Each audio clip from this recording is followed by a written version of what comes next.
Chapter 138. That's why I need your help, my loyal subordinates, Thales said with a smile. Putre sighed helplessly.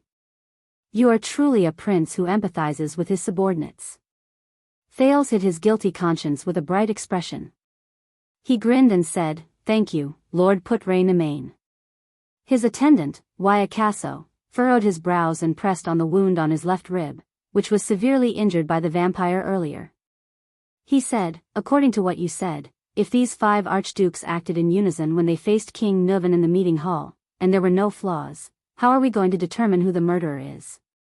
If the murder of Prince Maria was to weaken the royal family, which is the Walton family? Putre's gaze was unfocused, but Thales knew that it was an expression that showed he was thinking. Then, the murder of you through Lampard's hands was also to weaken the Lampard family, who was a popular candidate for the king election, and also for war? Thales' train of thought paused. No wonder. King Nuvan wanted to use his own life and death to test the 5 archdukes' attitudes toward the war between the 2 kingdoms. When faced with the option of war, their reactions are still different. Thales pondered for a second and recalled the scene just now. He said quietly, if it's 5 people, what did you see? Putre's gaze focused and he asked calmly. First, there was a bearded man. His emblem was a circle with a triangle inside. That guy's speech was very unpleasant. Thales searched through his memory attentively. He did not hide his hostility toward me at all. Every word he said was aimed at humiliating me. The bearded suzerain who made him kneel and beg for mercy. Thales was the first to place him on his suspect list. Archduke Rabian Alcius of Prestige Orchid region. Among the 3 southern archdukes, he has the best relationship with King Nuvan, Putre replied quickly. The Alcius family is not one of Rikuru's 9 knight families. In fact, only 6 of the 9 great clans are still archdukes. It was only 200 years ago, with the support of the Walton family, that they became the rulers of Prestige Orchid region, which borders our Overwatch city. He does indeed have a reason to humiliate you, Putre continued. The land in Constellation's central territory is the former chauvinistic province of the empire. That was the territory that the Alcius family was ordered to rule since the ancient empire, until the army of the King of Renaissance chased them out of their hometown. From this perspective, the Alcius family and the Jade Star family are mortal enemies. That's strange. Wuxia shook his head. Is there really someone who is hostile to you because of the family feud from more than 600 years ago? Maybe he deliberately put on an act because of his family's reputation. But it's hard to say. After all, there are still people who still hold a grudge against the ancient empire from 1,000 years ago. Thales shrugged helplessly and ignored Putre's cold expression. How patriotic. Wuxia nodded as if he was deep in thought. The second person is a middle-aged man with a bowl cut. His clothes are embroidered with glowing blades. He speaks in an eccentric manner and is trying his best to provoke King Nuvan's disgust towards me. Thales rubbed his chin and pondered. From mockery to laughter, he speaks in a strange tone. But I always feel that his sarcasm is too forceful and not up to standard. The Archduke with the bowl cut, Thales thought to himself. The Archduke who dares to tell everyone clearly that he will not send troops without benefits. When Thales thought of this, he snickered. He is not as natural and perfect as Duke Cyril Falkenhaz, nor is he as direct and incisive as you, which makes people feel helpless. Putre did not know if he was indifferent or if he pretended not to hear the prince belittling him. He nodded and replied, that is Porpheus Trent Ida of Reformation Tower. He is also one of the 3 archdukes in the south. It is said that he is cautious and wise, but he is often ridiculed for being selfish and conservative. In that case, he seems to want you to die in King Nuvan's hands? Wuxia raised his head. Could it be him? Reformation Tower is on the northeast side of Constellation. Its territory is adjacent to our lonely old tower. Putre exhaled. Compared to a local conflict, a full-scale war between the 2 countries can actually bring him limited benefits. Of course, the damage may also be limited. The third person is an old, bald man. He's very old. Thales took a deep breath. This person gives me a very complicated feeling. He's not less talkative than the first two, but he rarely shows any definite emotions. Most of the time, he's just going along with and encouraging others. The bald Rogers Letko, the Archduke of Defense City, symbolized by chains. Putre tapped his pipe and his gaze flickered. He's one of the two northern archdukes of Extet. He doesn't participate much in Extet's central affairs, but he's actually invited here this time. This is really suspicious. It sounds like he is a neutral party who has nothing to do with himself. Waya wiped his sword. If I were the mastermind behind all of this, would probably be very willing to appear neutral. Thales spread his hands and declined to comment. Putre did not reply. The fourth archduke has long hair, and there is an ancient book painted on his clothes. The second prince reached out to grab the armrest and pulled himself up from the chair. He gives me a feeling similar to the Duke of the Northern Territory. He is bold, magnanimous, and seems to value, at least on the surface, his own honor. The long-haired man who is unwilling to tarnish his family's honor seems to have no reason. But did the Duke of the Northern Territory not betray King Kessel, betray his own Northern Territory, and betray Constellation? Kulgan Rockni. His territory is adjacent to Camus Union City of Faraway Prayers. It is in the west of Extet, near the northern end of the Great Desert. The thin vice diplomat of Constellation stopped in his tracks. He sometimes cooperates with Constellation's western desert hill. The orcs and barren bone people in the desert are a common threat to us. If the two countries go to war or weaken Constellation, it will only increase the pressure on us. Don't forget, Duke Arund of the Northern Territory and Lampard of Black Sand region have also cooperated before. Their target is Prince Mariah. Thales stared at him with a sharp gaze. Even if the two countries go to war, it will also damage the former's northern territory. And the last and youngest one, Concre Pofrit. He looks a little childish. He jumped off Extet's hardwood chair. He speaks very gently, but also a little hesitant. He seems to respect King Niven a lot, and he considers things from the perspective of Extet's overall interests. He even spoke up for me. The 30-year-old young man who was choked by King Niven's tough words. Childish? Coming from your mouth. Putre chuckled and shook his head. That is Concre Pofrit of the Bloody Steed, the Archduke of Beacon Illumination City. His territory is close to Dragon Cloud City. The Pofrit family is a newly promoted Archduke family. They have ruled Beacon Illumination City for less than 100 years, but they are one of the most trusted aides of the Walton family. Young people are often hot-blooded and impulsive, and they are naturally resistant to conspiracies. That's not necessarily the case. There is a young duke in our country. Thales recalled the Duke of Iris Flowers and the accidents along the way. He sighed.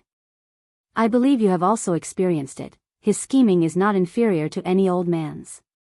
Based on what you said, all the archdukes are suspects. Waya frowned. You still can't determine who it is? Both Thales and Putre fell silent.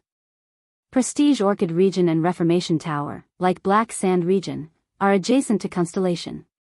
The relationship between the two countries has the greatest impact on them, Putre said in a low voice. The city of Faraway Prayers is in the west, Defense City is in the north, and Beacon Illumination City is close to Dragon Cloud City in the center. In short, if we just analyze the pros and cons to see who will benefit in the end, this is the order of suspicion for the archdukes. Thales scratched his hair and said dejectedly, Hey, but suspicion is suspicion. There is no way to prove it. We urgently need a police officer who can solve cases. In Dragon Cloud City's Armor District, Police Officer Cohen, who was engaged in a fierce battle with his opponent, sneezed. An inch of his hair was cut off by his opponent. Waya flipped the sword over his knee and asked worriedly, If we fail to help King Niven find the murderer who murdered his son, will the consequences be severe? The born king's awe-inspiring expression and Nicholas' cold expression appeared in Thales' mind. He rolled his eyes. It's best if you don't think about that possibility. A father who is determined to avenge his son, it's not just his son, Putre added. Mariah is also the heir of the Walton family and Dragon Cloud City. This hatred is far beyond our imagination. Besides, King Niven must be doing his best to eliminate dangerous opponents for the family. After all, based on his age, the Walton family will not be able to hold the crown for long. Moreover, the Walton family may be inherited by a branch family that he has no way of knowing, or even. Putre said flatly. Under the new king's orders, Dragon Cloud City, which has lost its direct heir, will be given to another family. It is also possible that the Walton family will decline from then on. Thales sighed. Of course, I even used this to threaten Nicholas. Thales, who was extremely annoyed, sat on the floor and leaned his head against the edge of the chair. He rubbed his face helplessly. Speaking of this. Thales opened his eyes and recalled his encounter in the library. The figures of the unkempt bespectacled little girl and the unruly girl appeared before his eyes. I met King Niven's granddaughter in Heroic Spirit Palace. Have you heard of her before? Alex Walton? Putre frowned as he listened to Thales' narration. I have indeed heard of it. Prince Soria, who died early 12 years ago, was King Niven's eldest son. He left behind a daughter. But perhaps because of what happened to her father, King Niven has always been very protective of his granddaughter. If you didn't mention it, I'm afraid many people wouldn't even know her name. She can't inherit the Walton family? Thales exhaled and thought of the gorgeously dressed little princess. Just because she's a woman? Putre shook his head. In that damn Northlander's ideology, women are just accessories and property. They only have value when they become mothers and give birth to children. The three of them turned their heads in unison and saw Ida sitting on the bed that should have belonged to Thales without a care in the world. She wiped her exquisite machete, and there was a rare chill in her tone. It has never changed since a few hundred years ago. In the fight over the Walton family, she is not important. Putre shook his head. Let's think about how to deal with the problem at hand. Thales closed his eyes and pouted. Fortunately, we are not in a hurry. At this moment, there was a sudden knock on the door. Ralph frowned and opened the door. The recruit Thales saved, Willow Ken, stood at the door. He scratched his head and smiled. That Marquis of Camus Union sent someone to pass a message. Willow seemed to be very happy to have the opportunity to meet the prince. He chuckled and said, according to his subordinates, it seems to be quite important. Thales frowned. He said that 2 archdukes will be leaving Dragon Cloud City tomorrow morning. They will be leaving Dragon Cloud City due to business. Willow finished the message with a smile. But in the next second, he was shocked to find that almost everyone in the room, including Thales, had a drastic change in expression. Ming. God. 1. Morning. Thales' face was ashen, as if he had received the worst news. It can't be, right? The archdukes came over to take a look at me, and then immediately left? After the baffled Willow left, Ralph, who was also frowning, gently closed the door. Tomorrow morning? Waya's expression was gloomy. Thales' breathing quickened and his eyes were lifeless. This means, yes. Putre gripped his pipe worriedly. The time left for us. He did not speak again, but everyone silently said the next sentence in their hearts. There's only one night left. Waya Casso sheathed his sword with a pale face. If we fail to help King Niven find his son's murderer, will the consequences be severe? Putre shook his head and sighed. Waya did not ask any more. The welcome banquet tonight is our last chance. Thales gritted his teeth. Think of a way to find that guy among the 5. Damn it. Why am I so unlucky? I'm afraid we won't get any results with King Niven's probing and observation. Putre gripped the pipe in his hand tighter. Your experience this morning proved this point. Then. Thales muttered. At this moment. Then let's find them. Ida jumped off the bed fiercely. Everyone looked at the elf protector. Let Niven split some men to cooperate with us. We'll cover our faces at night and secretly kidnap those archdukes. Ida raised her blade fiercely and waved it twice, reflecting rays of cold light. We'll interrogate them one by one. Let's see how long those so-called archdukes can last under the blade and sword. Looking at Aida's expression, everyone was stunned for a moment. 2 seconds later. As if they did not hear what she said, everyone turned around as usual. Think about it from another angle. Thales rubbed his hands together and frowned at Putre. The person we're looking for worked with Lampard to kill King Nuvan's son. Hey! Why are you pretending not to see me? Ida gritted her teeth, obviously dissatisfied with the situation where no one paid attention to her. At least give me some reaction. However, he reached out to Lampard's army and tried to frame Black Sand region for your death, Putre answered instinctively. Are there any clues? Waya asked curiously. The elf protector behind them waved his machete in the air in vain to protest. This is all King Nuvan and we know. Thales shook his head. It seems useless. No. Maybe we shouldn't dwell in King Nuvan's thoughts. Putre put down the unlit pipe in his hand. His eyes shone with confidence. Ida lowered her head dejectedly and sighed. She threw herself back onto the bed that originally belonged to Thales. Thales was suddenly stunned. He looked at Putre and frowned. You mean, do you remember when we were besieged by Lampard's army at Broken Dragon Fortress? Putre said flatly. Of course, it left a deep impression. Countless splashes of blood and cold light flashed before Thales' eyes, as well as Araka Murcha's roar. He sighed. It was a complete mess. Ida played with her machete on the bed in boredom. Then you should remember what Baron Murch said to you before he charged. Putre revealed a mysterious smile. King Nuvan is not our only choice. Thales jolted. Before he charged, the figure of Araka swinging his great sword appeared in his mind. A few seconds later, he nodded. Since we can't retreat, Thales took a deep breath and said with determination, why don't we charge forward with all our might? Thales looked at his vice diplomat with a burning gaze. Does he know? The corners of Putre's mouth curled up. He nodded affirmatively. He knows. Waya and Ralph looked at the duo's riddle in confusion. So. Waya gulped with difficulty. What should we do? Thales and Putre looked at each other, and both of them laughed. Ida is right. Thales looked at the elf on the bed and nodded under Putre's gaze. Ah.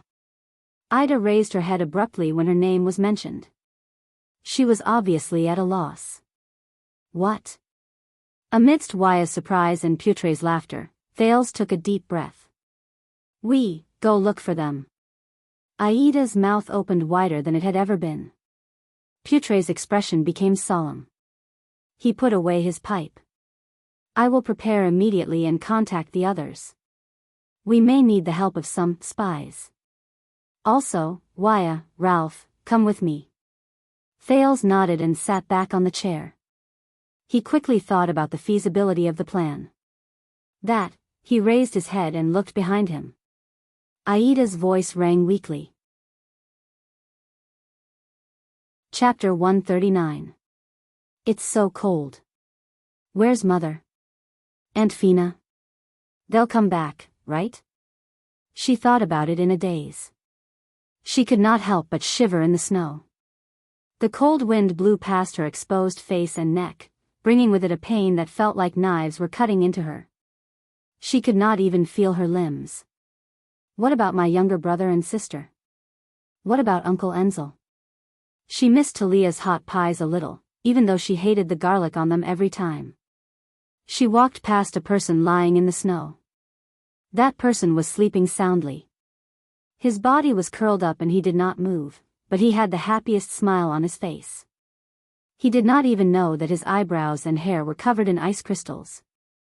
This is a smiling person, she told herself. Yesterday, when she tried to help them sweep the ice crystals off their faces, Uncle Enzel laughed and told her that they were smiling people. They loved to smile to sleep in the wild during winter and would only wake up in spring. Good girls should not disturb them, and it was best not to go near them. She obeyed and continued walking forward. Her dress was slightly torn. She was very depressed. This was the dress that Licia's aunt gave her before she left for the capital. She walked past the second, smiling person. This smiling person seemed to be an older sister who was the same age as the maid Talia, but she wore very little. She leaned against a rock with a grin on her face and held a baby in her arms. However, the baby did not smile. He only shut his small eyes and mouth tightly and did not move. This made her very unhappy. Why is he not smiling? Everyone in the Northern Territory should be smiling, shouldn't they? This was what Uncle Nolaner had told her. When they left the stable in Cold Castle with the other two uncles, Nolaner laughed as he did in the past and pulled himself into his arms. Then, as she protested in dissatisfaction, he poked her face repeatedly with his stubble. All right, Nolaner. Her thoughts were in a mess.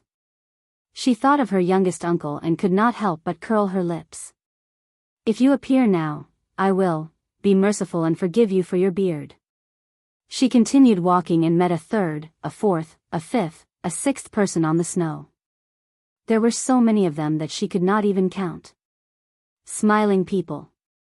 At this moment, a person who was not a smiling person finally appeared before her. She raised her head with lifeless eyes and looked at the unfamiliar boy in front of her. The ragged boy was lying next to the other laughing man, rummaging for something. The boy noticed her approach and raised his head like a wild beast. His eyes were a deep red and frightening. Scram! The boy subconsciously protected the thing in his arms tightly and glared at her fiercely. His voice was vigilant and fierce. I found this place first. Food, clothes, everything is mine. Get lost. Get lost. Go search the other bodies. She breathed in weakly, feeling pain in her face from the wind. How fierce. She pouted. But she was a little hungry. His vision blurred. The coldness poured into her lungs through her mouth, nose, and trachea, causing her heart to spasm again. She walked towards the boy. Little bitch, if you dare to take another step forward, I'll bite you to pieces. The boy, who was also shivering in the cold, opened his mouth fiercely and bared his teeth. She ignored him. But her consciousness was becoming more and more numb. Her vision became dimmer and dimmer. But she still dragged her feet forward on the snowy ground step by step, relying on her vision instead of the sense of touch under her feet to confirm the existence of the ground. She could barely feel her limbs, which had been numb for a long time. The boy crawled down and growled like a beast, as if preparing to attack. She looked at the fierce-looking boy and took a deep breath. Her lungs trembled again because of the cold air. She continued to walk forward. The wariness on the boy's face turned into hatred and murderous intent. His right hand emerged from behind him, holding a long, rusty awl. Mother said, to strangers. The boy howled angrily and threw the weak girl to the ground. To strangers, she tugged at her frozen face. The boy stared at her face and raised the awl in his hand ferociously. She looked at the boy's dark red eyes and pulled an ugly arc from the corner of her mouth. I should smile. The people of the Northern Territory should smile, shouldn't they? In the next moment, Miranda Arund, the first seed of the swordsmen of eradication, opened her eyes abruptly in an alley in Dragon Cloud City. A sword with an empty groove had already pierced through half of her breastplate, stabbing into her left chest. The blade sank an inch into her flesh. It stopped in front of her beating heart. But it did not move forward even an inch. The middle-aged disaster swordsman frowned. He looked at Miranda's blade. It was stuck in the empty groove from the tip of the sword to the middle of the sword, blocking his strange sword. It prevented it from piercing the swordswoman's heart. Just now, at the critical moment, Miranda decisively thrust the blade into the empty groove of the enemy's sword. It was like a carpenter inserting a wedge into the empty groove of a piece of wood while he was working. Miranda's black-gloved hands gripped the hilt of her cross-shaped sword tightly. Cold sweat seeped out of her head due to pain and trembling. She was in a stalemate with the enemy. Such a fast sword. And, that feeling of being unable to dodge, is it his power of eradication? Not bad. The middle-aged man exhaled softly and showed a look of approval. Your reaction, observation, and temperament are all rare and outstanding. It's rare that you're still so young. My student is very smart, but he lacks training and experience. He'll need at least 5 years to catch up to your level. But from the beginning, you were already on the verge of death. The middle-aged man's tone was cold. He suddenly exerted force on the sword that pierced into Miranda's chest and thrust it forward. As he exerted force, the two swords that were stuck together underwent a subtle change in shape. They let out a groan in the air, which was the unique sound of metal under stress. Pain shot up from her heart. Miranda's face contorted slightly. If the tip of the sword went in an inch more, it would reach the blood groove. The swordswoman gritted her teeth and held her breath. She tried hard to get rid of the double effects of the physical pain and the psychological worry. She listened to the enemy's rhythm and felt the rhythm of the enemy's movements. She forced herself to enter the zone. She was suppressed by the enemy's sword in the first strike. She had to find a chance to turn defeat into victory. Miranda resisted the enemy's sword with all her might.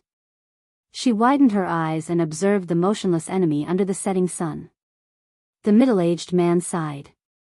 You know, I originally didn't want to use this move. But based on the current situation, it seems that pure swordsmanship and sword speed won't be able to take you down immediately. There are only 4 minutes left before the patrol team arrives. The next moment, the middle-aged enemy's face revealed a pained and unbearable expression. A ferocious power of eradication seeped out of his arm muscles and invaded the two swords that were stuck together. Miranda's expression changed. This is the violent and crazy power of eradication that Cohen mentioned? The middle-aged man's arm trembled. As if he had released a ferocious beast that was about to devour a human, explosive power rose from his sword. The two swords simultaneously let out a groan as they trembled faster, like two patients who could not bear the burden. Miranda felt the blade that was pierced into her body start to tremble, and it went further towards her heart. *T, the next moment. *rip. Blood splattered everywhere. Miranda's left hand covered her chest in pain. But it was not over yet. *clang. The two swords clashed against each other, bursting into sparks and separating from each other in the air. The middle-aged man's sword light disappeared in the air. Then, like stars in the night sky, it suddenly appeared. It went for the injured Miranda.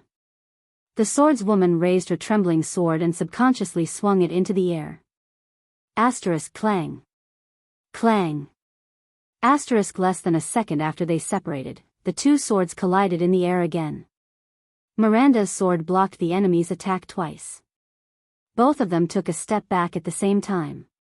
Miranda leaned against the wall behind her, her face pale, and stared at the middle-aged man with wide eyes. May you die in peace, swordswoman. The middle-aged man sighed and shook the blood off his sword. But the middle-aged man's expression suddenly froze. He noticed the blood on his sword. It was just a small amount of blood. How could it be? Her heart should have been pierced through by now, but was it a right-handed person? Or was it equipped with a protection that could resist the power of eradication? The refined crystal drop board of the dwarves? The elven royalty's exquisite silver chain mail? Silicone? The middle-aged man raised his head in disbelief and looked at Miranda, who leaned against the wall weakly. That strange power of eradication didn't work, did it? The swordswoman took a deep breath and moved her left hand away from her chest. A rather long wound extended from Miranda's chest to her shoulder, but it only tore through her light armor and caused a little blood. The middle-aged man looked surprised. According to the original plan, his beast-like power of eradication would invade the enemy's body unstoppably, destroy the tissues in the body, slow down the enemy's movements, and even devour and destroy her power of eradication like a natural enemy. Then, when the enemy could not move or was in great pain, he would use his power of eradication to activate the blade and pierce Miranda's heart. It might not go deep, but it would be enough to make her bleed. His next step would be to attack with the terrifying speed of his sword and mobilize the blood in the enemy's body. In less than a few tenths of a second, bright red arterial blood would erupt from the chest of the female swordsman of eradication until her life completely withered. But she actually blocked the sword that was destined to pierce her heart. The middle-aged man looked at the girl in front of him in confusion. From the beginning of my attack, your movements were very normal, and your sword was also very smooth. You blocked my stab without the slightest delay. In that case. A few seconds later, the middle-aged man looked at Miranda's hand as if he had figured something out. His eyes were filled with astonishment. Impossible, the middle-aged man frowned. You were not affected by the touch of greed at all. Miranda took a deep breath and rearranged her sword. Touch of greed. That's the name of your power of eradication? What a disgusting name, Miranda said coldly. My companion once told me about that feeling. A frenzied power of eradication whose goal is to invade, destroy, and destroy. She raised her sword and pointed it at her opponent. An ordinary swordsman of eradication would probably be helpless against that terrifying power of eradication. But, once you encounter a power of eradication that loses its effect, what should you do? The middle-aged man did not speak. Instead, he answered with his lightning-fast sword. The sword with an empty groove whistled in the air and went for the swordswoman's throat. Miranda, who was already prepared, turned serious. Turning her wrist, the power of eradication surged and supported the strength in her hand as she faced the middle-aged man. Asterisk clang. Swoosh. Asterisk 2 sparks violently flew out. The two of them exchanged 2 sword strikes in an instant. The two figures alternated between flashes. After the last strike, they instantly widened the distance between them by 5 steps. Miranda widened her footsteps. Feeling the vibration of the crossguard sword, she calmly thought about her enemy's characteristics. I attacked 8 times just now. You only blocked 2 strikes, and even got hit once.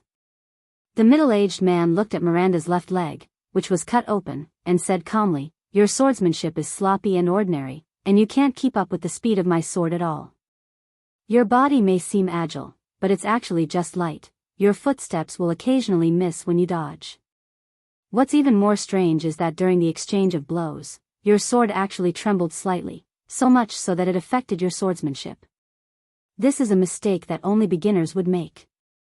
Other than that stunning interception at the beginning, your sword is completely useless. The middle-aged man shook his head. With this kind of swordsmanship habit and strength, you should have died 10,000 times already. How did you survive until now? Miranda did not say anything. She only stared at the middle-aged man carefully. In the next moment, her enemy suddenly revealed a smile.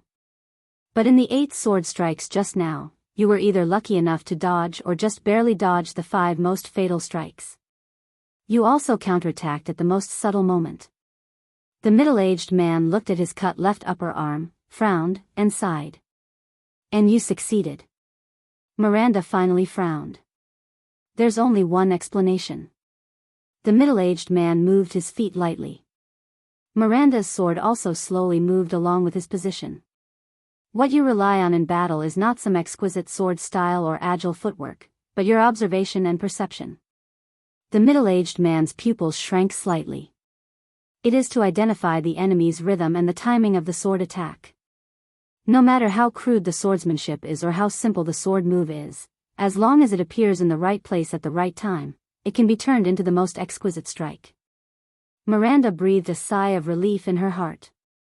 He found out. What you practice is the Pegasus music, one of the 4 great primitive powers of eradication that is famous for grasping the right timing and controlling the rhythm. The middle-aged man sighed deeply and said, it's been a long time since I received the inheritance from the tower. And the reason why you're not afraid of the touch of greed. He raised his head, his gaze aggressive. I can roughly guess. Miranda was slightly startled. The middle-aged man's gaze focused on Miranda's black-gloved hands. It's your hands, isn't it? Miranda revealed a look of disbelief. Forget about the Pegasus music, but even he discovered it? Miranda tightened her grip on her sword. Your hands were the first to touch the touch of greed. The middle-aged man narrowed his eyes and carefully observed his opponent. But there was no reaction. Is it because of that pair of gloves? Miranda was silent for a few seconds. The scene from many years ago appeared before her eyes. That kind of freezing coldness. No, it's not the gloves. Miranda exhaled softly, then raised her head and generously admitted, it's just my hands. The middle-aged man frowned. A long time ago, my hands were severely frostbitten. A vast expanse of white snow appeared in front of Miranda's eyes. When I recovered, I lost most of my sense of touch and pain, Miranda said flatly, as if she was talking about something that had nothing to do with her. I couldn't master it, and I couldn't use the most exquisite and unfathomable sword skills either. In the beginning, I couldn't even lift a teacup. No matter how terrifying the pain brought by your power was, I couldn't feel it with my hands.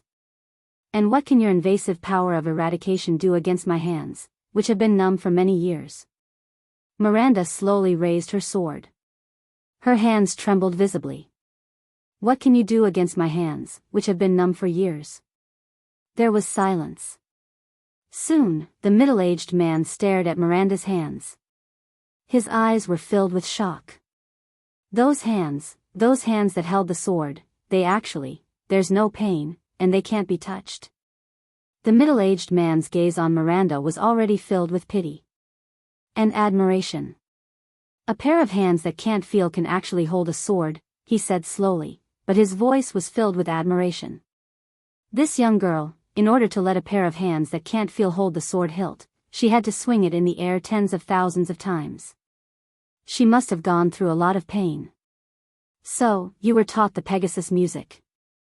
Of course, this is also the power of eradication that suits you best. The middle-aged man nodded. His gaze was filled with affirmation and excitement. To abandon the feeling in your hands, to ignore the specific sword moves, to follow the rhythm of the battle, and to entrust the sword to your own observation, cognition, and judgment, your teacher must be a genius. Miranda did not speak. She only stared at her gloved hands in a daze. Please forgive my previous disrespect. The middle-aged man put his sword behind his back and bowed respectfully to Miranda with the most standard ancient swordsman salute. You are an admirable swordsman, I am Salander Klein. As the sword of eradication that has been passed down outside the Tower of Eradication, it is my honor to spar with you. Miranda also put away her sword and returned the salute with an expressionless face. Miranda Arund, chief seat of the 134th batch of the Tower of Eradication. In view of what you did to my friend's right hand, please forgive me for not being able to say, it is my honor to spar with you. Klein smiled faintly. Right hand, is it? The two of them straightened their bodies and their swords reappeared by their sides.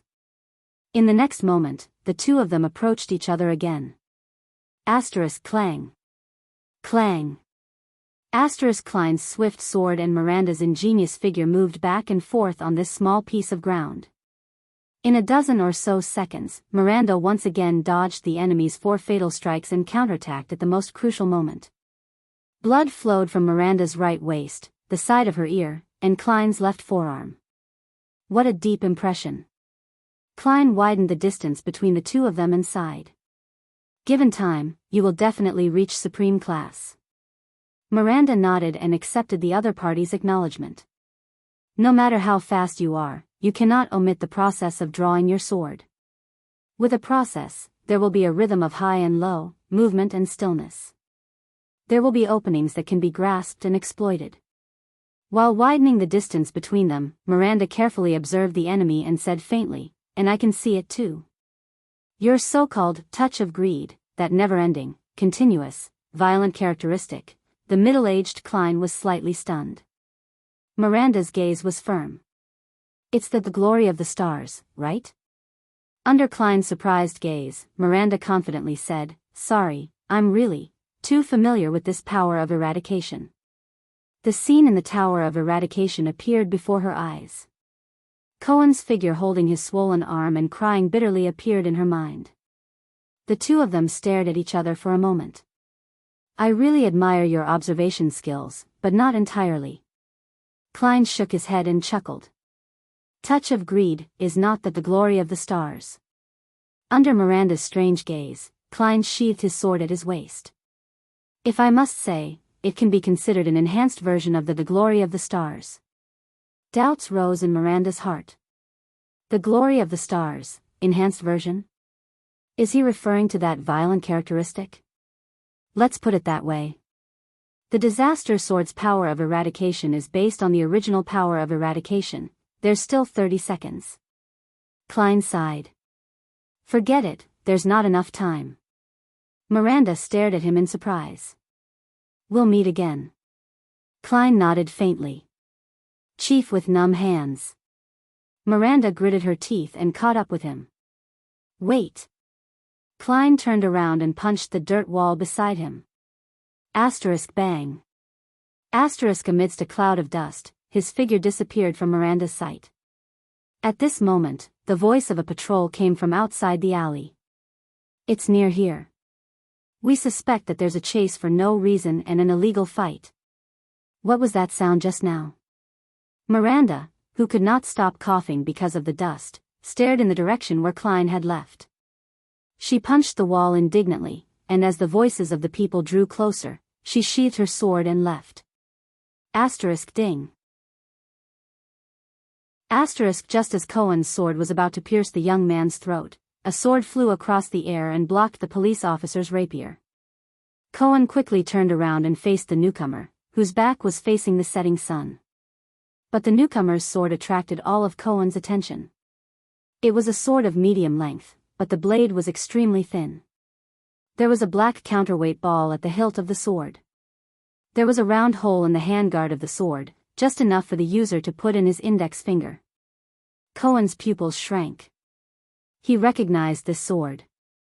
He was too familiar with this sword. And too familiar with the owner of this sword. Why aren't you getting lost? The newcomer had a clear voice and said faintly to the young man from Disaster Sword, Go and find your teacher. The young man, who was covered in wounds, got up in a disheveled manner and limped into the alley. But Cohen ignored him. He stared at the newcomer in disbelief with his round eyes. From the moment he saw this person, he did not want to care about anything else. Why are you here? Cohen swallowed with difficulty and asked in the most incredulous tone. And you, what are you doing? Cohen struggled to raise his eyebrows as he looked at the newcomer before him. What am I doing? The newcomer snorted softly, moved his feet, and approached him. Before you bunch of idiots mess everything up, the newcomer revealed a pair of dark red eyes in the dark and said faintly, I'm here to stop you. Or. The newcomer walked out of the shadows of the alley. Kill you? Chapter 140. Are you sure I don't need to wear this? Madame Jine said that during the banquet. In the room, Thales frowned and held up a small embroidered vest as he asked Putre. And this is also the luggage that the diplomat group risked their lives to carry along with the flag, isn't it? This is Extet, in Northland. Putre, who was dressed neatly, looked at him in disdain. Even at banquets, they hate pretty boys and sissies the most. If you really want to put that thing on, I think you will be the strongest contender for the position of banquet clown. Thales stuck out his tongue and threw down the vest. You know. Sitting by the window, Ida snapped out of her daze and sighed with a regretful expression. A banquet without a clown is very boring. His nerves had been tense for almost a month, and Thales had no time to care about anything else. From the abandoned house to Red Street Market, from Mindy's Hall to Renaissance Palace, and then from Broken Dragon Fortress to Dragon Cloud City, the new second prince did not even have time to warm his own bed before he was hurriedly chased into a noble's carriage, put on the prince's shackles, and faced a different kind of challenge he had never experienced before. So, when the servant and Merc came to remind them, Thales suddenly realized that he did not have any experience and knowledge of attending a noble's banquet. He had not lost his composure when he faced the Blade soldiers, the Blood clansmen, and the mystics, but he suddenly became a little nervous. Don't worry. Put Ray nonchalantly lit the Northland tobacco he asked for from the servant. Compared to the standards of Constellation and Enlenzo dukedom, Extet's banquet is like a military picnic for soldiers. If you have experienced Hanbol and Main Nocturne style, my god, their banquet etiquette is practically a torture. Etiquette, decorations, fashion, and style. These are the things that differentiate people's identities, statuses, and social classes. The effort to categorize people into different categories has never stopped. Thales tried his best to calm the anxiety in his heart with small talk. He squatted down and adjusted his shoes in front of a simple and crude dressing mirror. He sighed and said, "After tonight, I must take a bath. Let's think about tonight's official business first." Put Ray seemed to be not used to the choking Northland tobacco. He coughed and said with difficulty, "Cough, cough, damn it, they send us inferior goods." Putre's words seemed to have magic power. It made Thales immediately forget the awkwardness of the banquet and seriously think about the situation at hand. There was a knock on the door. Ralph stepped on the metal plate prosthesis that he was getting more and more familiar with as he walked in. It seemed to be his first time encountering such an occasion.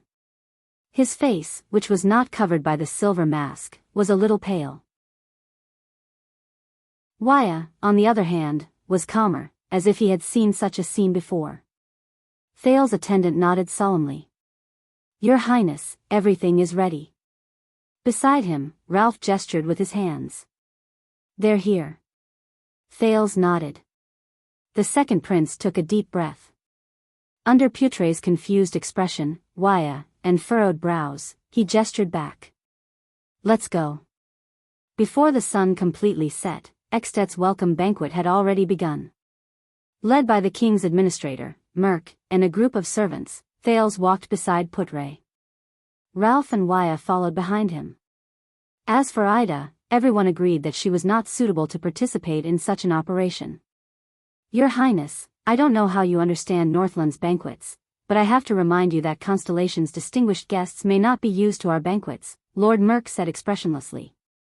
"And tonight is a little special," Thales responded with a friendly and understanding smile. The group of them stepped on the rough tiles of Heroic Spirit Palace and walked up the stone steps. The banquet hall is where King Rikuru hosted the 9 nights. It is said that the Northland heroes' banquet lasted for 3 days and 3 nights, and they ate almost all the spoils of war. Merc introduced the place they were about to go to respectfully.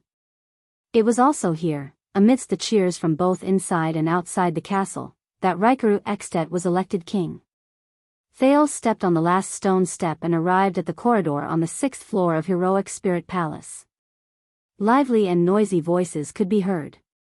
The floor on this floor was almost 7 to 8 meters high from the ceiling. There were many braziers here, and they were propped up on racks. They were evenly arranged throughout the entire corridor, burning fiercely. After the sun set, Heroic Spirit Palace was as bright as day. Unlike the corridors on other floors, which were filled with rooms, there was only a thick wooden double door in the middle of the corridor. Servants came and went with happy faces, carrying plates or wine barrels as they went in and out. Thales took a deep breath and exchanged glances with his subordinates. Under Merc's lead, he stepped into the banquet hall of Heroic Spirit Palace. Noisy discussions, the sound of wine glasses clinking, the sound of knives cutting flesh, and even the sound of a quarrel grew louder and began to assault and torment his ears. Thales raised his head and took a good look at the hall. It was a ring-shaped hall. The triangular flag with the symbol of the cloud dragon spear hung on the wall. There were burning braziers in every corner, and several bright everlasting lamps hung from the ceiling. Thank God, Thales thought that braziers were the only source of illumination in Heroic Spirit Palace. Servants appeared from the side door and the barbecue grill from time to time, sending waves of food and wine to the hall. The banquet hall was large enough to accommodate hundreds of people, and it was now. At least 100 to 200 people sat around a dozen parallel rectangular tables. These rectangular tables were perpendicular to the direction of the door, leaving a passage in the middle of the hall that was large enough for servants and guests to pass through. Thales frowned and looked around. Due to his height, he could not see the farther parts of the hall. It was Putre who whispered into his ear. But the atmosphere in the hall was very lively.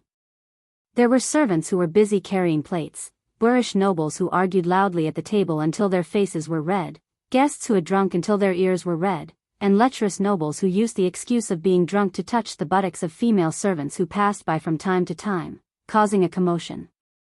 The 5 archdukes each had different expressions on their faces. He was absent-mindedly twirling the wine glass in his hand, surrounded by family knights or subordinate suzerains who wore the triangular emblem of a circle.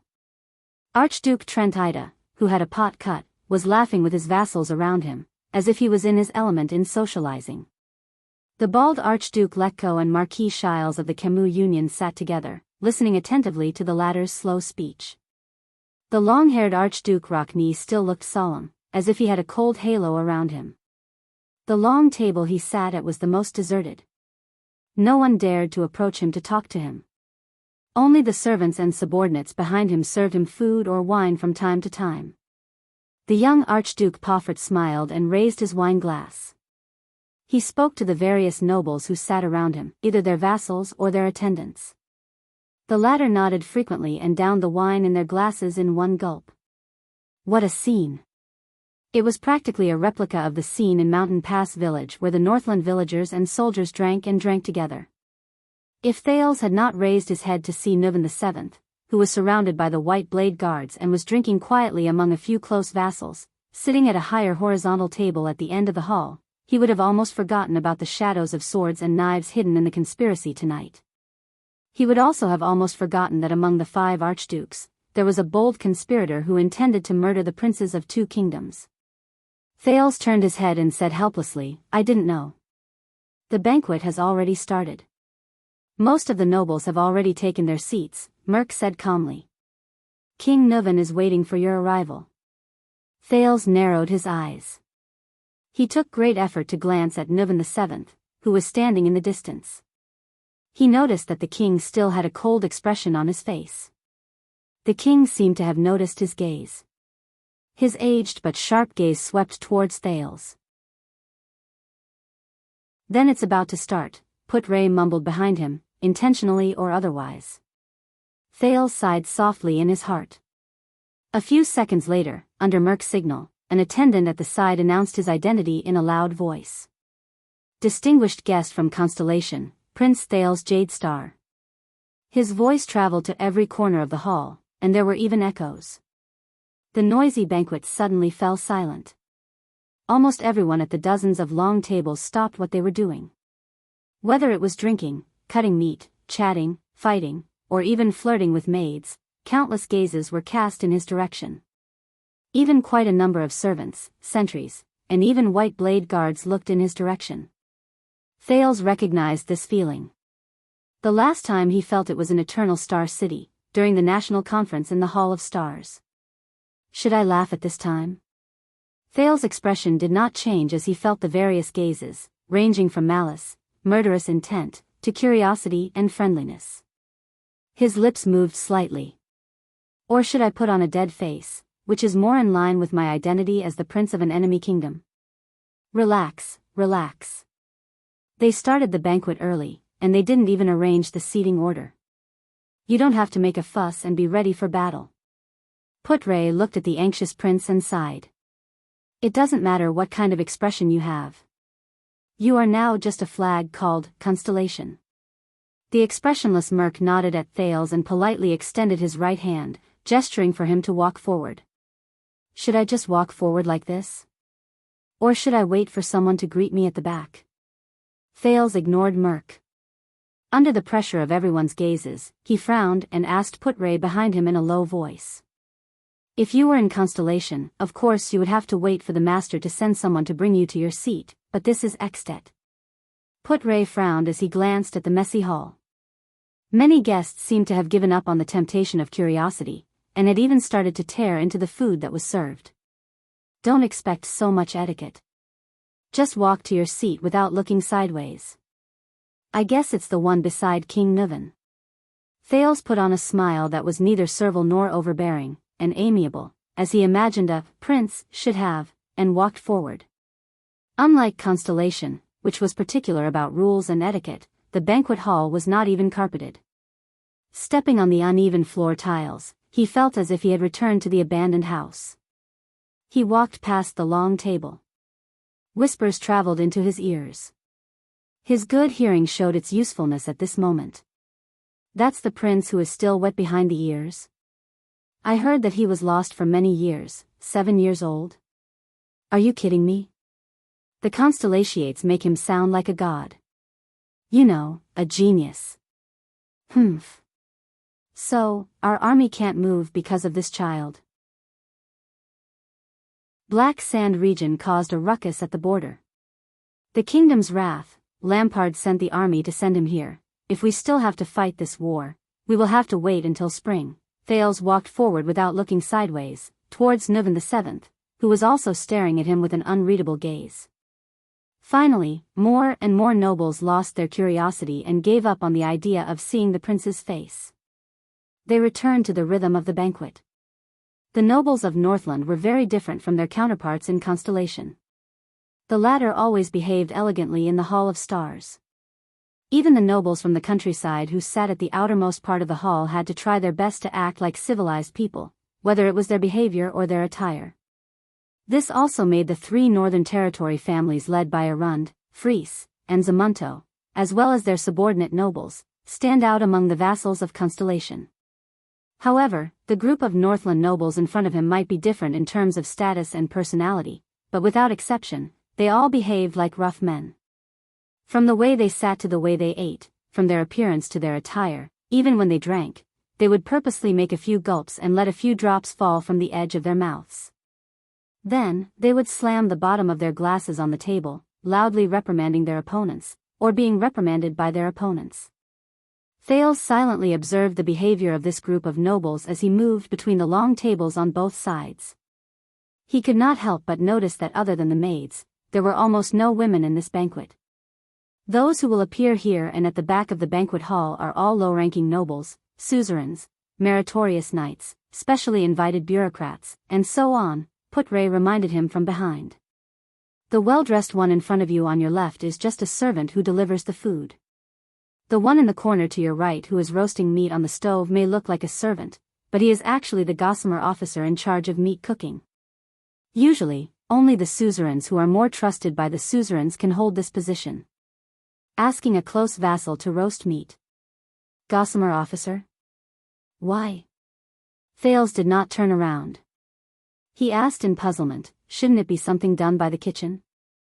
Or should I say, this is a kind of honor? Humph. My prince, Putre said indifferently without batting an eyelid. Do you know how many assassinations and poisonings in the history of the empire originated from that corner where meat was silently roasted? Thales shut his mouth and did not speak. They walked past the middle of the long table. As expected, from this point onwards, the quality of the Northland nobles seemed to have risen along with their status. The number of people in the banquet hall pointing at each other and gossiping decreased. But in Northland, the number of silent exchanges of gazes and whispers with unknown meanings increased exponentially. The empty space in the middle of the hall. If it were in Constellation or in Lenzo, it would be a dance floor and performance stage. But in Northland, Putre walked past a few guests with unpleasant expressions. Ignoring the curses of a boorish noble beside him, he pointed at the circular empty space in the middle of the hall and twitched his cheeks. Based on my experience, when you're drunk, you should not be surprised even if you see 2 rough men fighting to the death on it. This was the first time Thales heard Putre use vulgar language. He furrowed his brows. Is it really okay to use this kind of language in front of the prince? When in Rome, do as the Romans do. Many years ago, I once saw a noble princess of Extet standing on the street and cursing using words like f***ck. Putre shook his head. And, even as a prince, I see that you are still quite used to these words. Ah, as your prince, I am just like the noble princes in many poems and legends. Thales looked at the few archdukes who were already seated in the distance. Without batting an eyelid, he glossed over Putre's words. I have experienced the sufferings of the people. I am virtuous and good. Putre snorted softly in a noncommittal manner. They finally arrived at the end of the long table. Among the people closest to them, the one with the highest status was Archduke Alcius. Thales heard Archduke Alcius grumble to the suzerains beside him. He then turned around and shouted in King Nuvan's direction, "There is no music, no bards, no clowns, no burlesque, no beautiful women, no maids with big breasts, no roast pigs, no duels between good men, no merry people in tents all over the city." Thales heard Archduke Alcius grumbling to the suzerains beside him. What kind of F***king banquet is this? Out of Thales' expectations, many Northland nobles echoed in unison. They protested in King Nuvan's direction like a tidal wave. "It's like a market." Thales sighed. He suddenly remembered that he had given the national conference the same comment. He could not help but be stunned. However, King Nuvan only stared coldly at the chaotic nobles below him. He did not react. A loud but enigmatic voice echoed from the other long table, replying to Alcius, "That's right. First of all, this is the eve of the day before the bitter cold winter. Aside from lunatics like Lampard, the entire Northland is scrimping and storing up food to get through the winter. Secondly." Archduke Trentide narrowed his eyes and stood up. He stared at the restless Prince Thales from afar. "This banquet is to welcome the unpopular Prince of Constellation." The nobles around him stood up one after another and jeered at him. Thales and the people of Constellation frowned almost at the same time. Lastly, Rabian Alcius, when you live in other people's castles and palaces, eat his food, drink his water. Hee, maybe even F***ck him. Archduke Trentide cast a glance at a female servant who was dressed in a brothel and flashed an amused smile. "Then it's best not to criticize your master's arrangements." Some Northland nobles let out unintelligible laughter. Alcius shook his head in disdain and sat back in his chair. Thales finally arrived in front of King Nuvan and bowed slightly to him. King Nuvan stared at him. His emerald eyes were filled with complicated emotions. This made Thales extremely uneasy. From the moment he stepped into Ekstedt, Archduke Lampard, Viscount Kenvita, and even the 5 archdukes present, every suzerain he met was not a simple character. However, Thales, who had been through many trials and tribulations, could now calmly face their hostility, coercion, oppression, and even killing intent. Because Thales knew exactly what they wanted. Only this old king in front of him, this king who stood at the peak of Ekstedt's power, was something he could not figure out. The strange emotions hidden in the other party's eyes, his act of forcing him to cooperate with his revenge, and his words and actions in the meeting hall all made Thales feel a chill down his spine. Even though they had only exchanged a few words. Unpredictable people were always scary. King Nuvan slowly stood up and gestured to Nicholas, the leader of the White Blade Guards behind him. Nicholas nodded and walked to Thales. "Please take a seat. Your seat is at the end of His Majesty's left-hand side." Thales turned his head and looked at the seat at the end of the row of horizontal tables that no one cared about. Although it was in the same row as the king, it was really far from King Nuvan. It was almost in the corner. Behind him, Putre sighed. Thales shrugged and walked to his seat indifferently. Ralph and Waya followed closely behind him.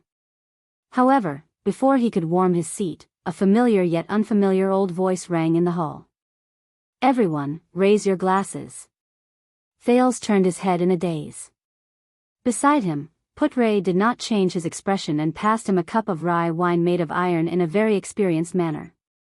"A toast," the thin vice diplomat said flatly.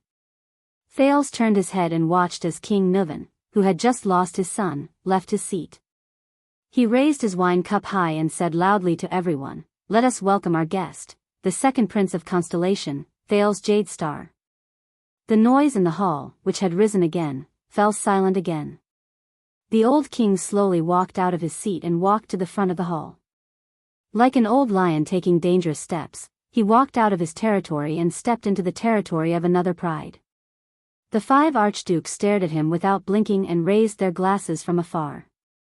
Their expressions were different. May the northern wind test his courage, and the ice and snow wash away his perseverance. King Nuvan looked around. His expression was firm and his words were cold. Because of a reason that you all know, I cannot welcome his arrival happily. But he is already here. All the nobles in the hall listened quietly to their king's speech. Many gazes were cast towards Thales's corner.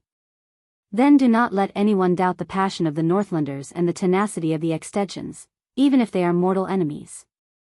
King Nuvan knocked on his wine cup. His wrinkled face revealed a dignified expression. His tone was still as forthright as when he was young. Even if we have to fight to the death tomorrow, we must first fulfill our tradition. Under everyone's gaze, King Nuvan shook his wine cup and roared, "For Extet." At that moment, everyone in the hall raised their cups and roared in unison. "For Extet." King Nuvan's gaze was sharp. He opened his mouth again and roared for the second time, "For Northland." The guests responded to him with a solemn roar, "For Northland." The surging roar filled the entire hall like thunder. It was deafening. In the next moment, King Nuvan moved swiftly and downed the wine in his cup in one gulp. Following his action, the nobles in the hall became solemn and opened their mouths to drink. For a moment, only the sound of gulping could be heard in the banquet hall. Thales frowned. He held the heavy iron wine cup with both hands and took a sip reluctantly under the watchful eyes of many behind him. After King Nuvan finished his wine, he turned around angrily and slammed the bottom of his wine cup on the long table. Thud. The nobles in the hall also slammed their wine cups on the table in front of them in unison. Thud. Thud. Thud. King Nuvan raised his head again. Under the various gazes in the hall, he roared. "Come on. Eat. Drink. Fight. CK. Do whatever you want." In that second, Thales was completely stunned. What kind of toast is this? Nuvan VII's face was filled with fanaticism. With a deep and old voice, he shouted at all the guests in the hall in the common language, which was filled with a Northland accent, "Until all of you are lying, rolling, limp, crawling, and being carried out of my palace. Bastards." After a second, the guests in the hall responded with the same fanaticism. Their voices reverberated throughout the banquet hall like a tidal wave. Many Northlanders waved their fists and howled like wild beasts, expressing their support for the king's banquet. The guests resumed the banquet, where they drank and drank to their heart's content. The entire hall was instantly restored to chaos, noise, and liveliness. The noise was even louder than before. "A distinctive toast," Putre whispered in Thales's ear. "A Northland specialty. I don't need you to remind me of that." Thales rolled his eyes and revealed a helpless expression. "I can tell." At this moment, King Nuvan, who had returned to his seat, suddenly turned his head and gave Thales a profound look. Thales felt a chill in his heart. He read the message from the king's gaze. He also knew that the king did not want him to enjoy the banquet.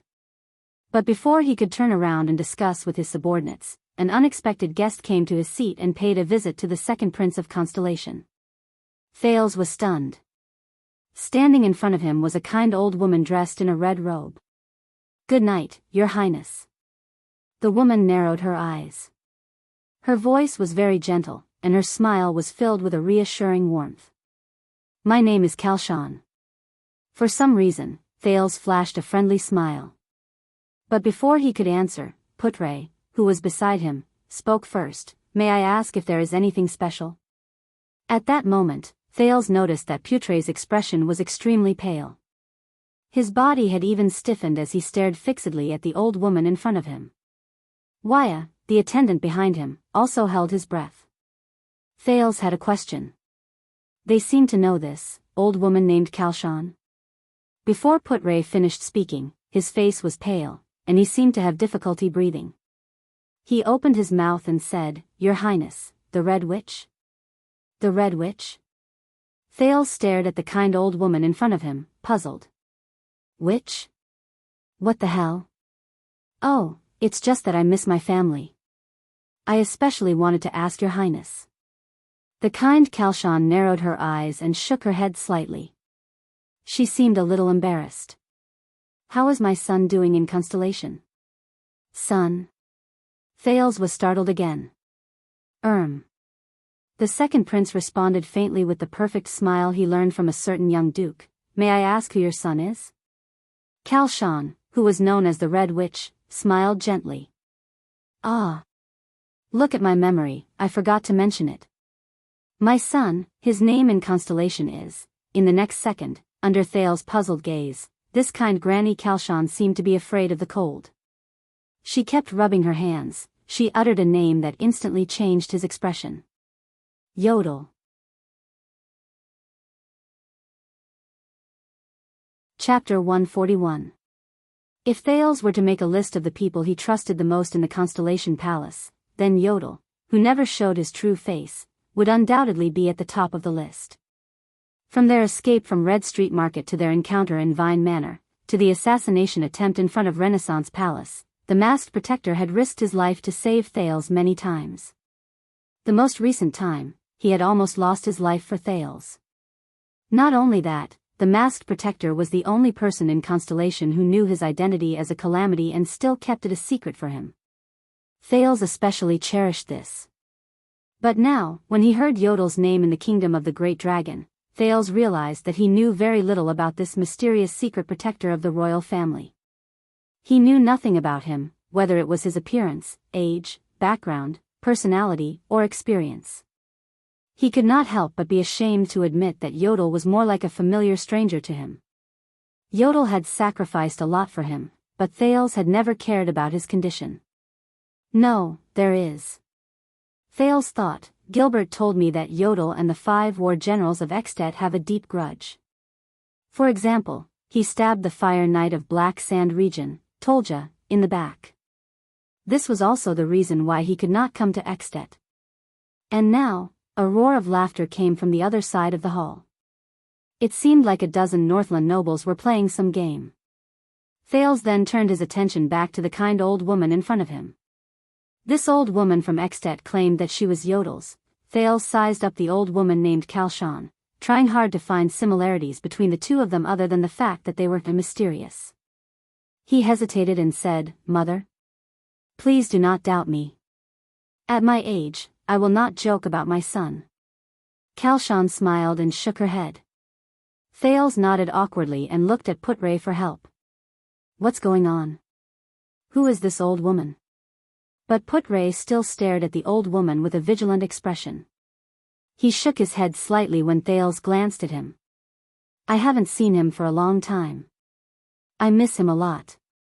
Kalshan did not seem to care about the exchange between Thales and Putre. Her eyes were filled with nostalgia and love as she spoke. That child has been a man of few words since he was young. He has a stubborn temper and is clumsy in expressing himself. It is really worrying when he is alone outside. During the days he served the royal family, he must have brought you a lot of trouble. Thales was stunned. Of few words. He had a stubborn temper. Poor expression. The silent figure of the masked guard appeared in front of him. What followed was the words Yodel said when he confronted Thales in Mindy's hall and when he mysteriously appeared in the Hall of Stars. You will be better than him. Please do not worry. Thales pursed his lips as he reminisced. I believe that he is very well now. Another uproar came from the noisy hall. 2 guests actually started fighting on the table. Thales suddenly realized that he was subconsciously following Kalshan's words and continuing to speak. He quickly shut his mouth and looked at Kalshan warily. However, the other party still smiled in a friendly manner. I'm relieved to know that he's doing well. Please forgive his shortcomings. After all, as a mother, I still understand my child. Kalshan nodded in relief. Then, she sighed and said, Little Yoder has a rare kind heart. Thales flashed an ugly smile. The scene of Yodel swinging his sword in the dark and taking a person's life appeared before his eyes. Benevolent? He could not help but feel puzzled. Yodel's mother? Why is she in Extet? This old lady, wait a minute. Old lady?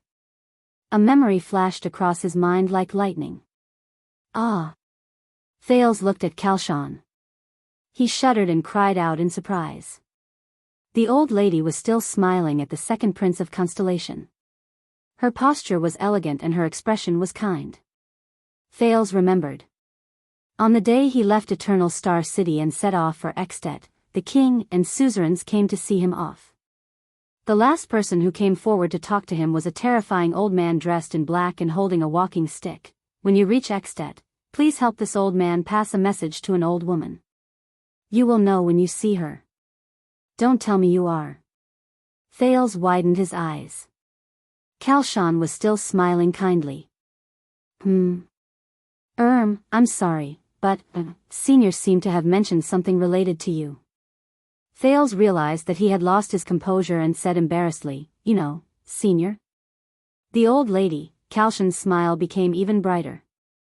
Let me guess, is it a sinister old man who likes to hide in the dark and wears black all day long? I heard that he started using a walking stick in recent years.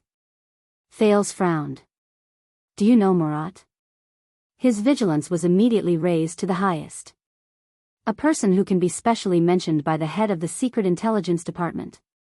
Other than dangerous, he really can't think of any other adjective. Hearing the Black Prophet's name, Putray frowned and looked at his prince. I can imagine how you feel, Your Highness. Kalshan smiled. I think, knowing him is not something to be happy about, is it? Thales had an answer. Maybe Murat is reminding and warning me. The second prince sighed. He said, if I meet an old woman in Extet who takes the initiative to come up to me. I'm sorry, these are Murat's exact words. It's okay. That old man looks polite, but he doesn't know what manners are. Kalshan shook her head nonchalantly, and the wrinkles on her face smoothed out. Heartbreakers are best at provoking people's hearts. I won't fall for it. Heartbreaker? Thales opened his mouth slightly in surprise, then tried his best to close it. There's a lot of information contained in this sentence. He tilted his head and said awkwardly, in fact, the Black Prophet. I mean, Lord Murat Hansen, asked me to bring you a message. He actually asked a prince to bring me a message. Kalshan raised her eyebrows. Under her narrowed eyelids, a pair of smiling eyes were revealed. I'm really looking forward to it, Your Highness. Thales only felt that the old woman's kind smile in front of him gave him a lot of pressure. Compared to the overbearing, almost tangible pressure he felt when he faced the Black Prophet, this Granny Kalshan revealed information that made him frown with a gentle and friendly attitude. It really made him feel awkward and helpless, and he did not know how to defend himself. He said. Thales laughed dryly. Don't cross the line.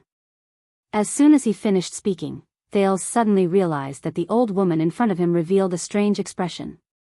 Don't cross the line. Kalshan closed her eyes and took a deep breath. She sighed and lowered her head. Her expression was complicated and indecipherable. She murmured faintly, so what? Before the puzzled Thales could react, Kalshan put away her reminiscence and smiled again. You're in a difficult situation now, Your Highness. You're struggling to survive in the gap between Constellation and the dragon, and you're also struggling to stay afloat in the maelstrom between the king and the Archduke. Kalshan sized up Thales with a gentle gaze. But please believe me, compared to Murat, these are not worth mentioning. The next moment, under Thales and Putray's puzzled expressions, the old woman nodded gracefully and turned to leave. Thank you for your time. Thales retracted his gaze from the old woman's slowly departing figure. He could not help but notice that all the nobles, servants, and guards on the old woman's path bowed respectfully to her and made way for her. Thales frowned. He could roughly guess the other party's identity. Oh my God, Waya exclaimed softly behind them. I just saw the Red Witch. Thales turned his head and looked at his attendant. I'm sorry, I thought they all. Waya's face was full of surprise. You know, they don't appear in front of people easily. Them? Thales exhaled and helplessly grabbed a piece of buttered bread. So, my guess was right? That Granny Kalshan, she is. That's right, Putray replied with a solemn expression, using the bardic poem he was good at. The stars shine, and the dim places are pitch black. The great dragon soars in the sky, and the shadows under its wings are endless. Thales and Wuxia looked at the barred vice diplomat together. That lady is a terrifying figure who is as famous as the Black Prophet of the kingdom's secret intelligence department. Putre's eyes were filled with fierceness as he said softly, "She is the person with the highest authority in Extet's secret room. The Red Witch, Kalshan." Thales, who had a huge headache, rolled his eyes. To be able to establish a foothold in Extet's palace as a woman and let people call her the evil witch legend. Be careful, Your Highness. She's definitely not just here to watch the show. You may not believe me when I say this, but after I saw that lady, Thales put the bread into his mouth dejectedly and looked at the two Northlanders who were fighting fiercely with their bare fists in the distance. He said listlessly, "I miss Murat so much now." Also, who is Yodel? Putre looked at Thales doubtfully. Does he serve the royal family? This, a royal secret. Thales picked up an iron fork and stabbed it into the onion in front of him. The secret protector of the Supreme King of Constellation is actually the son of Extet's head of intelligence. Ah, another bottomless pit of gossip. In this banquet specially organized for the Prince of Constellation's arrival and the gathering of the 5 archdukes, the Prince of Constellation, as the one being welcomed in name, was undoubtedly neglected. Fortunately, nothing troublesome happened. Some Northland nobles who were here to watch the show would occasionally come up to greet him, and Thales could also return their greetings appropriately under Putre's advice. It was not that there were no drunkards who came up to provoke him, but Lord Merk was always able to mobilize his men at the right time and pull away wave after wave of drunkards. Thales was able to enjoy his feast in peace, even though a 7 or 8-year-old child could not eat much. How much longer will it take? After a few hours, Thales looked at the bustle in the hall and asked Wuxia, who was beside him, "I feel like I'm almost becoming a Northlander." Just now, a few drunken feuding nobles caused a group fight that involved 3 battlefields. It made the noisy hall even more excited until the White Blade Guards and the Palace Guards stepped forward to stop it, with their fists. It's been a long time. It's only 11:00 at night. Wuxia frowned and stared in disbelief into the distance. A guest with a swollen face was helped back to the dining table. He could not stop cursing as he gulped down another glass of wine, then threw the wine glass at another person's face. The prince's attendant shook his head and said, "I once heard from my Northlander friends that Extet's banquets often last until dawn. Especially since this is the king's banquet, it represents the face of Dragon Cloud City, and there are 5 archdukes gathered here." Thales shook his head with lifeless eyes. The originally casual order in the hall began to gradually collapse. There were even drunkards who staggered and swayed all over the place. Some nobles hugged their maids and walked out of the hall. Then, strange noises came from outside the hall. Even the vassals and attendants around the 5 archdukes began to leave their seats and participate in the drunken banquet. King Nuvan and Nicholas had already left for a long time. Only Merk was still calmly monitoring the banquet. As for Putre, Thales narrowed his eyes and looked at the skinny Constellatiate man who had his arm around the shoulders of countless Northlanders and laughed from time to time. He even dared to compete in drinking. How did this guy blend in so well? Thales pressed his face against the table and exhaled in pain. Please tell me that the banquets in Constellation are not this crazy. Probably not. Wuxia smiled awkwardly. Of course not. Thales raised his head and saw Putre carrying a barrel of rye wine that was specially provided by Heroic Spirit Palace. He closed his eyes and swayed as he walked over. He clicked his tongue and said, "Constellation's banquets are more civilized and appropriate. The craziness is hidden underneath, such as the meeting room specially prepared by the host of the banquet, the bushes in the garden, and the quiet and uninhabited basement. As far as I know, your father, King Kessel, was an expert in this when he was young." Thales rolled his eyes at him. But Putre opened his eyes and his expression changed slightly. The vice diplomat of Constellation said flatly, "I received Shile's signal." Thales' spirits rose. The king has left the banquet. The people around the 5 archdukes are also swaying. Put Ray nodded solemnly. I think it is time to go and have a chat with them. When the banquet was nearing midnight, the Grand Duke of Prestige Orchid, Rabian Alcius, walked out of the banquet hall accompanied by 2 attendants. He stood by a deserted window outside the banquet hall and gazed at the moon outside. He seemed to be waiting for someone. Until 2 footsteps, one big and one small, came from behind him. Archduke Alcius turned around. He immediately frowned. You are the one who asked me out to meet? The Archduke pinched the note that had just been passed to his hand and looked at the person before him in disbelief, the Prince of Constellation, Thales Jadestar. Accompanied by Wuxia, Thales stared at the Archduke's full beard and flashed a bright smile. Yes. Alcius looked at Thales before him, then at the note in his hand. The expression on his face gradually changed. Thales took a deep breath. It's here. It's about to begin. He heard himself speak slowly, Your Grace. At this moment, Archduke Alcius suddenly snorted coldly and interrupted him. Thales, who was halfway through his sentence, suddenly froze. Boring. Alcius glanced at him disdainfully and shook his head. Then he turned around and left. Thales widened his eyes. Am I that annoying? I spent a lot of effort to find this opportunity to meet in private, Your Grace. Thales followed behind him and frowned. At least listen to what I have to say. There is nothing to say to a 7-year-old. Alcius had no intention of turning back. Thales gritted his teeth. There's no other way. The next moment, the second Prince of Constellation shouted at the back of the Archduke of Prestige Orchid. Rabian Alcius. Do you know who is going to be the next king of Extet? Archduke Alcius' footsteps came to a halt. He slowly turned his head and looked at Thales with a strange expression. Under Alcius' strange gaze, Thales panted excitedly. Lampard, Alcius' expression changed slightly.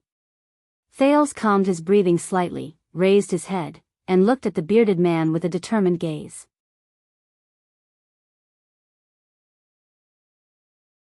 Chapter 142. Dragon Cloud City, Armor District, an alley. Don't you even want to explain? Under the setting sun, Cohen's breathing quickened, and his grip on the hilt of his sword tightened.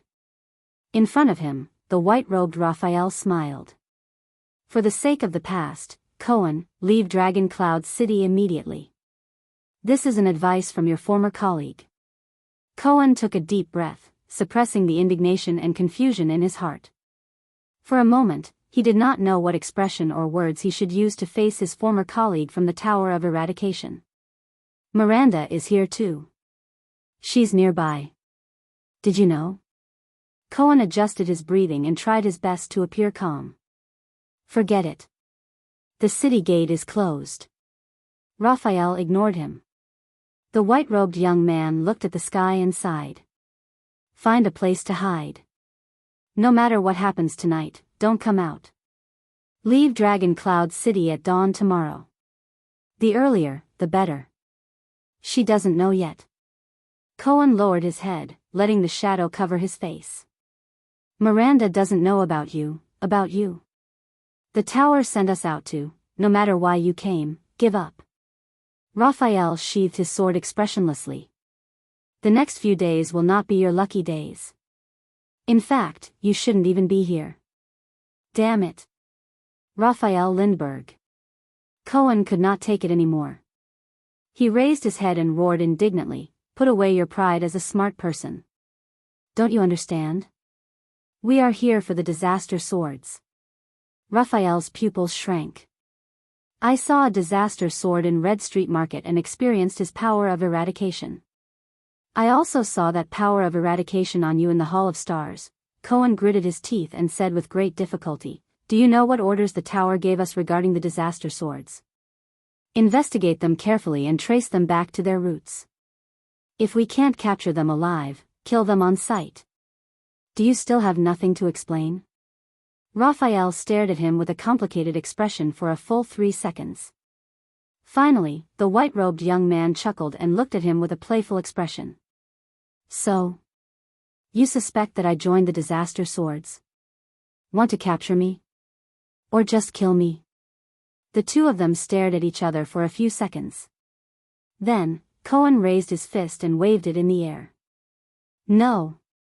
Cohen panted and lowered his gaze. I don't care about the disaster swords, and I don't care about the 100-year-old grudge. The police officer bent down slowly and picked up the scabbard on the ground. Then, he raised his head and sheathed his sword while stuttering. But I care about my friend. I want to know what happened to you. I want to help you.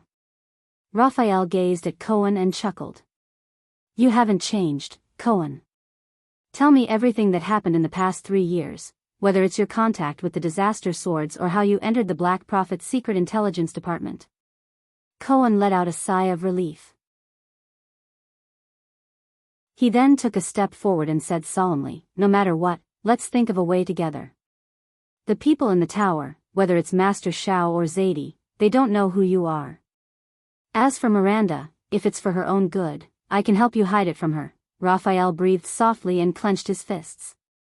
As for the disaster swords, they aren't just the Tower of Eradication's nemesis. Cohen stared at Raphael carefully. Their goal is not simple. From the assassination of the Extet diplomat group 2 months ago to the recent assassination of the second prince of Constellation in front of the fortress, they are all related to them. This sentence caused the expression of the young man in white to change. Raphael put away his usual smile and furrowed his brows. These things. I don't know if you know what kind of person you're dealing with. Cohen sighed and looked straight into Raphael's eyes. But I'm willing to believe you. I believe that you have a reason that can be understood. But before it's too late, this is the reason you came to Dragon Cloud City? The young man in white interrupted him and said in a low voice, the disaster swords plotted to assassinate 2 princes? It is said that they are working together with a certain Archduke of Extet.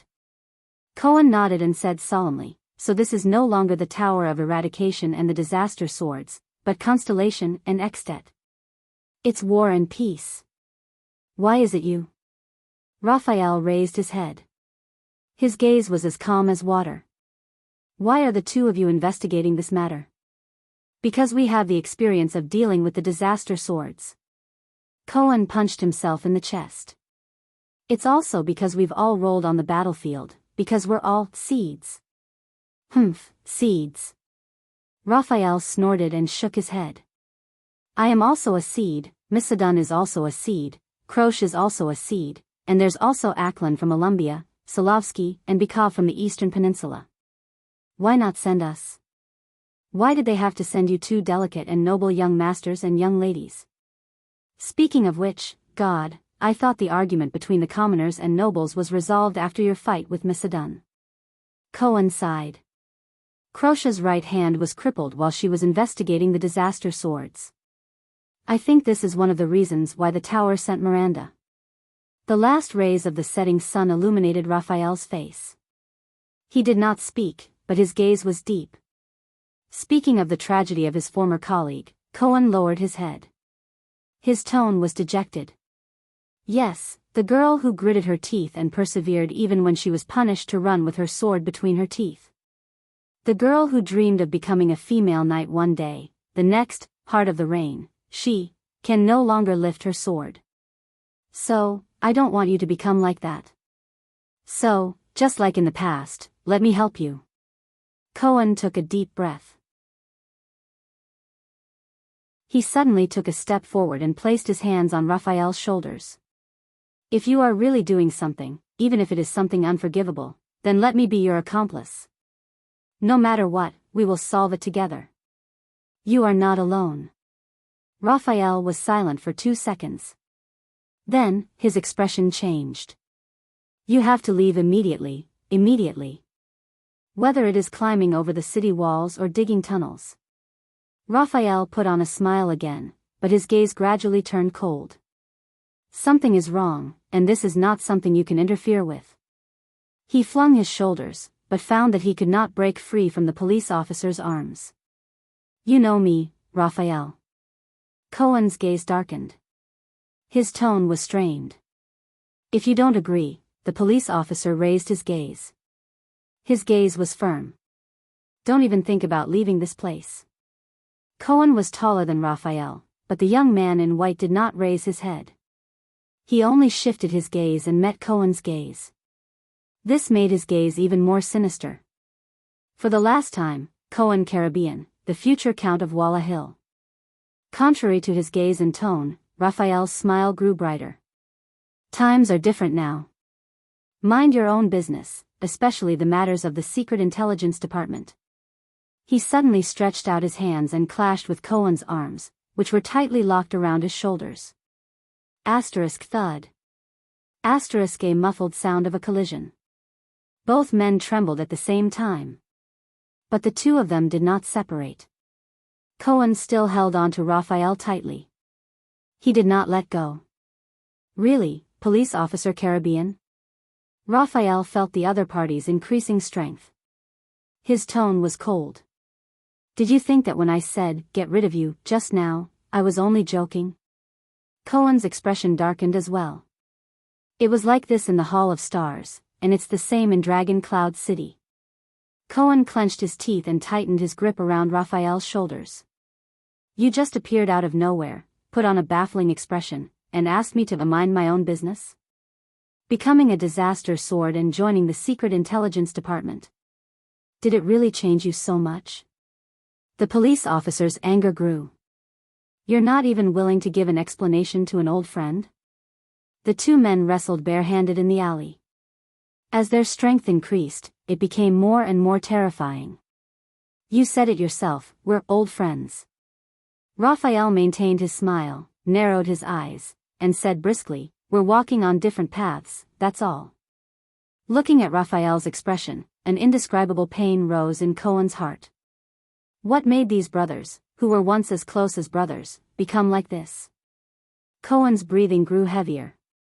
If something unfortunate happened to you, I might not be able to understand how you feel, but as long as you're willing to tell me, we can still. Cohen Caribbean, the Count of Walla Hill in Constellation 10 or 20 years from now, Raphael shouted coldly. Do I look like I've been through something unfortunate? Nope.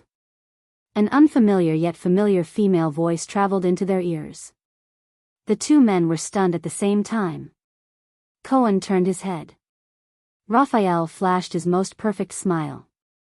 The two of them stared at a pretty figure standing under the moon, which had risen at some point in time.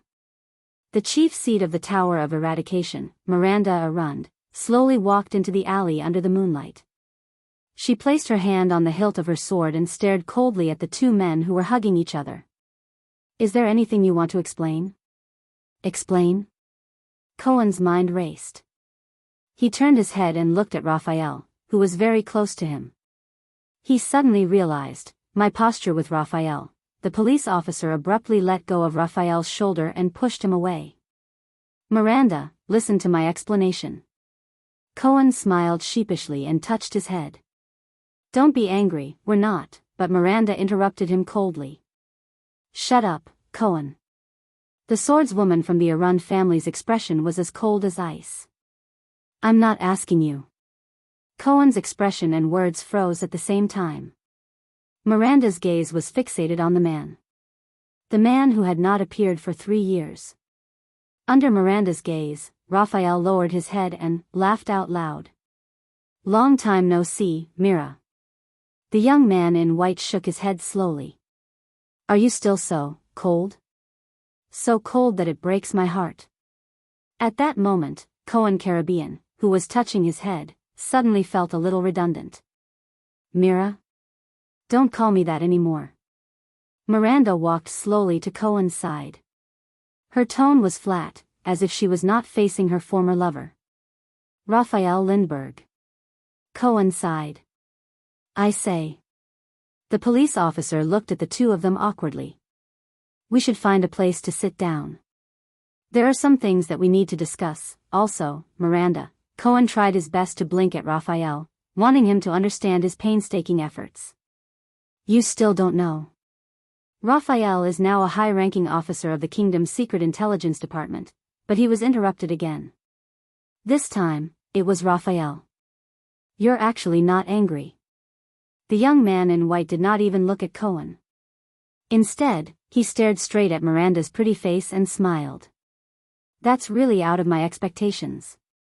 You know, I thought you would be more agitated. Once again, Cohen felt that his existence was redundant. Then, would throw myself into your arms, punch your chest, and cry weakly, "Where have you been? Why didn't you come to me? Do you know how much I've missed you these past few years?" Then, would close my eyes and wait for you to kiss me. Miranda sneered. Don't read too many romance novels, it hurts your brain. Raphael clicked his tongue. I was the one who told you that, wasn't I? Cohen looked at the two of them helplessly. He looked awkward. Besides, I'm not one of those weak and incompetent women. Why should I be angry? Miranda lightly flicked the hilt of her sword. A man who clearly had the ability to come back, but left for 3 whole years. What right does he have to make me angry? She's angry.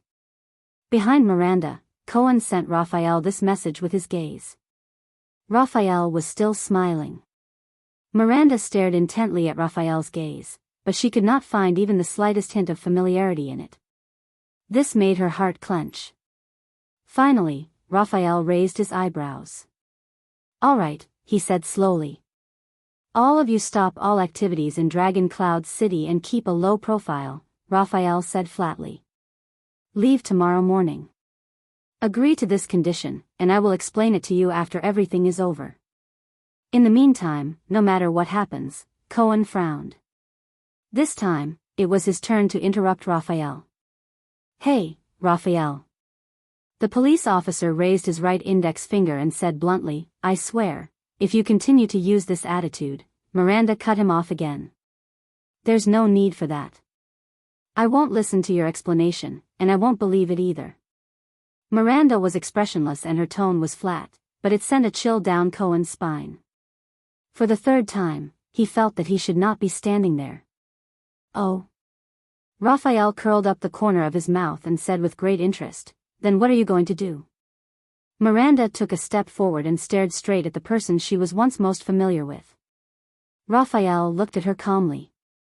Miranda narrowed her eyes and used the faintest and most ethereal voice in her life to say faintly, I will first knock off your sword, then I will beat you to the ground. Cohen frowned. What? The voice of Iran's daughter continued to travel slowly. I will break your legs, I will remove your joints, I will break the bridge of your nose, I will smash your front teeth, and I will stomp you into the mud, and when you are lying on the ground, crying and begging for mercy, I will then, bit by bit, reveal the truth of the matter, from your mouth. Miranda finished her last sentence flatly. There was a few seconds of silence. Hey, Raphael flashed a bitter smile at Cohen, then closed his eyes and sighed, it seems like, she's really angry. Cohen only felt a headache coming on. Under the moonlight, the two of them began to move at the same time. Miranda slowly pulled out her sword. Raphael smiled indifferently and touched the hilt of his own sword as well. If it's a quarrel between a couple. Cohen stood behind Miranda and poked his head out. He said carefully and awkwardly, can it be a little later?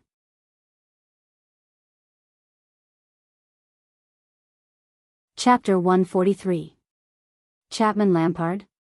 In the corridor outside Heroic Spirit Palace's banquet hall, Archduke Alcius mulled over the name with a subtle expression. Then, he turned to look at the tiny Thales with disgust on his face. The next common elected king of Ekstedt? The Archduke sneered. I've heard of it, brat, the bearded Archduke said coldly, they say you're a precocious genius. Very well, you're indeed a little smarter than the average child, but that's what I hate the most. Thales was stunned. Looks like my initial impression of you is terrible. Trying to scare people with sensational gimmicks, is it? Dueling with the king, Lampard, what else? Alcius' gaze was cold and his tone fierce. A brat like you who's good at these things since you were young will definitely grow up to be a venomous snake full of conspiracies. Perhaps I should grab my sword and stab it into your chest today. Alcius spat harshly. We have enough trouble for Constellation. We don't need you to add fuel to the fire, brat from the Empire. T, Thales, heart clenched. He realized that the conversation was about to fall apart. Then why did you come to Dragon Cloud City? Thales quickly organized his words so that the conversation could continue and not be interrupted by the other party's disgust towards him. If you're really like what you said, that my arrival is trouble, then why did you come here to provoke this trouble? He looked calm on the outside, but he was actually nervous on the inside. He raised his head and stared at the ruler of Prestige Orchid before him. Will I succeed? Provoke trouble?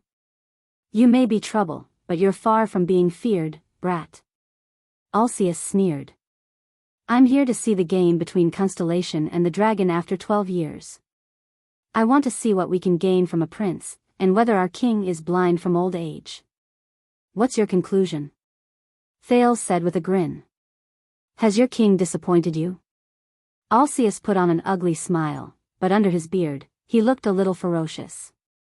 You should be thankful that he's still rational and hasn't been blinded by anger, so you're safe. The Archduke sized up the brat before him. That's why you have the chance to talk nonsense here. Safe? Thales shifted his gaze to Alcius' heavy saber. He laughed mockingly and said, I think that the sword on your waist might have a different opinion. It almost received the honor of being the prince's nemesis after all. Alcius' gaze fell on Thales. Archduke Alcius tilted his head and sneered. Stop pretending, kid. I know you're actually very clear about it. He turned his head around and a fierce look seeped out of his eyes. Forcing you to commit suicide is just a farce. Thales' heart clenched. Don't be fooled by His Majesty's expression today. He won't start a war easily. Alcius's gaze was sharp. You have your father's oath to protect you. The archdukes won't support him to start a full-scale war. As for his attitude towards you, it's most likely just an act for us to see. The Grand Duke of Prestige Orchid sneered, shook his head, and clicked his tongue. Testing loyalty? Old tricks. As for you and him. Alcius looked at Thales with a subtle expression. He raised his eyebrows and revealed a strange smile. They're actually acting on the same stage. At this moment, Thales' expression finally changed. He knows. He saw through it. Thales was completely stunned. He insists on killing you, and then he wants to see our reaction, right? Archduke Alcius' face was full of disdain. At a time when his own family is about to be destroyed, he's actually scheming. From the moment he entered Dragon Cloud City, King Niven's domineering aura, the Archduke's incessant chatter, Nicholas and Shile's synergy, and Putre's relaxed attitude of trying his best to make him feel at ease, had more or less bewitched the Prince of Constellation. And the memories of the transmigrator that kept increasing and surging in his mind made Thales feel elated. He always felt that even in this dangerous world where humans aid each other, he should still be the smarter type. It gave him the illusion that the 5 archdukes of Extet were like flat paper dolls that could be folded and kneaded with the slightest bit of force. They were also like lab rats that would react appropriately with a little stimulation. However, it was only now, after the seemingly violent Archduke Alcius exposed his and King Niven's self-righteous tricks without hiding anything, that Thales suddenly realized that the person standing in front of him was actually a person. A real, living person. Even in the abandoned house, he could not clearly grasp the behavior and psychology of children who were only a few years old. Moreover, the person in front of him was a Northland noble with a long history, a noble status, and a great reputation.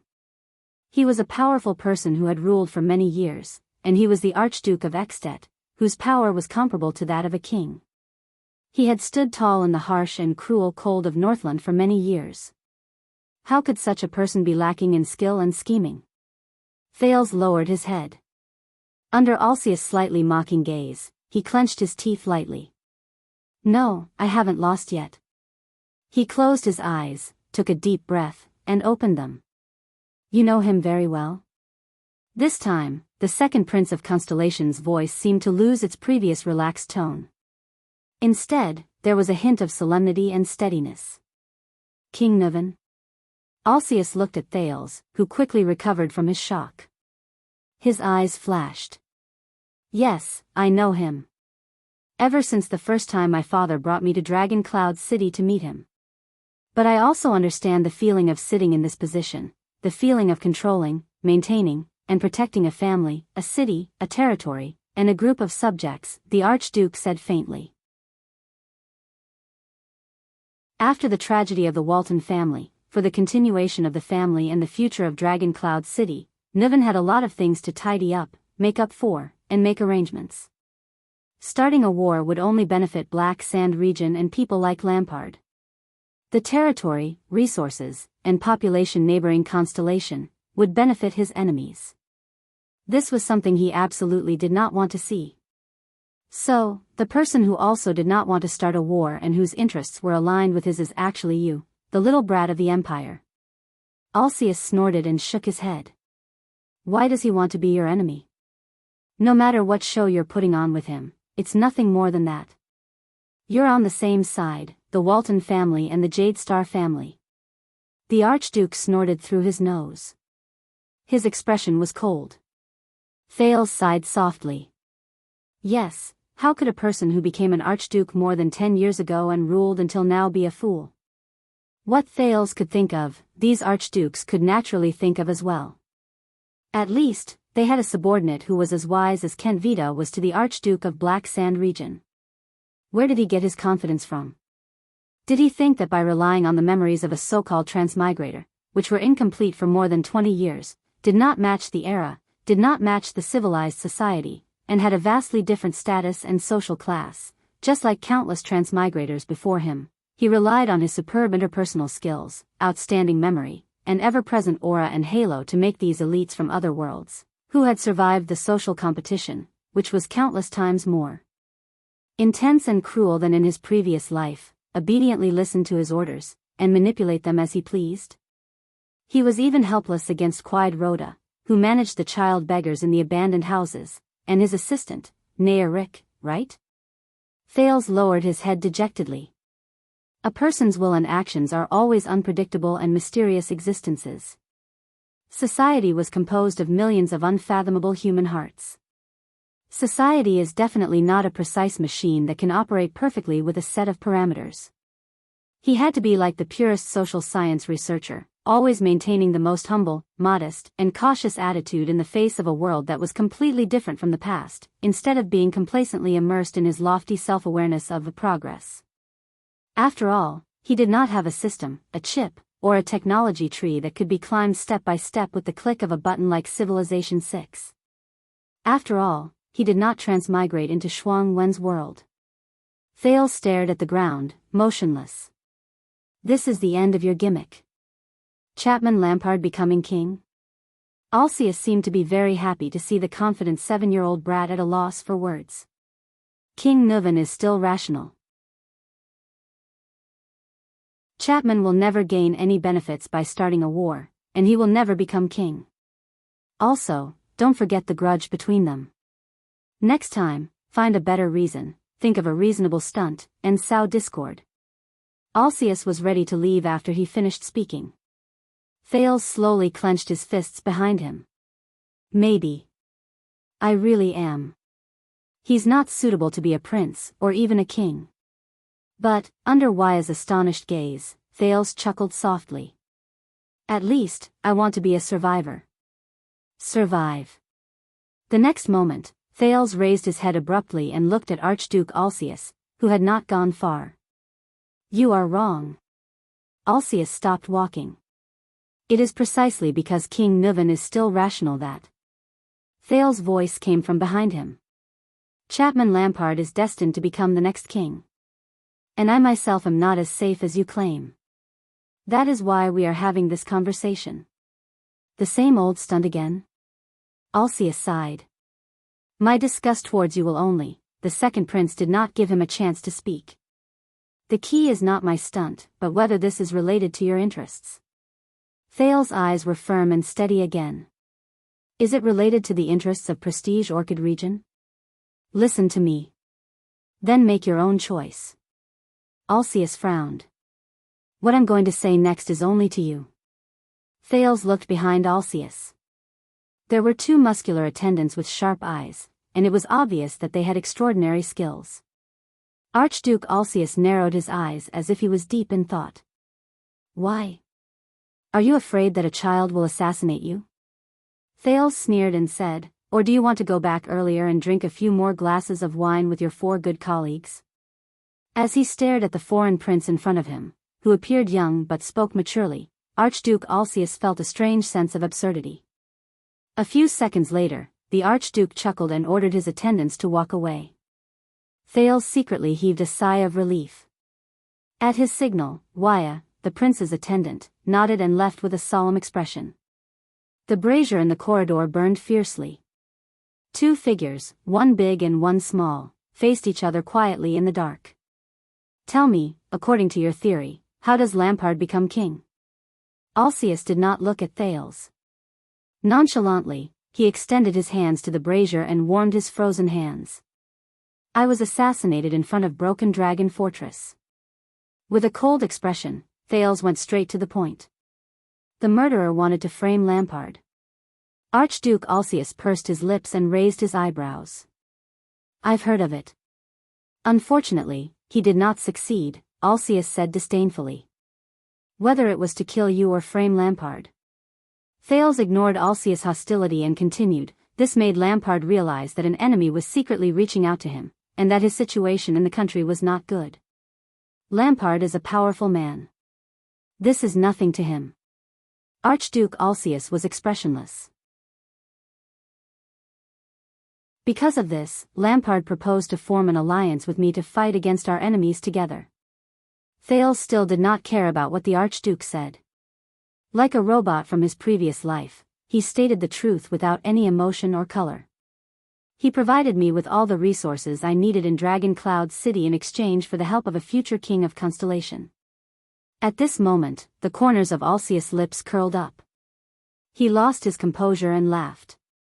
A promise from a 7-year-old brat who has yet to wear the crown. Lampard would be a fool to form an alliance with you. He only changed his stance at the last minute because he saw that attacking Constellation was hopeless. The Archduke moved his hand, which was warming the fire, to the back of his hand. And that won't make him king. Of course, Thales said coldly. That's all? Alcius snorted. How are you going to help him become king? Issue an announcement to support him? At this moment, Thales' expression changed. But this is not Lampard's plan. After a dozen or so seconds of indifference, he suddenly raised his voice. I am also not the one who can help him become king.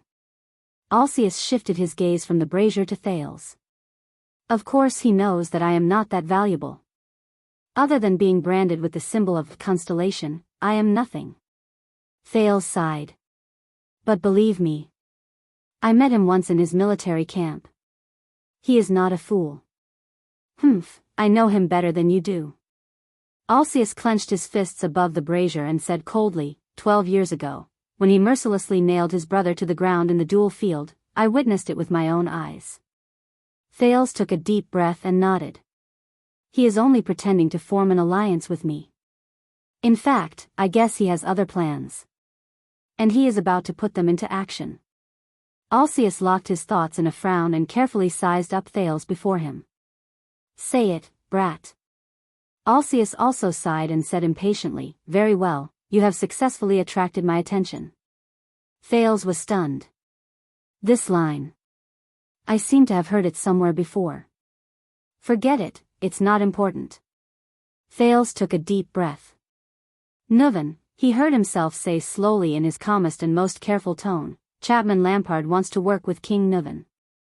With the Walton family, the Dragon Spear family, and Dragon Cloud City. A few seconds passed. Ha ha ha ha ha. Alcius burst into impudent laughter. With a nonchalant expression, he turned his head away. Thales only stared at him quietly. Alcius put down his hands that were warming the fire and clasped them together. His gaze was cold. Is this your guess? I thought you were only good at using gimmicks. I didn't expect you to be good at creating gimmicks as well. I saw it with my own eyes. Lampard was trying to contact Dragon Cloud City. Thales replied coldly. Impossible. Alcius stopped smiling and said firmly, Lampard is suspected of murdering Prince Maria. That is a blood feud. King Nuvan will not work with him. Why should we avenge our blood kin? Thales quickly caught up with him and retorted with a cold gaze, for justice to be upheld? No. It is to ensure that our family will no longer be harmed like this. It is to give our enemies the most severe warning. It is for the ultimate continuation and prosperity of our family. Alcius frowned. For this goal, everything can be abandoned. Thales nodded slowly. Including vengeance and honor. King Nuvan has not lost his rationality. You said it yourself. Looking at the Archduke's deeply doubtful expression, the second prince said flatly, the Walton family has lost its last direct heir, but it has not perished. King Nuvan will not let it perish. It was Lampard who made the first move. He targeted Dragon Cloud City and even killed its only heir. Trust has disappeared. Alcius still shook his head. Even if he wanted to find an ally, it would not be King Nuvan. Lampard would not go looking for trouble himself. You just said that you know Lampard better than I do. You know if he has the courage to take the risk to reconcile with his enemies for the sake of benefits. Thales calmly refuted the Archduke's words. Don't forget, a few years ago, Constellation's Duke of the Northern Territory, Val Arund, wore a hood and formed an alliance with Lampard, and Arund and Lampard are mortal enemies. Archduke Alcius took a deep breath. Also, you saw that we were acting, didn't you? Thales saw the wavering in the Archduke's eyes and continued to throw out the bait he had prepared. Why do you think Lampard sent an army to escort me to Dragon Cloud City in such a dignified manner? Do you really think that King Nuvan ordered his White Blade Guards to depart ahead of schedule and kidnap me to Dragon Cloud City out of anger and fury? Alcius was slightly startled. That was indeed an act. Thales' face tensed up and he spoke faster, making his voice sound more urgent and agitated. It was an act for all of you to see. To see how His Majesty's anger was ignited. So that he could confuse all of you and conceal his deepest intentions. But it was not to stop the war between Constellation and the Dragon, nor to stop Black Sand region or the southern archdukes from benefiting from the war. It was for the alliance between Dragon Cloud City and Black Sand region. Archduke Alcius closed his mouth and exhaled deeply, as if he was thinking. During those few days, God knows what exactly Nicholas of Dragon Cloud City and Kent Vita of Black Sand region talked about in the tent. Thales sighed and said, we only saw them drawing their swords outside the tent. But I can roughly guess. Thales heard that his tone had become calm again. He also saw Alcius' gaze gradually become deeper. The Walton family is destined to decline. The second prince sighed faintly. After King Nuvan's passing, the Walton family might even face a calamity after the next king selection. So, he must place his bet on a powerful archduke, a future king, even if this person is suspected of murdering his son. Alcius turned around and looked at the moonlight outside the window. Thales slowly shut his mouth. He was waiting for Alcius' response. This is the Archduke's own battle.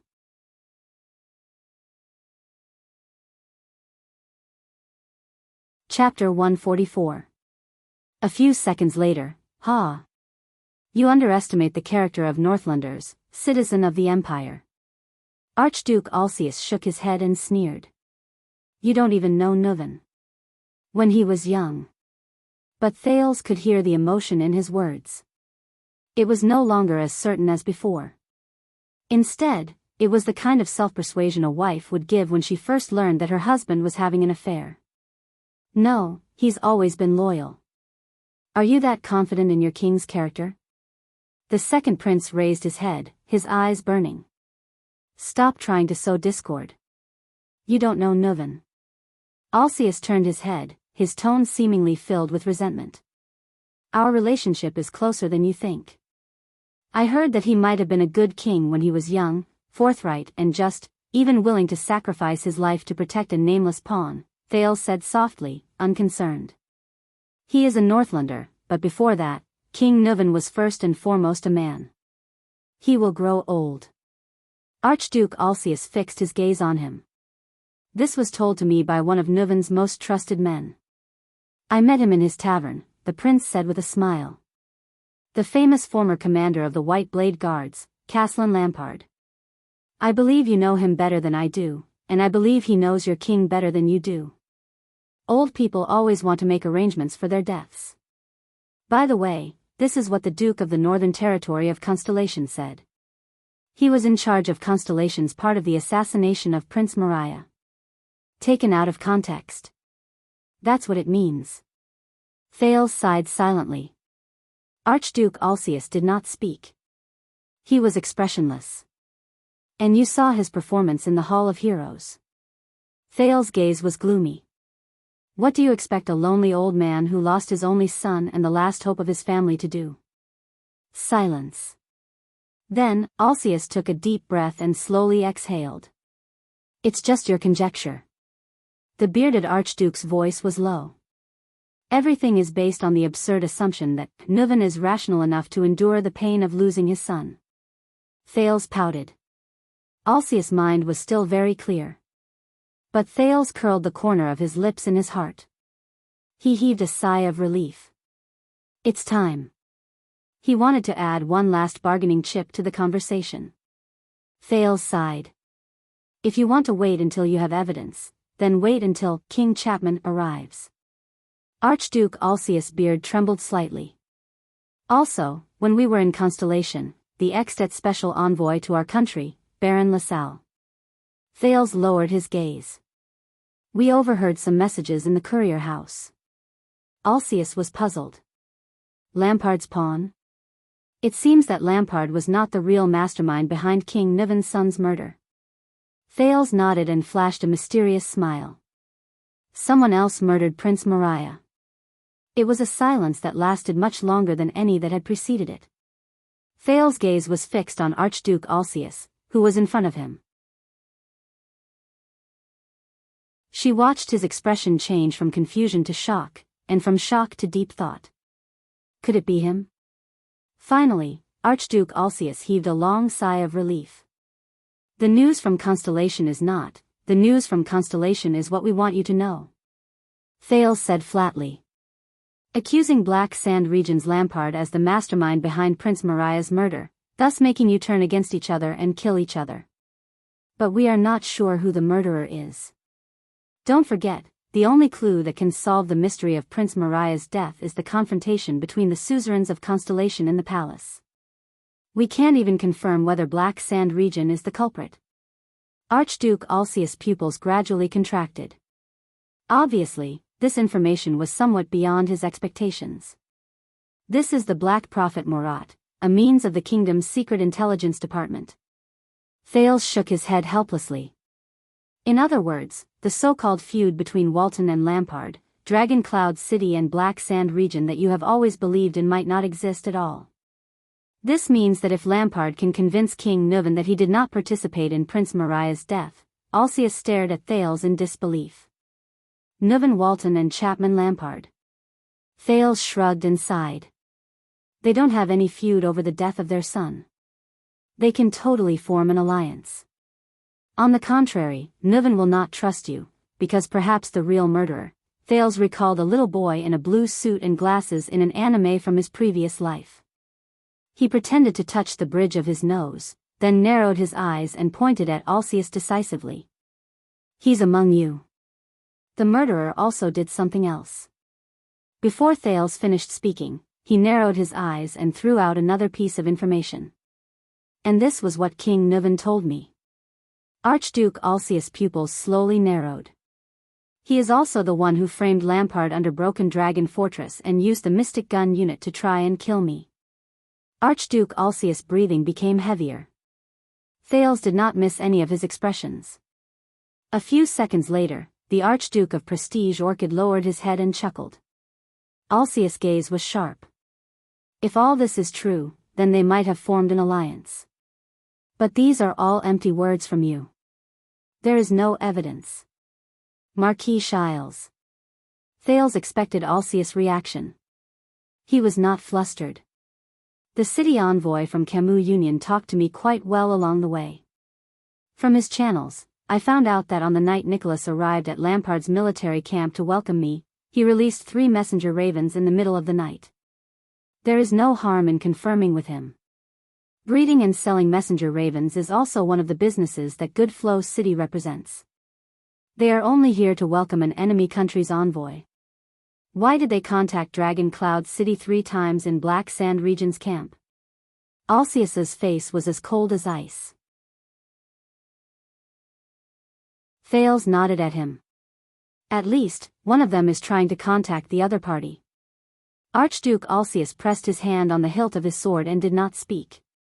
After a moment of silence, the Archduke said calmly, "If Nuven wants to find an ally who can successfully choose his king for the sake of the Walton family's future survival, then be it me or Rockney from the City of Faraway Prayers, we are both better choices than Black Sand Region. Besides, even if they secretly form an alliance, what can they do? Extet isn't Constellation. We choose our own king. Do you think Nuven can appoint Lampard as his successor before he dies?" Alcius retorted firmly. "Will it feel like an imperial appointment?" This sentence suddenly popped up in Thales' mind for no reason. This made him burst into laughter. "No." Thales cut him off firmly. "Chapman Lampard of Black Sand Region has the greatest advantage to become the next king." Alcius did not speak. He was waiting for the foreign prince's reply. "Your Grace, why do you think that after what happened to Prince Maria and the Fortress Treaty, war hasn't broken out between our 2 countries?" Thales asked flatly. Alcius' gaze shifted slightly. "You." The Archduke's gaze as he looked at Thales slowly changed. "You were sent to Extet.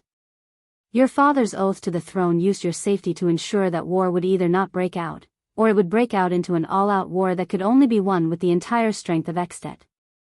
The price would be heavy, and no Archduke would be able to face it alone.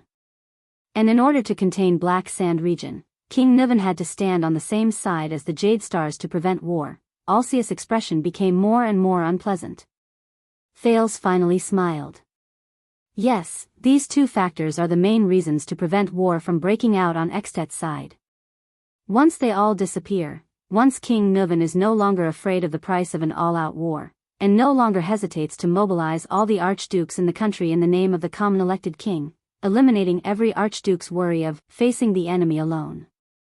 Once King Nuven no longer has the need to contain Black Sand Region's expansion, and even needs to help them expand to ensure that they obtain a bargaining chip in the king's selection, Lampard of Black Sand Region will undoubtedly be the biggest beneficiary of war. He is close to the northern territory of Constellation, and has Nuven's open and covert support." Alcius raised his head and stared at the ceiling. Thales could not see his expression clearly. "Now you know why King Nuven came to you to discuss the matter of soldiers, and to test your attitude towards killing me?" Thales lowered his eyebrows. The noise of the banquet continued to ring in his ears. Archduke Alcius lowered his head. The second prince chuckled softly. Thales quirked his eyebrows and spread his hands. "I wonder if you are ready to address King Chapman as a respectful title?" "So." Rabian Alcius stared straight at Thales. But this time, the disgust and hatred in his eyes faded away, and he became exceptionally serious. "You came to me, even if their alliance is only based on your suspicions." Thales nodded painfully and sighed heavily. "Yes, perhaps Lampard is still trying to contact King Nuven." He exercised his neck and rubbed his hands in frustration. "Perhaps they have not come together yet. Even if they have really formed an alliance, you still have room for reconciliation. Nuven suspects that you are the murderers of Maria, and Lampard may become king. These are your losses, Archduke Alcius, but these consequences will not appear so soon, so you do not have to worry. But I am different." Thales raised his head and looked at Alcius solemnly. "Once things change as I imagine them to be, Dragon Cloud City and Black Sand Region will kidnap all of Extet and start a war," the second prince said in a nonchalant but slightly anxious tone. "Then I, who is still on a diplomatic mission in Extet, will be the first to suffer. I will face the judgment of fate earlier than any of you. This is why I came to you. For my life." Thales stared at Archduke Alcius, whose face was stiff. He gritted his teeth and said, "And for your future." Both of them fell into silence again. The noise and the crackling of the braziers traveled into their ears. "Why did you come to me?" Alcius asked in a hoarse voice. "And not the others? Rachni? Pofret? Perhaps they are more reliable?" Thales stared at him and nodded slightly. "Only your and Trentida's territories are bordered by Constellation and close to Black Sand region. You cannot turn a blind eye to Black Sand region's rise and Constellation's affairs. As for Trentida, I don't believe in his treachery." The Prince of Constellation said softly, "Among all the archdukes, you, Arabian Alcius of Prestige Orchid region, are the most likely to stand with me." Alcius took a deep breath and looked out the window. The next moment, "Since we've said this much," Archduke Alcius turned to him abruptly. His gaze was sharp. "What else do you plan to do? Say it all at once." Thales snapped his fingers in his heart. He smiled on the surface. "We are still in King Nuvan's palace. There are not many opportunities for us to meet and communicate. After you have confirmed the details I have told you, if you think that my words are reasonable and that there is a need to take some precautions," Thales said faintly, "I have bribed Marquis Shiles with a promise. He will provide me with information, and tonight's banquet will last until tomorrow morning or even noon." Archduke Alcius nodded. At 4:00 in the morning, the gates of the palace and Dragon Cloud City will open. At that time, the first wave of guests will leave. The guards will be as tired as they are. "You will avoid their eyes and ears and leave the banquet hall," Thales said cautiously. "Come to the meeting hall and find me. I will leave midway and find an excuse to rest there. Over there, we will finalize a plan that will not only save my life, but also make Nuvan and Lampard's alliance go bankrupt." Alcius stared at him steadily. "I will consider it." The bearded archduke's expression was complicated. "But you know, it's just a consideration." "Of course." Thales raised his eyebrows. "It's up to you whether you want to come or not." The archduke fell silent. Just as Thales was feeling uneasy, Alcius suddenly chuckled. "Brat, perhaps you really are a rare intelligent person." The archduke shook his head. "But I still don't like you." "It's okay." Thales reacted quickly and said with a smile, "After all, we, Jade Star and Alcius are mortal enemies." Alcius glanced at him one last time. His gaze was complicated and subtle.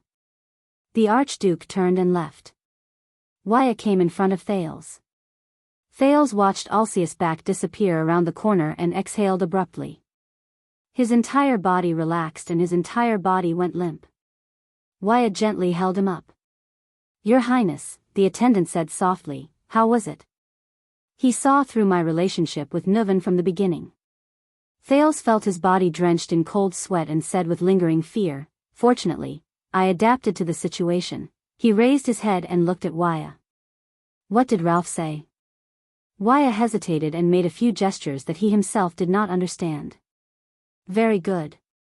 In that case, Marquis Shiles has stalled the third Archduke." Thales wiped the sweat from the back of his head and shook his head. "Give him this and this gesture, let Putray pass the note. The next target is about to begin."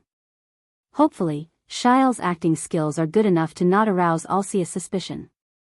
A few minutes later, Thales straightened himself and stood in another corridor. He recalled the next person's personality. Then, he made up his mind. Footsteps came from behind him. The next moment, Thales took a deep breath and turned around.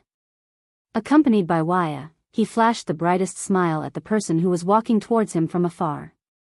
"Your Honorable Highness. You know, who will be the next common elected king of Extet?" The next second, the Archduke of Reformation Tower, Porpheus Trentida, who had a bowl cut on his face, stood in front of Thales with a frown on his face. 3:50 in the morning. Heroic Spirit Palace, the meeting hall. Thales sat at the long table where King Nuvan sat in the same hall as yesterday. Looking at the empty stone hall, he felt a little creeped out. There was only one thing that could overshadow his fear of darkness and loneliness. That was apprehension and panic towards the unknown. Only the few braziers behind him continued to crackle and burn on their own. He placed his hands on the long table and sighed. Who will come? His conversation with the 5 archdukes finally ended in trepidation. Alcius of Prestige Orchid region was the first. It made him especially nervous and took a long time. He almost failed due to his relationship with Nuven being exposed. Trentida of Reformation Tower seemed cunning and suspicious, but their conversation was much faster than the former's. Trentida quickly understood what Thales meant, and his gaze revealed deep suspicion.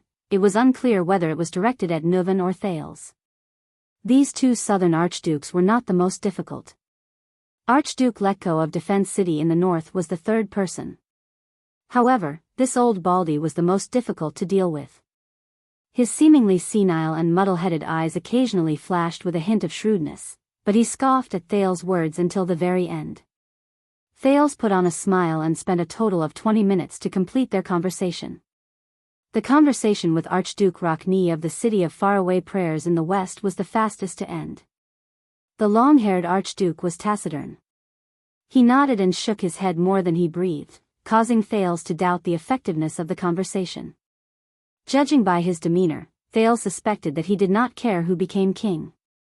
The last one was the young Archduke of Beacon Illumination City. The brown-haired young man, Concre Pofret, was the friendliest. He was also the most shocked by Thales' words. Even when he left, he still looked dazed and in disbelief. Thales had to comfort him. It hasn't happened yet. It's just that. Thales squeezed the pocket watch that Putre had handed to him. The cold metallic touch made his heart tighten. Who could it be? Who could it be? Who is the mastermind who hired the disaster swords to murder Mariah and then assassinate me? Or, no one appears at all? If I really can't find the murderer. Thales laughed bitterly. I hope King Nuven dies tonight. At this moment, thud, footsteps came from outside the stone hall. Thales was shocked. He sat up straight. It was a series of heavy and rhythmic footsteps. Step by step, the person walked over on the stone bricks. As the footsteps slowly approached, a figure was projected into the stone hall. The person seemed to be especially tall. The person finally walked into the meeting hall. Under the light from the brazier, Thales saw the person's shoulder-length hair and his unusually serious expression. There was a picture of an ancient book embroidered on his robe. The second prince was stunned. This was the person he had least expected. The brazier was still burning fiercely. The man stopped in front of him. I'm here, he said faintly. Thales jumped down from his chair and frowned. He still remembered that this serious man had refused King Nuven's order to kill the Prince of Constellation in a duel in this stone hall. The reason was that it would simply tarnish my honor. And now, he was standing in front of him. Hello. The second Prince of Constellation paused for a moment. He looked at the tall, slender man and sighed in disappointment. The Archduke of the City of Faraway Prayers of Extet.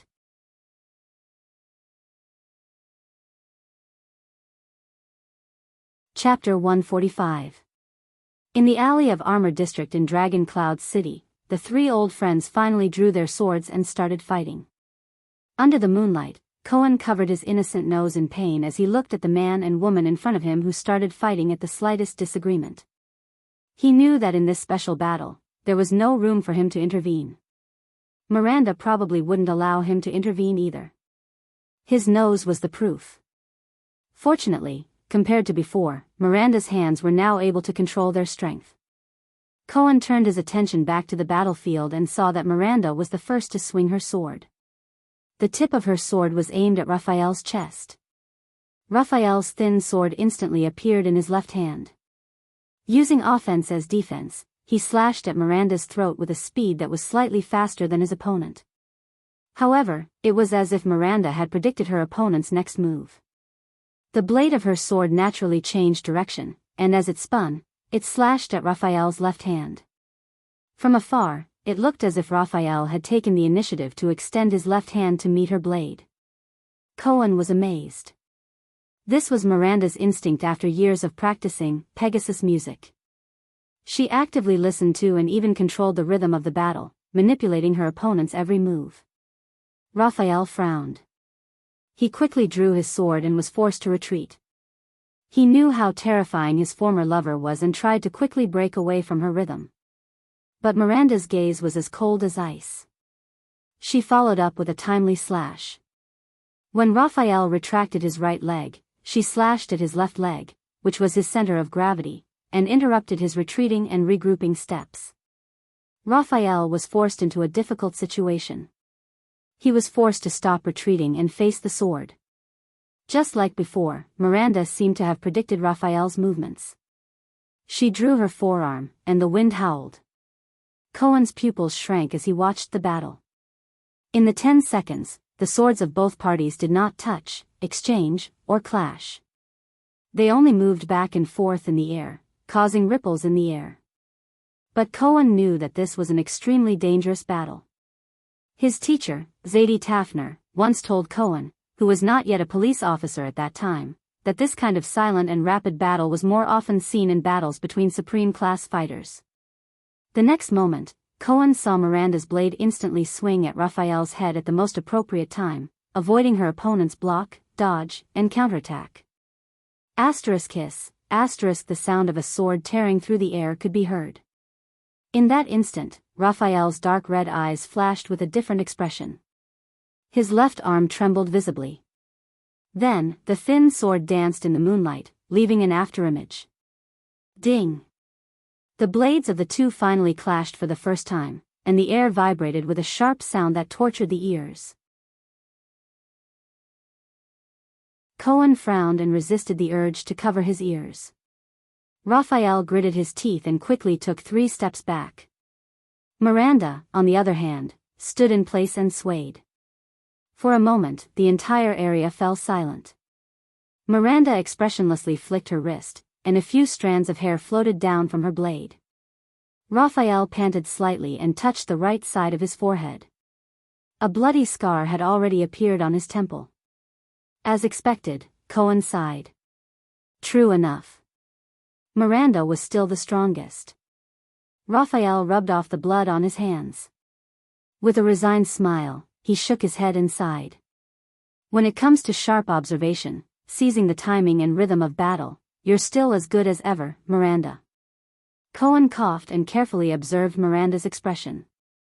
So, Raphael, let's call it a day. It's been a long time. Miranda still did not know about Raphael's power of eradication. However, if they continued to fight, the observant Miranda, they had to stop the fight.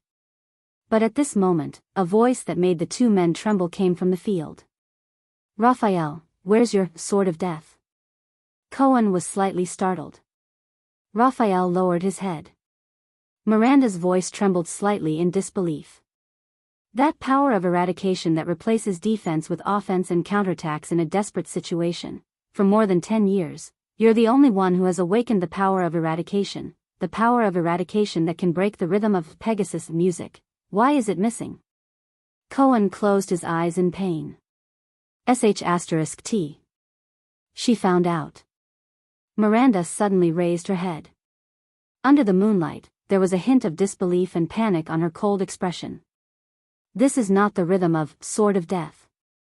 It's not even the rhythm of your swordsmanship. The swordswoman said slowly, although my hands. I can feel that cold temperature. It was hidden in your hands just now. It's another force. What is that, Raphael Lindbergh? Miranda's gaze was like two blades as she stared at the silent Raphael. Cohen slapped himself on the forehead in frustration. The three of them were silent for a few seconds until Raphael spoke in a gentle and relaxed manner. This is Prayer of the Dead. To be honest, it's not much different from Sword of Death. The young man in white sneered. His voice was still light. Fighting for a chance of survival in a hair's breadth, seeking victory in a dangerous situation to the limit. The style is very similar.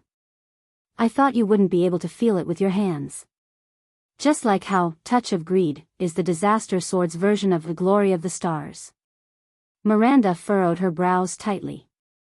With a hint of anxiety, she asked keenly, is the so-called Prayer of the Dead also another version of Sword of Death?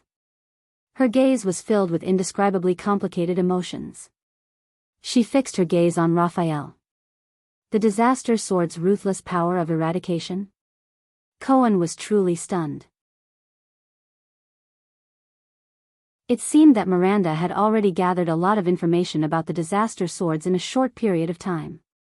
As for himself, Cohen thought of the young man who ran away, and he immediately blushed.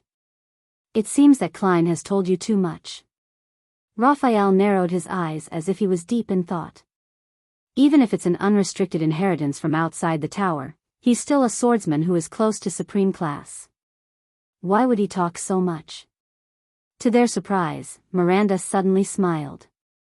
Cohen was stunned, while Raphael furrowed his brows.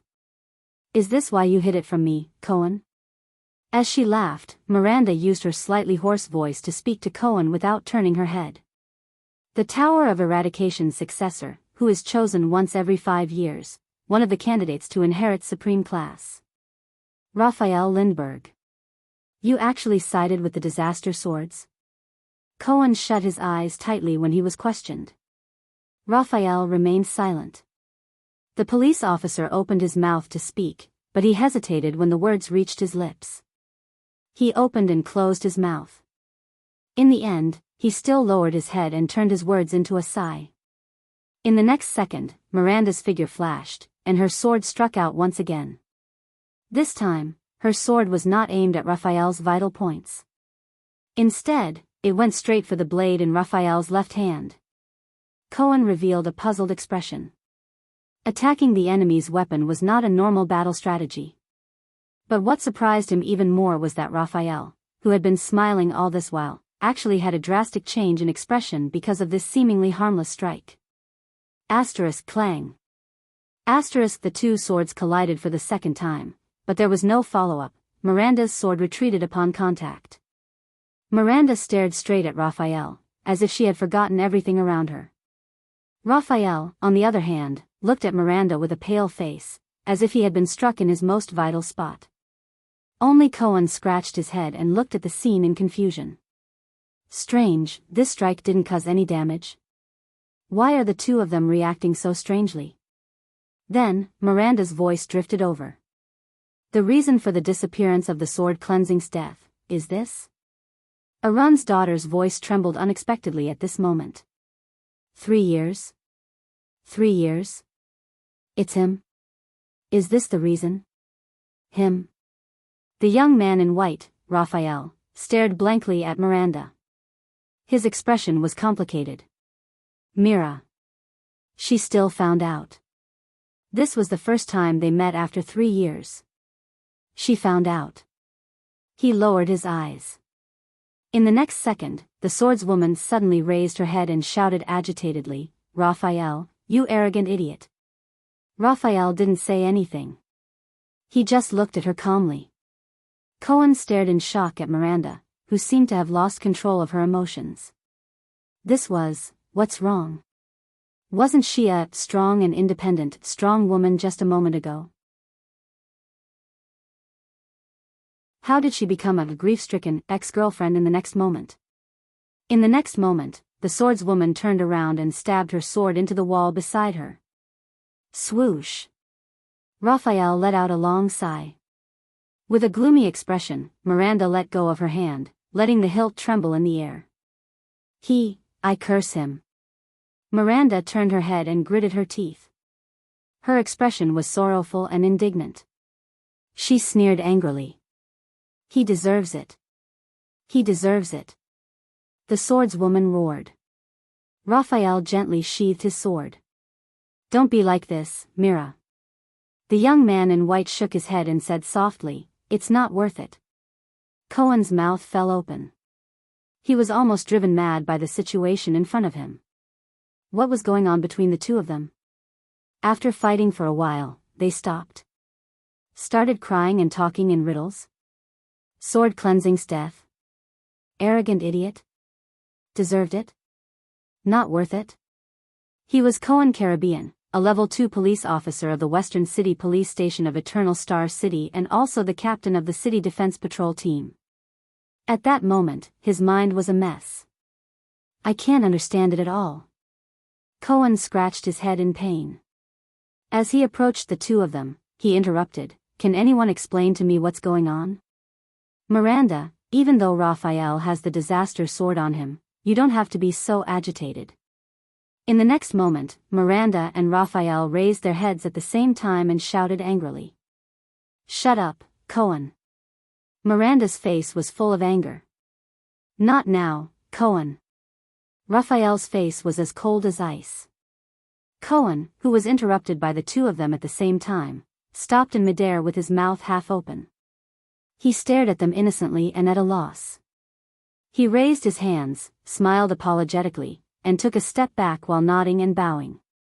All right, you guys talk. The police officer, who was completely unaware of the situation, silently criticized in his heart. People like me who aren't smart enough shouldn't participate. Damn couples. After Cohen's interruption, the three of them were silent for a while. Two of them were immersed in complicated and subtle emotions, while the third sighed in boredom. So. Miranda adjusted her emotions, lowered her head, and sneered, "The sword cleansing's death can't come back, right? Just like you." Raphael understood what she meant. He sighed softly, and his gaze was complicated. The sword cleansing's death originated from the chaotic period of war during the era of multiple kings. The young man in white shook his head in a sentimental manner. A brave and loyal great knight was betrayed by the king he served, and his reputation was ruined. The great knight's son escaped from the siege. He washed the blood on his father's sword by the river and vowed to take revenge, Raphael said faintly. Many years later, he joined the enemy kingdom and became a knight. After many years of cruel battles where blood flowed like rivers and corpses were strewn everywhere, the new knight finally led the new king's army into the tyrant's castle and killed the enemy with his own hands. But this did not bring him satisfaction. The path of vengeance burned with only emptiness and sorrow. When he saw the fear and hatred in the eyes of a princess left behind by his enemy, the knight's heart softened, and he suddenly came to a realization. Raphael lowered his head with a gloomy look in his eyes and continued in a low voice, "What's the point of this? Old vengeance was avenged, new hatred was born. The grudges between the kings were endless. Death and hatred were intertwined, and the tragedy never disappeared. The emptiness was bottomless." Miranda listened to Raphael's story quietly, while Cohen scratched his head in pain. He had had enough of these two.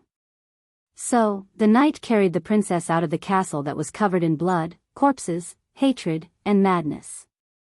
The knight stood under the sun and wiped away the princess' tears of fear. There, the knight swore that he would end this chaotic world that bred hatred and death. From then on, his extraordinary power was called the sword cleansing's death. Raphael's story ended. Miranda stood where she was in silence. "Ha." Cohen laughed dryly, wanting to push the progress of the mission. "It sounds like a third-rate knight's novel. A tragic life, a noble birth, a powerful enemy, slowly becoming stronger, his legs turning to jelly at the sight of a woman, and then he swore to dominate this chaotic world." "Shut up, Cohen." This time, a man and a woman interrupted Cohen. Surprisingly, both of them were of the same caliber and speed. Feeling wronged, Cohen shut up again. "Look," Raphael turned to Miranda and said with an obscure smile, "compared to a greater goal, these things are not worth caring about. Do you understand?" Miranda looked at Raphael, her eyes full of hatred and sorrow. "So, the Secret Intelligence Department?" Raphael twitched the corner of his mouth and nodded. The two stared at each other in silence. It seemed that only the other could understand each other. Until Miranda looked away with a pained expression. "I wasn't joking just now. This concerns the future of the two kingdoms. Dragon Cloud City will not be peaceful tonight. Raphael straightened his clothes and raised his head to look at heroic Spirit Palace in the distance under the moonlight. He put on a smile again.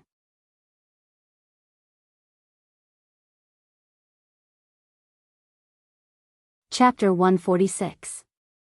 Cohen exhaled. He did not understand anything from just now until now. The police officer almost began to doubt himself. He made up his mind that no matter what the adulterous couple said, he would force them to stop this guessing game that always frustrated him and made him feel isolated, even though this situation often happened when he was in the Tower of Eradication. So? Cohen said angrily, do you want to tell us the truth? Disaster Sword? Secret Intelligence Department? And the reason why you're here? Raphael looked at him, his gaze subtle. Hey! Cohen subconsciously patted his saber. I don't mind joining forces with Miranda to deal with you. Raphael looked at Cohen's expression and suddenly smiled. You know, Cohen, the young man in white resumed his usual optimistic tone, I've always envied you. A simple world, simple thoughts, simple happiness. As beautiful as a night novel. Cohen was stunned. Simple, a night novel. Cohen immediately furrowed his brows. This guy really knows how to pick the right time to scold me. Miranda snickered. Raphael looked at Miranda's smile and his eyes moved. Then, he smiled as well. A sense of familiarity surged in Cohen's heart. It seemed that when the three of them were still in the tower, they were like this too. Remember, keep a low profile and hide. Raphael slowly turned around and whispered to them, find a good place to hide. Don't look for people like Gu anymore. In the next moment, Raphael's figure disappeared from the alley. Hey! Cohen's expression changed. He was about to chase after him, but Miranda grabbed his arm. Cohen! Miranda lowered her head and said faintly, don't chase after him. Cohen looked at Miranda in disbelief. You let him go just like that? The police officer raised his hand in the air indignantly. It's the first time we've met in 3 years. Aren't you going to ask anything? Including about the disaster sword? Miranda did not raise her head, nor did she look in the direction where Raphael disappeared. She said absent-mindedly, there's no need to ask. After all, he still carries a mission from the Secret Intelligence Department. And, Arun's daughter's voice became softer and softer, I didn't let him go. Cohen looked at the swordswoman in confusion. Miranda sighed. I can't beat him anymore. Cohen was stunned. He stared blankly at the swordswoman who had her head lowered. He stared at the first seed of the Tower of Eradication's 8 seeds. Something was not right. Suddenly, Cohen noticed that Miranda's beautiful black hair should have been tied up in a ponytail. Unknowingly, they had already dispersed. Cohen suddenly thought of something and was shocked. He looked down and found Miranda's hair tie in the moonlight. The hair rope was broken. The cut was smooth, as if it had been cut by a sword. Cohen's expression changed. This was the first time Raphael and Miranda exchanged blows. Him? Cohen looked at Miranda in disbelief. Raphael, held back just now. A battle between swordsmen was always unpredictable. It might be easy to kill a swordsman. But to show mercy to a swordsman, it meant that the swordsman must have superior swordsmanship and control over the situation. The key was. Cohen clearly remembered that although he ranked second in the overall assessment, Raphael was definitely one of the bottom 3 among the 8 seeds when it came to one-on-one duels. But now, Miranda said nothing. Cohen panted with difficulty. He looked at the hair rope on the ground and realized that his old friend had indeed become a stranger. Miranda, Cohen, whose thoughts were in a mess, said with difficulty, the story you told me at the end, about the knight and the princess, what does it mean? Miranda was silent for a few seconds. Humph, Cohen. Miranda laughed bitterly. As the son of the sword of the Twin Towers Caribbean family, your knowledge of history is terrible. Cohen's face turned red. All right. I can only accept it. But I'm really not familiar with the history of the era of kings. That's what historians are supposed to do, isn't it? That knight's name is Camelot Carluz, Miranda explained in a low voice. She looked at the ground and shook her head. And that princess, the daughter of his enemy, later became his wife. What a vulgar plot. Cohen frowned. Wait. Camelot, doesn't this name sound a little familiar? Miranda ignored him and continued with her story. After that, the knight fought for 20 years, quelled the terrible chaos of war, brought peace and stability, and built his ideal kingdom. Cohen's frown deepened. Quelled the terrible chaos of war, built his ideal kingdom, because his achievements were so great that they were unprecedented. Even the patriarch of the Bright God Church could not find a suitable coronation ceremony for him. Miranda chuckled and said faintly, so, the knight's wife personally weaved a ring of jasmine flowers and crowned him. His subordinates and people gave him an unprecedented title. Miranda finished her story calmly. Supreme Emperor. At that moment, Cohen's mouth opened as wide as it could possibly get. This is the story of the first emperor in history, Great Emperor Camelot, who conquered everywhere and built the ancient empire. Cohen's eyes were in a daze, and he kept scratching his head. All right. It seems like my knowledge of history is really poor. So, Raphael means? Cohen asked hesitantly. At this moment, something unexpected happened. Miranda turned her head and suddenly stretched out her hands and put them on Cohen's broad shoulders. She hugged the police officer. Then, she buried her face in his chest. Then, she pressed her entire body weight against Cohen. Cohen instantly froze. 1 second. 2 seconds. 3 seconds passed. Cohen stared at Miranda in his arms in a daze. The next moment, when he came to his senses, he was immediately scared out of his wits. What? What's going on? Miranda, the fiendish Miranda, was actually in his arms. That's not right. That's not how the script is written. There's a Far Eastern proverb, a friend's wife is not allowed, if she comes to her senses. If Raphael finds out, I'm not, at this moment. I'm sorry. The swordswoman's voice was trembling and sobbing as it came from Cohen's arms. Cohen was instantly shocked. Sobbing? From now on, I'll treat you as a wall. Miranda's voice was a little muffled and distorted. I need to lean on you for a while. She looked like she was about to cry. Cohen lowered his head in disbelief and looked at Miranda. The swordswoman, who had always been strong and independent, was in this state. It was even more shocking to Cohen than if she threw herself into his arms and confessed her love to him. Cohen also noticed that Miranda's hands on his shoulders were trembling slightly as she leaned her face against his chest. Well, Miranda. Cohen, who was at a loss, could only awkwardly pat Miranda's back. It's okay. You're the first seed of the Tower of Eradication, the future Duchess of the Northern Territory, Lady Miranda Arund. No matter what happens, you can wait. Cohen was stunned. He remembered Miranda's sharp observation skills. Could it be, Miranda? Cohen was stunned. Did you discover something in the battle just now? That is why, your conversation with Raphael started to become strange after the battle. Miranda shuddered again in his arms. Cohen confirmed his suspicions. It's Raphael, isn't it? You hit his sword, and then discovered something. Recalling Raphael's appearance, Cohen gritted his teeth and asked, Raphael, what happened to him? Miranda shivered again. Cohen looked at Miranda and felt an indescribable sadness in his heart. I can't tell you, but, it's terrible. As Miranda spoke in a hoarse voice, the swordswoman's head in Cohen's arms trembled slightly again. Raphael. Something terrible happened. Terrible. Very terrible. Heroic Spirit Palace, Hall of Heroes. Tell me. In the firelight, the long-haired Archduke Kulgan Rockne frowned and looked at Thales, who had a strange expression on his face. With his usual serious tone, he said, if the Waltons really form an alliance with Lampard, what are your plans? Thales opened his mouth slightly and said awkwardly, well, actually, at this moment, a second set of footsteps came from outside the stone hall.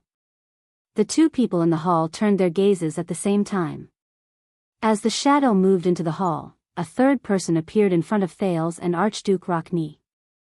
Thales stared at the newcomer in a daze. Porphyus Trentida, the Archduke of Southern Extet and the Archduke of Reformation Tower, raised his head and looked at Archduke Rockne, then at Thales. Oh my, oh my. Trentida met Rockne's gaze with a strange expression. Your Highness, you didn't tell me that you invited someone else, and it's the glorious and proud Rockne, right? You're also interested in this kind of conspiracy? Archduke Rockne frowned deeply as he pondered about something. Thales smiled awkwardly. Please forgive me, these two people. Asterisk thud. Thud. Thud, asterisk another set of footsteps came from outside the hall. Rockne and Trentida glanced at each other and looked at the newcomer. Following the old footsteps, the bald Archduke Letko of Defense City in the north walked slowly into the meeting hall with a cautious expression. Thales exhaled deeply. 3 people? 3 archdukes? The elderly Archduke Letko could not help but be slightly startled when he saw the 3 people in the hall. It seems like it's quite lively here. It seems like someone is playing us like monkeys. Trentida stared at Thales with a complicated expression. This little prince of Constellation promised me that we would meet alone, brat, Archduke Rockne said slowly with a fierce expression. You, Thales' face twitched as he squeezed out a smile. It's not what you think, I knew there was a problem. An obviously displeased voice traveled into the ears of the 4 people in the hall. Thales, Rockne, Trentida, and Letko turned their heads in unison. The bearded Archduke of Prestige Orchid, Rabian Alcius, strode heavily into the meeting hall with a gloomy expression. Thales heaved a deep sigh. 4 archdukes. Thales opened his eyes and said helplessly, It seems like all of you esteemed sirs, all of you are secretly overthrowing the Walton royal family, very interested. The 4 archdukes looked at each other. Very soon, they understood something. I got it.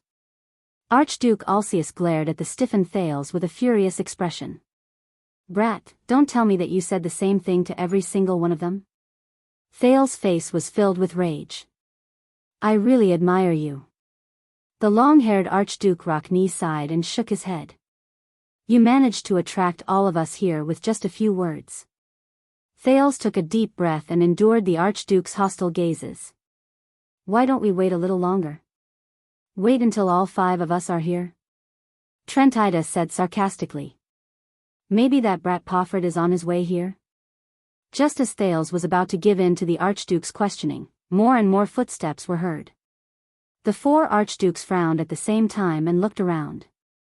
Many people dressed in the uniforms of guards and servants filed into the meeting hall.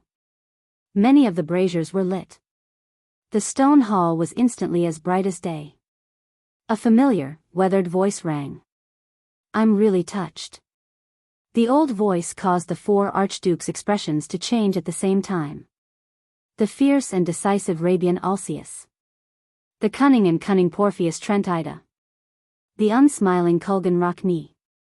And the seemingly honest Rogers Letko.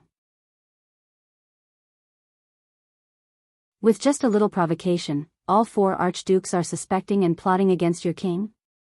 I'm not dead yet, and you're already so anxious to target the throne of Extet? Flanked by 2 rows of white blade guards and Nicholas, Nuvan Walton VII stepped into his meeting hall with a dignified expression. The common elected king of Extet came to the high seat at the long table below the Soul Slayer pike. He raised his head and cast his gaze at the 4 archdukes. At that moment, Thales suddenly realized that the old king was actually very tall. Marquis Shiles and Putray also came to Thales' side from the crowd. The former wore his usual smile and nodded at him, while the latter pursed his lips and observed everything in the hall. The 4 archdukes looked at each other with different expressions, then at King Nuvan. Damn you, brat. Archduke Alcius spat and glared at Thales fiercely. Conspiring with the king, to fool us? What do we do now? Your Majesty. Rockne nonchalantly sat down on the long table. Are you going to punish us just because the four of us gathered in the meeting hall? Or... Tranquil glanced at Thales maliciously, sending a chill down the latter's spine. The brat over there wants to accuse us of plotting against the throne? Our attendants and guards are all up there, Your Majesty. Archduke Letko exhaled with a complicated expression. If they want to get rid of us, this is an unprecedented opportunity. *T, Thales sighed. He suddenly realized that he seemed to have attracted a lot of hatred. Thales could only smile sheepishly and spread his hands. Actually, these are all King Nuven's. At this moment, King Nuven interrupted him. Porpheus is right. King Nuven slowly exhaled. His aged but dignified voice echoed in the stone hall. There is only one thing we need to do. Under King Nuven's sharp gaze, the four archdukes were simultaneously stunned. The old king spoke slowly in his old but powerful voice.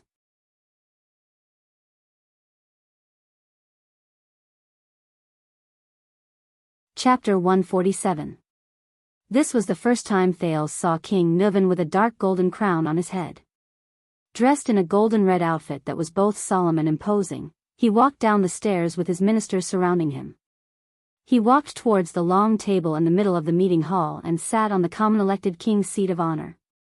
In Thales' eyes, the nearly 70-year-old old man was no longer as gloomy and obscure as he was when he first met him.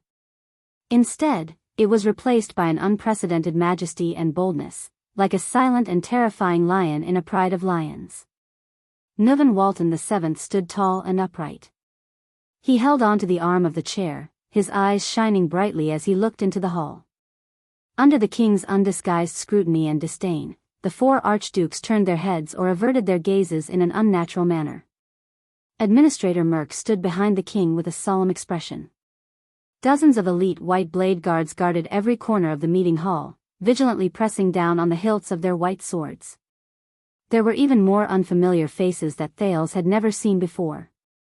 They were dressed in the attire of nobles and had different expressions on their faces as they stood on both sides of the king, exchanging glances openly. This was also the first time Thales saw King Nuven's close vassals, the court of Dragon Cloud City. Compared to the orderly and disciplined Constellation Palace, the extension monarch and vassals exuded a fierce, boorish, dignified, and wild aura from deep within their bones in terms of their standing, posture, movements, and expressions. They appeared casual and crude, making anyone who saw this scene for the first time feel uneasy. It was as if they were standing among a group of dangerous carnivores that were ready to bite them at any time. Thales could not help but glance at Putre, who nodded slightly at him. Wait? In the meeting hall, the long-haired Archduke Rockne asked the question in his thunderous voice. What do you mean, Your Majesty? No one answered him. Hey, Your Majesty!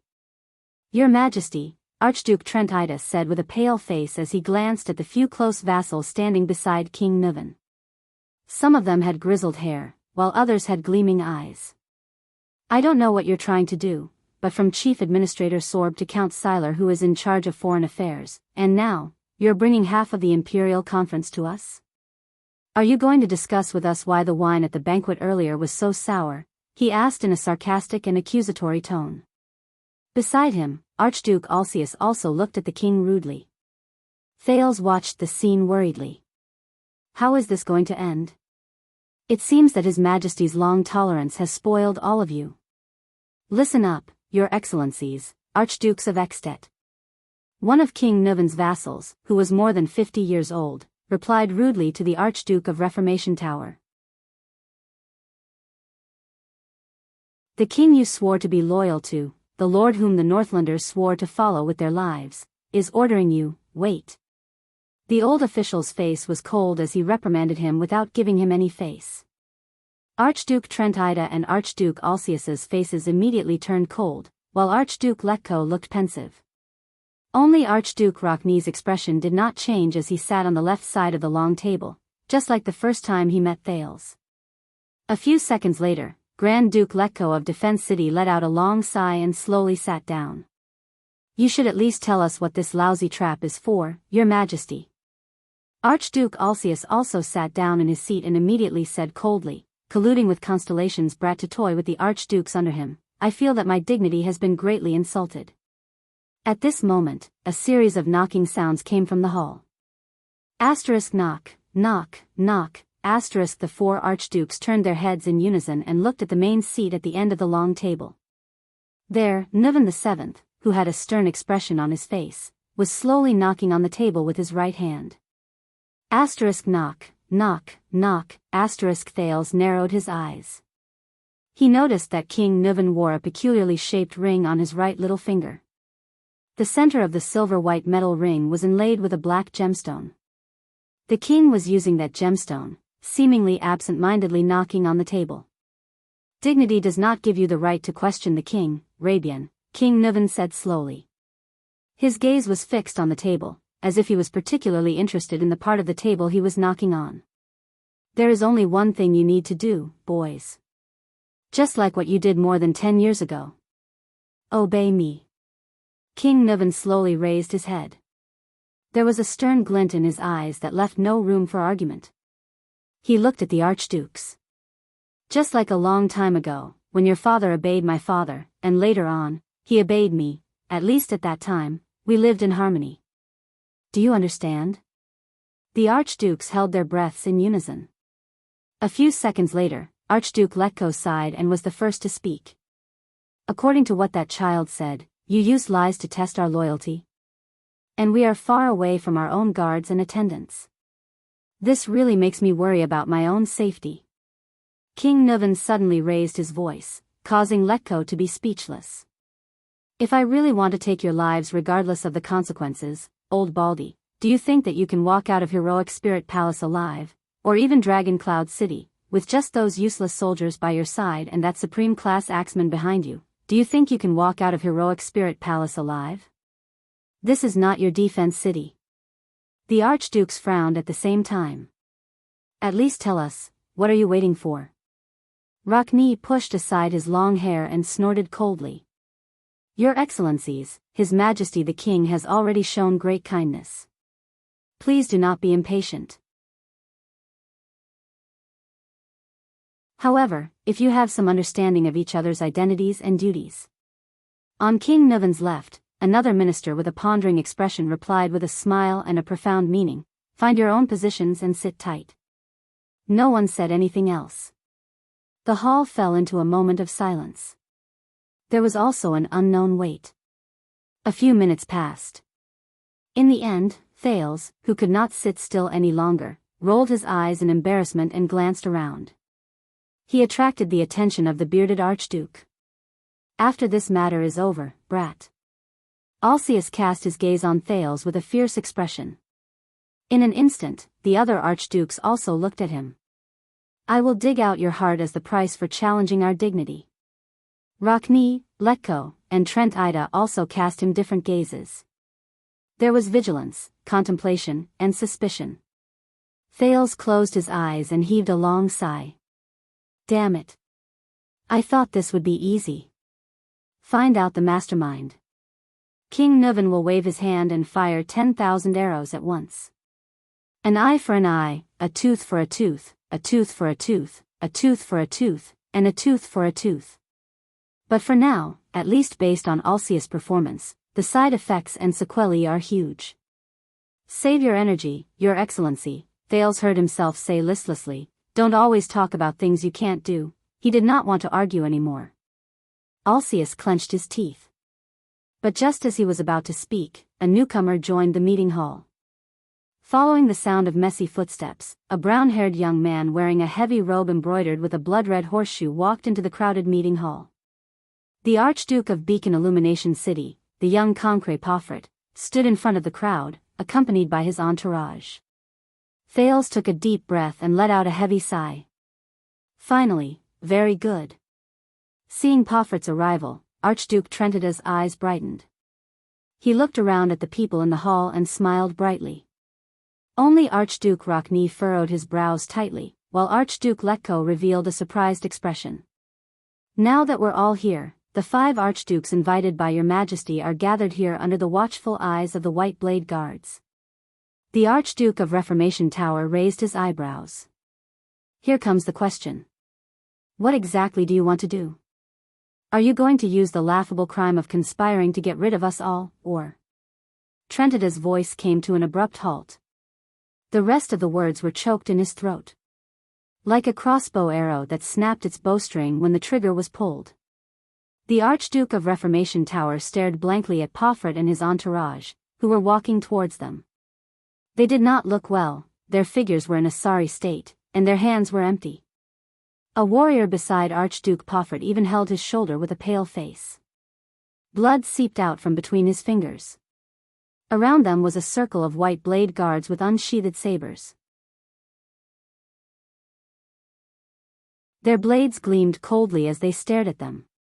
The star killer, Nicholas, was the last to walk in with a chilling aura around him. He bowed to the king. Trentida came to a realization. Pomfret and his entourage were escorted in by the white blade guards after they were disarmed. Archduke Pomfret himself stood expressionlessly. His body was still cold, and snow dripped from his brown hair. Is that enough? The young Archduke's gaze was sullen.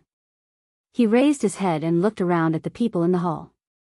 A noble Archduke should not be treated like a criminal in the king's palace and castle.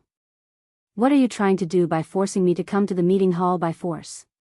This is a challenge to our ancient Northland tradition, and a disregard for Rikuru's joint ruling pledge. King Nuvan narrowed his eyes. The four archdukes had different expressions. Thales raised his eyebrows at an angle that no one could see. Tonight is finally coming to an end. Is this what you wanted us to wait for, Your Majesty? You used all kinds of means to gather the five of us here.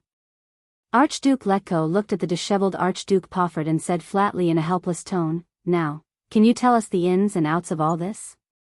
Alcia said angrily, "Don't tell me that we really have to wait for Lampard to come with us, just like that brat said." Trentida chuckled in a low voice. Under everyone's gaze, the old king of Extet paused for 3 seconds before he slowly opened his mouth. "Very well." King Nuvan clasped his hands. His expression was solemn, and his gaze was sharp. But what he said next made almost everyone reveal a surprised expression. "Little Thales, my clever guest." King Nuvan slowly turned to the side and looked at the Prince of Constellation beside him. Thales, who was ready to watch a good show, was completely stunned. "What? Little Thales? Do I know you that well? Come, tell my loyal archdukes why they are here." As King Nuvan's voice fell, his eyes flashed. "Tell them the so-called truth." Everyone's gazes were filled with hesitation, surprise, gloominess, and other different emotions.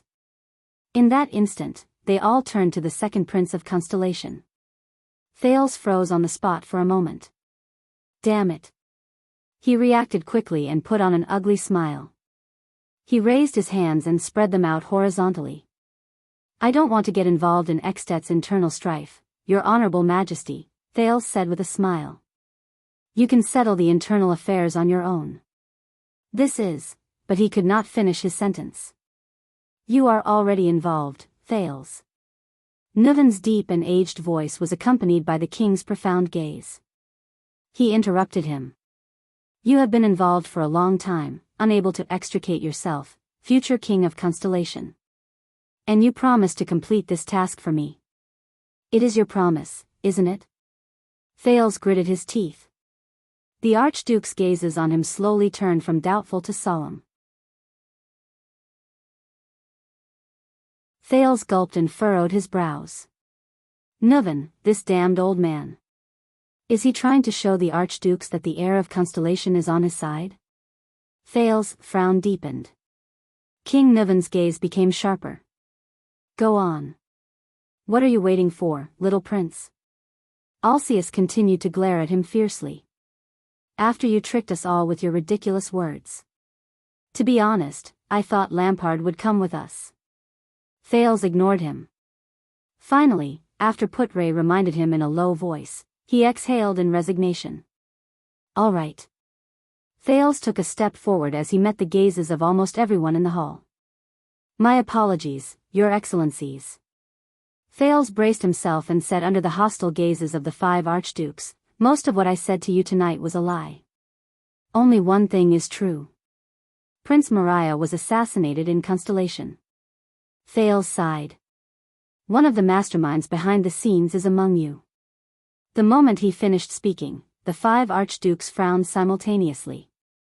The close vassals beside the king began to whisper to each other. The second prince ignored the noise that began to increase in the hall. And King Niven asked me to find the mastermind who conspired with Lampard to murder Prince Maria, Thales said expressionlessly. Hey, I knew it. The bald Archduke Letko sighed. He didn't invite us here just to deal with the Prince of Constellation.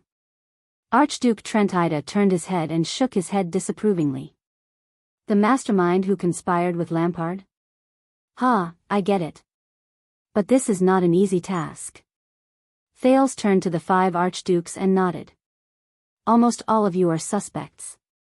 The 5 archdukes turned their heads away unnaturally to avoid Thales and King Niven's gaze. The facts have proven that all of you are indeed restless. Thales chuckled and continued, to be honest, I really didn't expect that my words would attract all 4 of you here.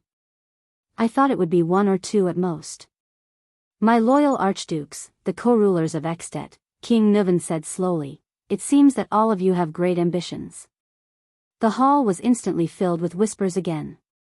Alcius and Letko's expressions became extremely awkward. Rockney still had a cold expression, Trentida clicked his tongue and giggled, and the young Poffert's expression was still gloomy. King Niven quietly watched everything in the hall with his hands clasped together. So, it's almost impossible to find the mastermind from you lot by following the rules. Thales sighed. I can only find another way out. I give up on starting from the suspects and start from the truth of the matter, from how the murderer would react after knowing the truth. Thales nodded at Putre and smiled. Since we can't retreat, why not go forward with all our might? I see, Archduke Rockney of the City of Faraway Prayers said sternly. Everything you said was false. There was no secret meeting between Dragon Cloud City and Black Sand region, nor was there any collaboration between the Waltons and Lampard, was there? Thales shook his head. Of course not, I made it all up. His Majesty will not form an alliance with an enemy who killed his blood kin. At the long table, King Niven's gaze flickered strangely. I understand, Archduke Letko said with a lisp. The key lies in Lampard, right? Because the so-called mastermind who murdered Maria is secretly collaborating with Lampard? Humph, Alcius snorted coldly. What a lousy scheme. To convince us and the mastermind at the same time that Lampard and His Majesty are collaborating? To make him think that Lampard will betray the identity of the mastermind to His Majesty? The trap is so straightforward. Archduke Trentida leaned back and giggled. Will anyone really fall for it? Thales stared at the 3 of them. His gaze moved back and forth for a few seconds. Until the second prince chuckled. No. Thales' expression became solemn and he shook his head firmly. It's not that simple. Don't forget what I told you. Perhaps the innocent archdukes will believe me when I said things like, Lampard is not the murderer, but the kingdom's secret intelligence department has designated him as the murderer, Thales continued with a serious expression. But only he, only the mastermind, will definitely not believe this. As Lampard's accomplice, only he knows that Lampard is indeed one of the murderers. Lampard cannot be cleared of the suspicion of murdering the prince, so it is impossible for Lampard to collaborate with His Majesty. Hence, it is impossible for him to betray His Majesty. Only Black Hand himself knows. Thales turned around and looked around to observe the effect of his words. The so-called alliance between the Waltons and Lampard that I mentioned was simply an exaggeration to scare people. It is impossible for Lampard to seek an alliance with His Majesty. Then what exactly did you mean by what you said last night? The bald Archduke Letko's eyes shone brightly. You said a lot about His Majesty abandoning hatred and choosing benefits. But if you cannot convince the murderer that Lampard and His Majesty are collaborating, I did not intend to let him believe this. I only wanted to tell him, Thales said flatly, His Majesty suspects that Lampard is not the murderer and is still trying to contact him. At the head of the long table, King Niven revealed a faint sneer. Moreover, from the moment Nicholas went to fetch me, it is very likely that both parties have been contacting each other for a long time. Archduke Alcius said impatiently, "You just said that Lampard is the murderer. He does not dare and will not collaborate with His Majesty. You cannot dig out the name of the mastermind from Lampard. I am not finished." King Nuvan's investigation also discovered a key point. Thales interrupted him coldly, causing Alcius to be stunned. The mastermind also did something else. He also participated in the murder of me and the Prince of Constellation. The whispers in the meeting hall instantly stopped. During the game between him and Lampard at Broken Dragon Fortress, he bribed a group called Disaster Sword and used Lampard's mystic gun unit to assassinate me. He tried to frame Lampard with this. Thales sucked in a deep breath and enunciated each word clearly. "This is what I want him to know. I want the mastermind to know that King Nuvan already knows that the mastermind who murdered Prince Maria is also the person who framed Lampard." Behind Thales, Putre sighed. Beside him, Marquis Shiles had a smile on his face. "So, at the end of the day, I only wanted to tell you two things after talking so much nonsense to all of you tonight." Thales shrugged. 1. His Majesty is contacting Lampard. 2. His Majesty knows that the mastermind who murdered Prince Maria is also plotting against Lampard. Under everyone's puzzled gazes, Thales nodded slowly. In that case, whether His Majesty can reach an agreement with Lampard is no longer important. The important thing is, when His Majesty contacts Lampard, in order to confirm the truth behind Maria's murder, will he inform Lampard of this matter? The archdukes were instantly shocked. They had already figured out the cause and effect of the matter.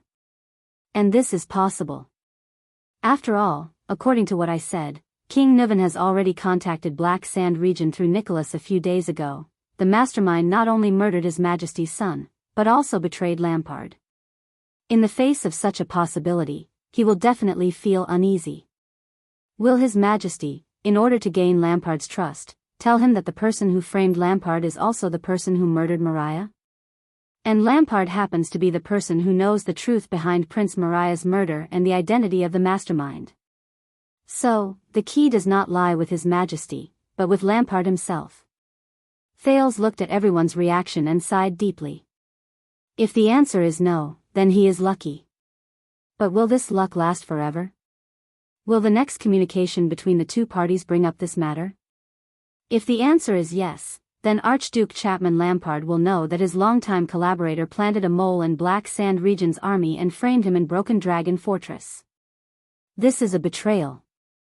At that time, if I were Lampard, the first thing I would do would be to immediately inform His Majesty of the identity of the culprit.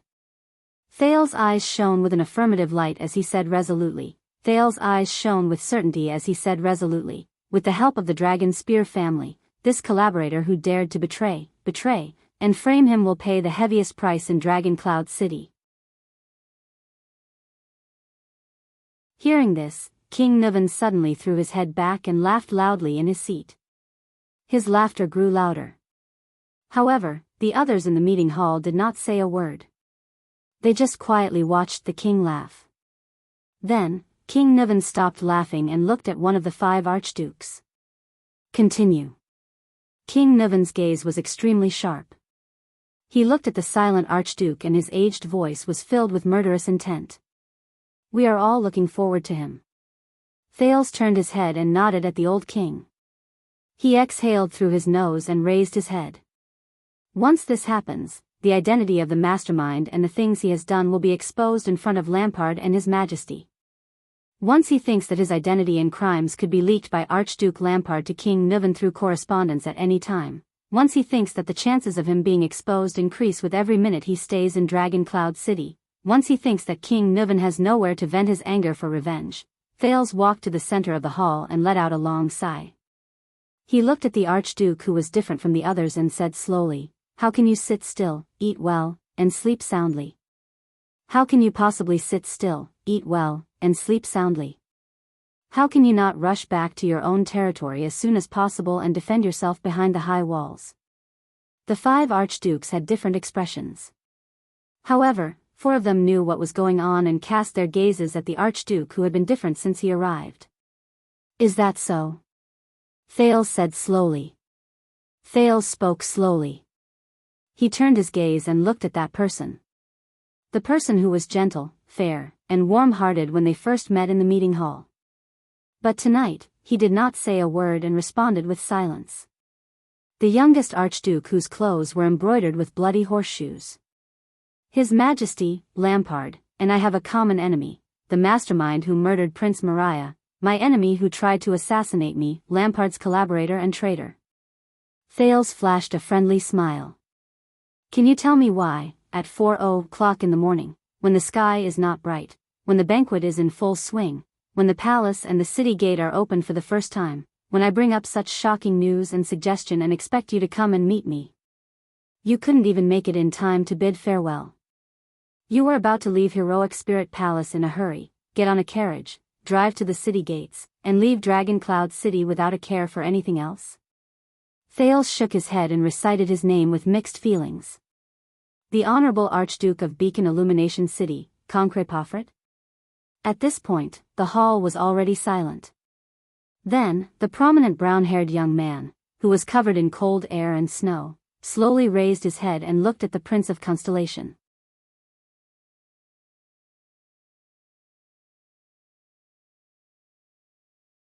Chapter 148.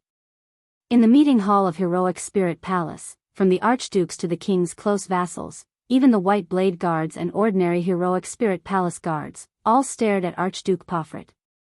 Among them, King Niven's gaze was the most terrifying.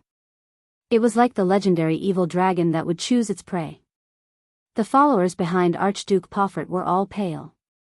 Many of them raised their heads, as if meeting him for the first time. Their gazes were filled with shock and bewilderment as they stared at their suzerain in disbelief. Watching all this, Thales sighed softly. Sometimes, it's not a good thing to leave in such a hurry. In the face of all this, the young Archduke Pofrit only pursed his lips and said nothing. Not only that. The commander of the White Blade Guards behind him, the Star Killer Nicholas, stared coldly at the Archduke. His gaze was full of disdain. When the men we placed at the city gate stopped them, these people from Beacon Illumination City had no intention of responding at all. Instead, they drew their swords. Nicholas' voice grew softer and more unsettling. Until I personally killed that supreme-class fellow among them. The followers of Beacon Illumination City looked at each other with unpleasant expressions. They gritted their teeth and lowered their heads. Concré? You? Archduke Alcius stared at Archduke Pofrit in a daze. I thought that Beacon Illumination City was the closest and had always been Dragon Cloud City's most trusted helper. Obviously, the truth is different from what we thought. Beside him, Trent Ida exhaled in resignation. Guess how tonight's going to end? The king's voice rang out just in time. End? Niven VII let out a terrifying sneer. His gaze was fixed on the silent Pofrit. Believe me, everyone, tonight's ending will be terrible, no one answered. Archduke Pofrit still lowered his head and did not say a word. Asterisk bang. Asterisk with a cold expression, Archduke Rockney slammed his palm on the table. The sound reverberated in the hall. We are Northlanders. Rockney raised his head and looked at every archduke. His voice was filled with disappointment and resentment. Not those Southern Empire people who eat conspiracies and assassinations. Thales pursed his lips and whispered, "Thank you for the compliment. Speaking of which, you really surprised me." Archduke Trentida's eyes shone with cunning and rumination. Our little guest from Constellation. Are you really only 7 years old? A little venomous snake. Alcius stared coldly at Thales and said, "It has a special sensitivity towards conspiracies." Thales took a deep breath. Conspiracy? No.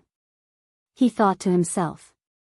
From the assassination of the Extet diplomat group, to the war between Constellation and the Dragon, to the fight for Broken Dragon Fortress, to the mystic guns that were shot at him, to Lampard, to Pofrit. Everything was connected.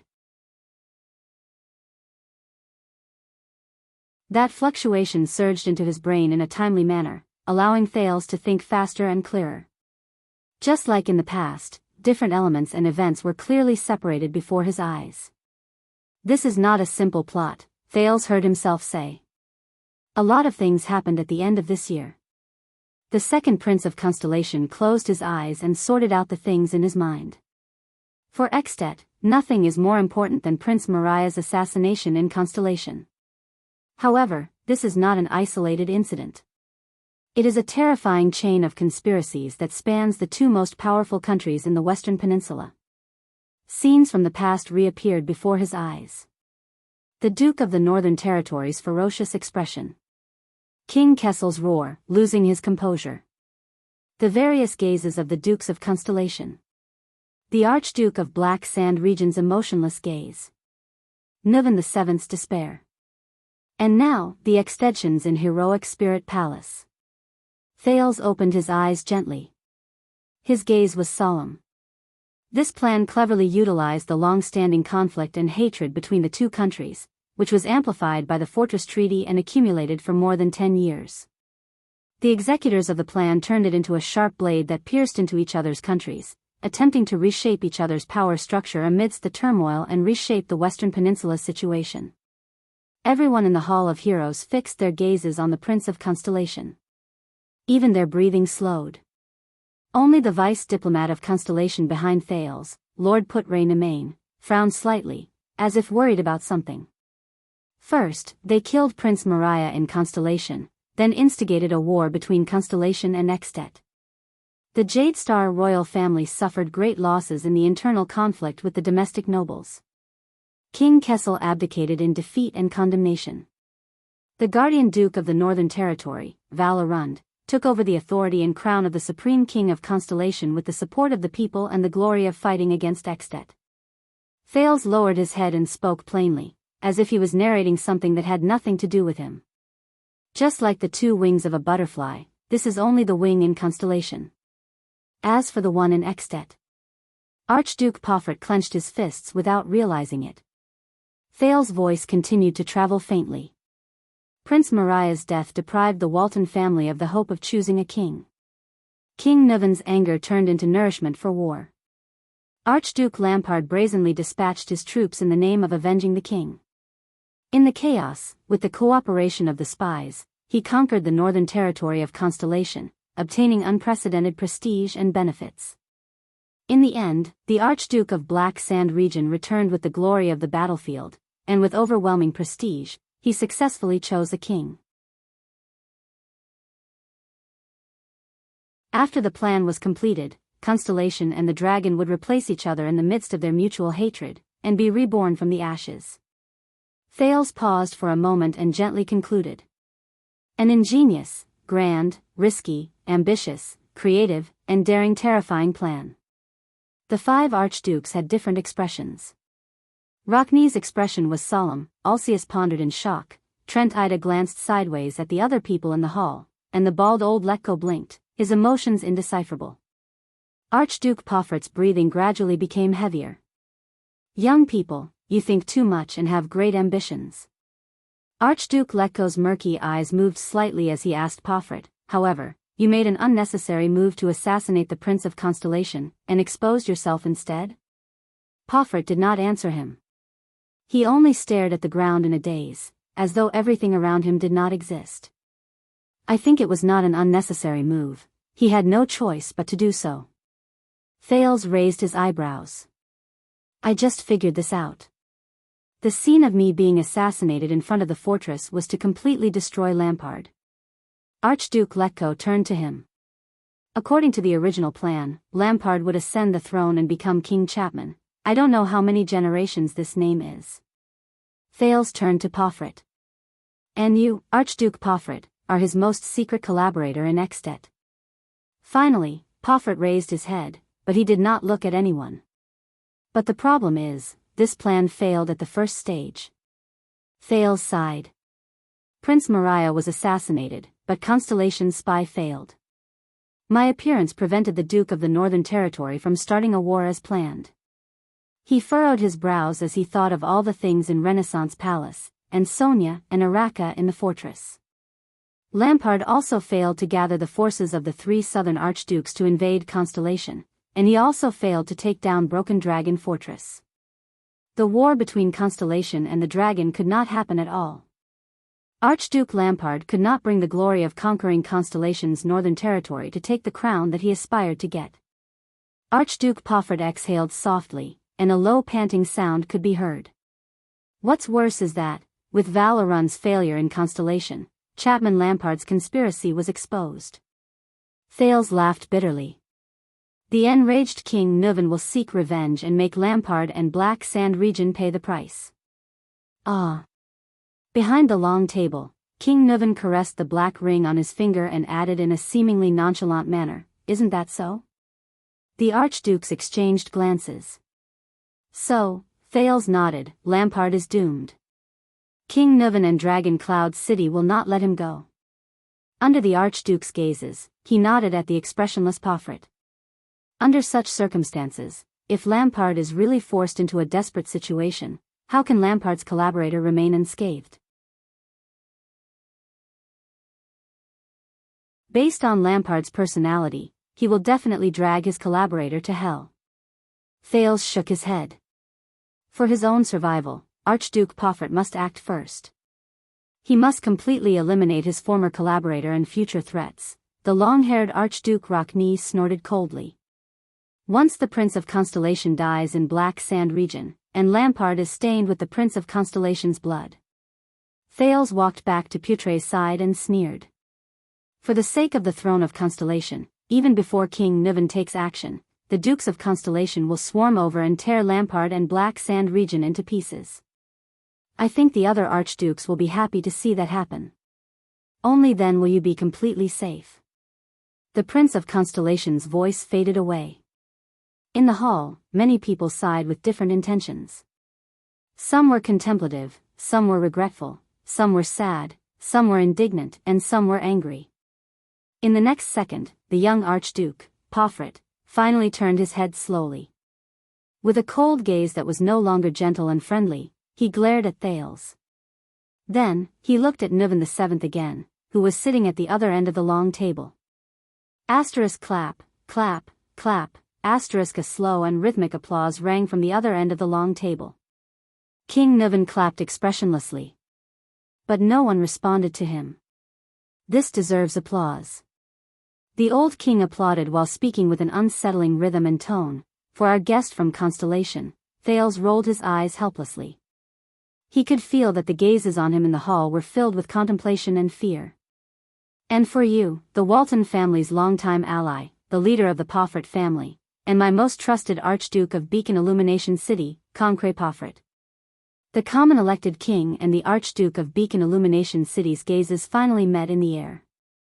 On one side was complicated and angry, while on the other side was numb and indifferent. Say something, Concret. King Nuvan's voice became muffled and oppressive. It reverberated in the brightly lit meeting hall, making everyone feel strangely suffocated. Before you can say anything else. At least, try to choose your own way of death. Archduke Poffert suddenly curled up the corners of his mouth, revealing a sinister and terrifying smile. Way of death? He muttered. Behind Poffret, a disarmed follower whispered worriedly, "Sir, perhaps we should." The next moment, Poffret turned his face and said coldly to his subordinate with a furious expression, "Shut up. Shut up." The follower's words came to a halt. He sighed and stopped talking. Poffret turned his head. His facial muscles twitched as he gritted his teeth. His expression kept changing between indignation and anger. "Humph," the young Archduke sneered. "What do you want me to say?" The young Archduke's laughter grew longer. Thales furrowed his brows. King Nuvan's expression did not change. "Ha ha ha." Poffret shook his head mockingly. "What else can I say?" The next moment, he turned around abruptly. His eyes were as sharp as an eagle's as he scanned the entire hall. "I don't know what you are talking about." Poffret's cold words caused everyone's expression to change. I received an invitation from His Majesty to come to Dragon Cloud City to discuss the relationship between the two countries. Pofret looked around with a sneer and extended his hand towards Thales. Then, the common elected king whom I respect the most and cannot resist joined forces with a prince from an enemy country who has a blood feud with him to accuse me of being the murderer of Prince Mariah? And the reason? Pofret turned around abruptly. His expression was ferocious, which startled Thales. Just because I wanted to leave the banquet early? Because I wanted to rush back to my territory earlier? Because my people had an unnecessary conflict with the White Blade Guards at night? And I sacrificed a supreme-class bodyguard. Pofret panted and hammered his chest. This is shameless slander.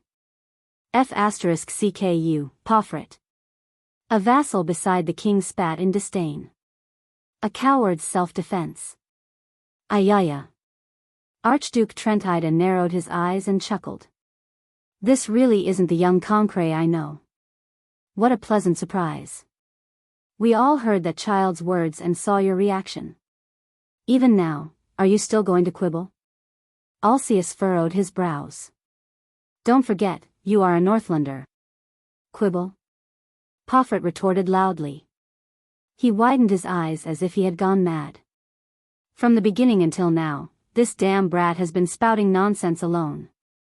Pofret pointed at Thales and roared loudly. And you fools have been fooled by him alone, by a prince of Constellation, a remnant of the Empire. Thales shrugged helplessly and exchanged a glance with Putre behind him. Beside them, Marquis Shiles whispered with a face full of smiles, "Wow, to be able to see this scene in the Extet Palace, it's really worth the trip back." Pofret turned around and glared at King Nuvan angrily. I murdered Prince Mariah. I cooperated with Lampard. I orchestrated the assassination of this brat. The Archduke roared angrily with a twisted expression. Is there any evidence? Everyone knows that Mariah and I are of similar age, and we are close friends. What reason do I have to murder him? The young Archduke's words made the others frown and whisper to each other. As you said, Archduke Alcius, the Pofret family is the most powerful ally of the Walton family. King Nuvan watched Archduke Pofret's actions without saying a word, but his gaze grew colder. And you, the great and fatuous King Nuvan VII, are you going to execute me here? Pofret yelled at everyone. With this ridiculous and absurd accusation? Just because I want to return to my territory earlier? Just because of this damn brat's nonsense? Archduke Pofret panted heavily and raised his right index finger. Gritting his teeth, he said, if I die here, Pofret will not forget, Beacon Illumination City will not forget, Northland will not forget. Amidst everyone's frowns, Pofret roared madly. Everyone will know that the king without heirs, the Walton family, who has reached a dead end, has gone mad. He believes in treacherous officials and enemies, persecutes loyal ministers and friends, accuses me without reason, evidence, and justifiably, and publicly massacred archdukes in Dragon Cloud City. Everyone will know that this is a violation of Rikuru's joint ruling pledge. The other archdukes looked at his performance in silence, their eyes filled with sorrow. Pofret adjusted his breathing, and there was a hint of threat in his words. After I die, my younger brother will inherit the archduke's position, and the Pofret family will treat Dragon Cloud City, but at this moment, King Nuvan's applause rang out again. He interrupted Pofret, causing him to be slightly startled. Not a bad attempt. There was a deep chill in King Nuvan's old and deep voice. To think that I always thought you were a polite sissy. I've underestimated you. It seems like you're still a good actor. You should go to Dragon Kiss Academy or Dark Knight Temple, not here. Bah, this is your deliberate plan to kill me and weaken the archdukes, Archduke Pofret fiercely retorted to his king. Other than guesses and slander, do you have any evidence? King Nuvan sneered. Of course, maybe you've long lost your mind. You don't care about evidence or who the murderer is. You only want to weaken us archdukes. Pofret raised his hands and bared his chest. He gritted his teeth and stared at the king. Then what are you waiting for? Come, kill me. Let the extensions see what kind of king they have. When we reach Hell's River, I will tell Mariah. Poffert gritted his teeth and enunciated each word. After his death, his father went mad. The Walton family died in this generation. Asterisk thud. Asterisk upon hearing his deceased son's name, King Niven slammed his fist on the table. Poffert ignored him. Poffert turned around and swept his gaze across all the archdukes. His eyes were burning with fury. And all of you, who sat and watched this trial without any evidence, who sat and watched all of this, will be next. Archduke Rockney shook his head in disdain. His gaze was filled with disgust. Lady-headed Trent Ida gave him a friendly smile, showing 8 teeth. Alcius stared back at the young Archduke without saying a word. Archduke Lecco did not even raise his head. He seemed to be particularly interested in the long table in front of him. The close vassals and advisors around the king revealed contemplative expressions. They were not the only ones who realized the problem. Watching from the side, Thales also frowned slightly. Although Poffert seemed to be quibbling as a final struggle, he was not unreasonable. An archduke came to Dragon Cloud City, but was executed by the king. What would the people think? How would Beacon Illumination City react? Would the archdukes really be indifferent? Besides, although everyone knew it was him, it was Poffert. But there was no evidence. Unless Lampard came forward and admitted to the crime while identifying Poffert. Thales' worried gaze kept shifting between the tense Poffert and the stern old king. What should I do? Will the king really throw caution to the wind and execute? While everyone was deep in thought, King Niven finally spoke. Evidence? The old king threw his head back and laughed. Ha ha ha ha, Poffert was slightly startled. The archdukes also looked at him in confusion. Since when do I need evidence? Niven VII's tone slowly rose. I only need a reason. I only need the truth. Poffert exhaled through his nose and sneered. Humph, a typical tyrant. Riker would also be ashamed of you. He narrowed his eyes. The evil habits of the Empire reappear in you. Perhaps this is, Rikeru? King Niven did not let him continue.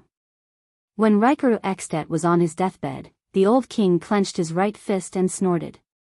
His nephew and heir, the later Niven Walton I, made a vow to the human hero as his heir in front of his bed, witnessed by the Queen of the Sky.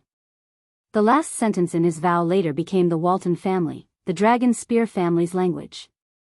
Yes. Under everyone's gaze, Niven VII lowered his voice and said solemnly, as the son of Northland, the son of Northland, the way of Northland. Archduke Poffert was slightly startled and puzzled. Since we are Northlanders. King Niven clenched his fists tightly. His eyes were burning with anger, but he suppressed his emotions and continued to speak solemnly. We should follow the way of Northland. Everyone's expression changed at the same time. Thales thought of a possibility. His face turned pale. King Niven clapped his hands. The sound of 2 footsteps slowly came from outside the hall. Everyone's gaze was attracted by the 2 newcomers. Thales saw the newcomers clearly. He frowned and looked at Putre. Putre narrowed his eyes and shook his head at him. Poffert stared blankly at the newcomers.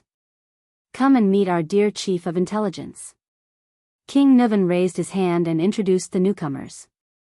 Madame Kalshan. Under Thales' solemn gaze, an old woman whom he had met before smiled gently and bowed slightly to the archdukes. The arrival of the Red Witch, the master of the secret room, made the archdukes frown. What does this mean? Ignoring everyone's expressions, the king pointed at a woman dressed in a silver-white robe whose face was covered by a veil. He continued in a cold voice, and the head ritual master of Bright Moon Temple, Joel Holm. Thales was stunned. He saw the mark on her body, a pair of moons embedded together.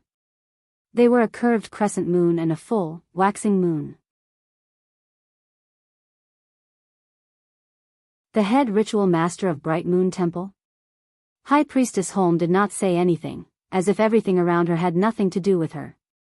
But the archdukes and the king did not show any signs of anger, as if this was how it should be. This made Thales think of Sunset Temple and Constellation and High Priestess Licia. Gods. What kind of role did they play in this world? What does this mean? Paufert's expression was dark as he stared at the king. What does this mean? The old King Nuvan sneered and slammed his palm on the long table. Her Excellency High Priestess Holm is naturally here to bear witness. It's nighttime now, the bright moon goddess is the best witness. Pauffert seemed to have guessed something. The young Archduke felt his throat go dry. He said hoarsely, Bear witness to what? Bear witness to what? The old king flashed an angry smile and turned to the Prince of Constellation. Little Thales, watch carefully. Thales was shocked, and he snapped out of his thoughts. King Nuvan said flatly, the ancient ritual of Northland cannot be proposed casually. The ancient rituals of the northern lands are not something that can be casually proposed. It requires a sufficient number of witnesses, a sufficient sacred ritual, and an arbitrator of sufficient status to witness it together. Only then can it be effective. The ancient ritual of Northland? Thales stared blankly at the old king Nuvan VII. For a moment, he was extremely shocked. No way. Could it be? The archdukes and the vassals were equally shocked. Many of them even had panic in their eyes. Your Majesty. A noble who seemed to be an administrative officer next to the king asked with a frown. But Nuvan VII did not give them any chance to ask. The next moment, King Nuvan shook his right palm and slammed it on the chair. Asterisk bang. Asterisk everyone was startled. The old king of Extet, who was almost 70 years old, stood up abruptly. His face was filled with hatred and murderous intent. With an aged voice that sounded like muffled thunder, he spat out the following words. I, Nuvan Rikaru Kadian Walton, the seventh Nuvan in the genealogy of the common elected kings. The king of dragon knights come hero Rikaru, the successor of the hero Chara. The common ruler of the Northlanders in the western peninsula, the defender of the glacier defense line. The defender of the humans in the north, the conqueror of White Mountain. The arbitrator of the Golden Passage, the conqueror of Broken Dragon Fortress. The 35th common elected king of Extet and Queeker Glacier, the Archduke of Dragon Cloud City. Under the witness of the spokesperson of the Bright Moon Goddess, at the Imperial Conference, the Archduke of Prestige Orchid, the Archduke of Reformation Tower, the Archduke of the City of Faraway Prayers, the Archduke of Defense City, and the only heir to the royal family of Constellation, Thales stared blankly at the king's actions, not knowing what to do. Equally shocked were the archdukes, including Pauffert himself. The king continued to speak. His words were laced with chilling resentment and pain. For my son, the last heir of the Walton family and Dragon Cloud City, Mariah Bertram Nuvan Walton, and for the despicable assassination he suffered. Under the glorious tradition of Northland, in the name of blood vengeance, to you, Comcray Pauffert of Beacon Illumination City, to issue a sacred duel challenge.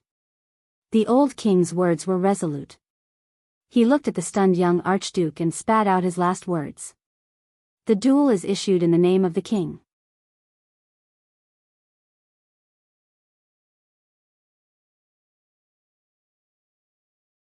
Chapter 149. The king's voice faded away. The meeting hall was silent. For a moment, only the crackling of the braziers and the people's uneven breathing could be heard. At that moment, almost everyone was shocked by the king's decision. The silence lasted for a whole 5 seconds. Then, a young male voice spoke weakly. What's going on? Everyone's gaze swept towards the dumbfounded Prince of Constellation, Thales Jadestar. King Nuvan's meaningful gaze was also included. Behind him, Putray coughed. The dumbfounded Thales only reacted then. He curled his lips awkwardly and flashed an apologetic smile. But at that moment, no one cared about the foreign prince's loss of composure. Your Majesty. The tall Archduke Rockney stood up abruptly. With a stern expression, he said what most people were thinking, you must reconsider your decision. This does not only concern your family's revenge, but also the future of all of Extet. The members of the Imperial Conference beside the king looked panicked. The expression of the administrator behind him, Lord Merk, changed several times. He tried to whisper something into King Nuven's ear, but the latter just waved his hand casually. The words of the close vassal and Merk were stuck in their throats. "This is my decision," the king said softly to his close vassal. At that moment, Thales suddenly felt that King Nuven's aged figure overlapped with the robust figure in Renaissance Palace. Thales noticed that among the people present, only two people's expressions did not change. The leader of the White Blade Guards, the Star Killer, remained expressionless, while the master of the secret room, the Red Witch, Kalshan, still had a kind and amiable smile on her face. As for the High Priestess of Bright Moon Temple, Jul Holm, Thales could not see her face behind the veil. "How old is King Nuven this year?" Thales turned around and asked Putre in a low voice. 69, if I remember correctly. The one who replied was Marquis Shiles Bamra, who was next to Putre. This guest from Camus Union also furrowed his brows deeply and looked worried. "And Archduke Poffret has just turned 33 this year. He is in the prime of his life. Damn it, we have just signed the contract for the mines. The situation has developed beyond our imagination. Be vigilant, Your Highness." The thin vice diplomat's expression kept changing. "If King Nuven insists on a duel," Thales nodded with an unpleasant expression. He knew what Putre meant. If King Nuven died here, Jade Star and the Walton family's tacit agreement of peace would lose its most important fulcrum. And in Dragon Cloud City, in Extet, he, the Prince of Constellation, would become isolated and helpless. And the Archduke's attitude towards him, not to mention that Archduke Poffret, who seems to be filled with hatred towards me. Thales gritted his teeth. The next moment, King Nuven walked out of his seat and slowly walked forward. He smiled at the Archdukes. "What's wrong, noble and proud Rockme?" King Nuven's old but powerful voice echoed throughout the hall. "Are you worried that my old bones cannot defeat the young?"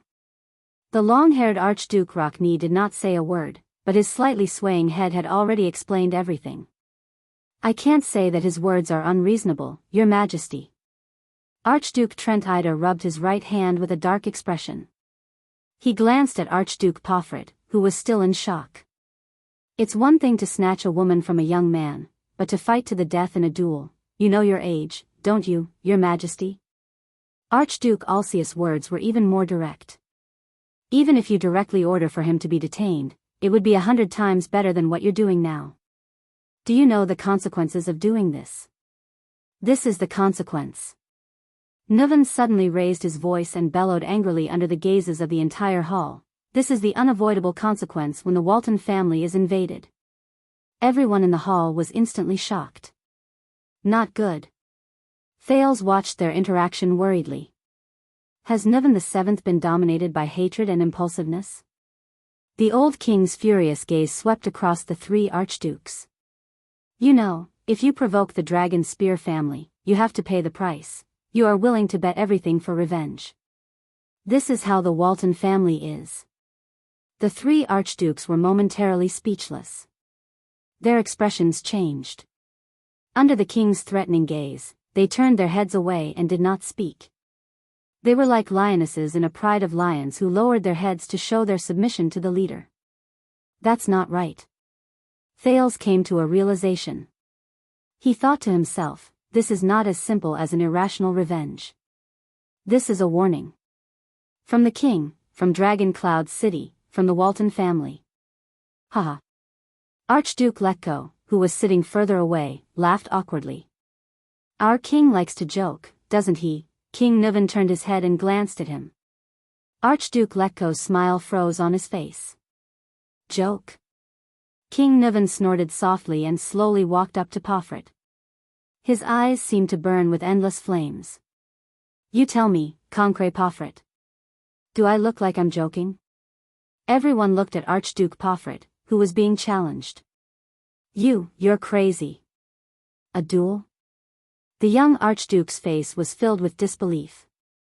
His lips trembled as he sized up King Nuven's frail body. He murmured, "For the sake of, even your own family's life, but King Nuvan quickly interrupted him.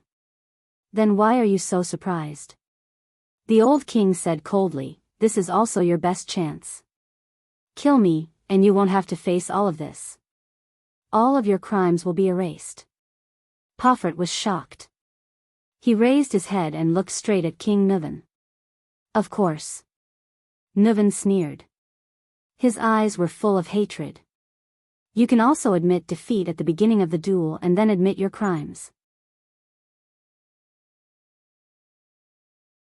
Without waiting for Pofert's response, the king turned around and looked at the remaining 4 archdukes. And isn't this also the result that you've been hoping for the most? King Nuvan was like an angry dragon. He said loudly, if I die here. The expressions of the archdukes froze. Then you can save those overt and covert tricks, right? King Nuvan looked around and laughed. And it'll be time for Extet to hold another king selection congress. It might be a little rushed, the old king narrowed his eyes slightly. But isn't the chance for you to ascend to the common elected throne and command the entire kingdom right in front of you? The archdukes did not speak. Almost everyone was motionless. Only their breathing grew heavier. Of course, you're the king. Archduke Rockne sighed. It's your choice. King Nuvan responded with a vigorous laugh. He then turned around and looked at the High Priestess of Bright Moon Temple. High Priestess Holm. Under the veil, the High Priestess nodded slightly.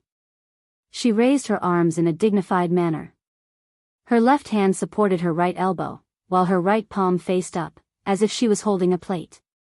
High Priestess Holm closed her eyes and lowered her head.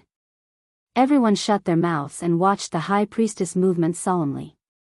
At this moment, a strange ringing sound rang in Thales's ears. Thales was shocked. He had experienced this feeling before. It was in the Hall of Stars, in front of Wuxia, the High Priestess of Sunset Temple, before the bloodline ceremony. But this time, it felt much better. At least, he did not have a violent reaction like the last time. Could it be that prayers and rituals related to gods will affect me? But just as he maintained his composure and secretly rejoiced, in the faint ringing sound in his ears, I'm watching you. Thales raised his head abruptly. But he only saw an empty ceiling. What? He turned his head in surprise and looked around. Everyone was solemnly waiting for the High Priestess ceremony to end. Behind him, Putre and Shiles also had solemn expressions. No one spoke. Then just now. Thales scratched his head in confusion and looked around. Unable to find anything, he could only exhale helplessly. All right, tinnitus is an illness. It has to be treated, I warned you. Thales shuddered. He subconsciously turned his head again and looked around nervously. Again. Who? Who is it? That's right. He was sure that someone was talking to him, like whispering in his ear. Thales could not remember the characteristics of the voice, but the words were extremely clear. Could it be? Thales thought nervously, is it Yodel? The masked protector who's invisible? No, impossible. That voice is completely different from Yodel's hoarse voice. Thales panicked a little. After making sure that no one spoke, he stared in disbelief at the High Priestess of Bright Moon Temple, whose eyes were closed. It can't be. Thales' actions attracted the attention of others. Shiles cast him a curious glance, while Putre frowned and stared at him, as if reprimanding him for losing his composure. Thales, who snapped out of his daze, was shocked. He quickly turned around and stood properly in a dignified manner. Finally, the strange tinnitus disappeared. But the doubts and panic in Thales' heart only continued to rise. The bright moon has responded. High Priestess Holm opened her eyes. There was no fluctuation in her clear eyes. The gods did not object. In the hall, many people sighed. The archdukes remained silent. In that case, the duel is inevitable, the High Priestess said flatly in a deep voice, and I will bear witness on behalf of the gods. No one had any objections. The old king revealed a satisfied expression and his gaze returned to his opponent. In the silence, Archduke Pofert gradually calmed his emotions and eased his rapid breathing. Then, he stared at King Nuven with a strange look in his eyes. "Huh, very good." The young Archduke revealed a strange smile. "You said it yourself, didn't you? The duel is issued in the name of the king. I cannot and have no right to refuse." Pofert raised his head and revealed a sinister gaze. "Then what are we waiting for?" King Nuven also revealed a smile. His eyes shone brightly. But Thales's mind was in a mess. "I'm watching you. I warned you. What does this mean?" Thales forcibly suppressed his thoughts and stopped thinking about the abnormality he just heard. He shook his head, as if he could shake these words out of his head. He had enough troubles. He had to deal with them one by one. Thales raised his head and watched in a daze as the white blade guards personally moved the heavy long table in the center of the hall. The crowd retreated and spread out, leaving enough space for the duel.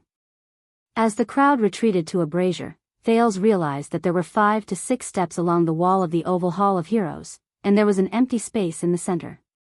Just like the Colosseum in my previous life, Thales suddenly thought of something.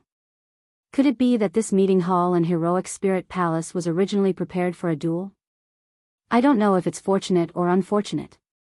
Putre exhaled through his nose and said with no discernible emotion, "You get to witness a rare duel on your first visit to Ekstedt." Thales flashed a rather unpleasant smile. "Does the king have to personally fight?" "According to the rules, duels during the age of the Empire can be fought by proxy," Putre said in a low voice. "But this is Northland, the Northland after the collapse of the Empire. A duel must be fought personally, even as a king." Beside them, Marquis Shiles sighed. "Even though I've heard of the duel customs in Northland, it's also my first time witnessing one. God, a 70-year-old king against a 30-year-old archduke. No matter what the outcome is, when I go back, this is enough to be a topic of conversation for a whole year. Duels don't happen often. Isn't the King's Selection Congress supposed to end with a duel? Isn't every archduke who aspires to become king prepared for a duel?" Thales continued to ask. "The duel in the King's Selection Congress is only limited to when the number of votes is the same and it's hard to decide. That hasn't happened for a long time." Putre shook his head. "I heard that in the King's Selection Congress more than 30 years ago, Nuven VII obtained the support of 6 archdukes. I heard that Archduke Lampard of Black Sand region once defeated his elder brother in a duel and seized the right to inherit the throne." Thales asked with a grim expression as he watched the 2 men take off their robes and Lord Merk solemnly decorate the place. Putre nodded. "That duel made him famous. From then on, Chapman Lampard's name spread throughout the kingdom, and even Constellation heard about it." Putre's expression was solemn. "There are very few suzerains in Ekstedt who are so bloody, violent, and terrifying, but who can make his followers' blood boil?" Lampard was then entrusted with an important mission and sent to Constellation. At the same time, it also made the other suzerains wary of him. After all, he's a terrifying person who can even kill his own brother. Marquis Shiles pursed his lips. "This is the conclusion I obtained after visiting all the cities in Northland. But this duel is too hasty. Are all Northlanders crazy?" Thales gritted his teeth. Didn't he think about the consequences of losing? At this moment, a cold voice traveled into the hall. "In Northland, duels are sacred rituals." The star killer, Nicholas, appeared beside them at some point in time. He stared intently at the 2 men facing each other in the hall. "It can prove whether you are a selfish villain who only dares to hide among the army and guards, or a valiant hero who is willing to gamble with his life for the goal in his heart."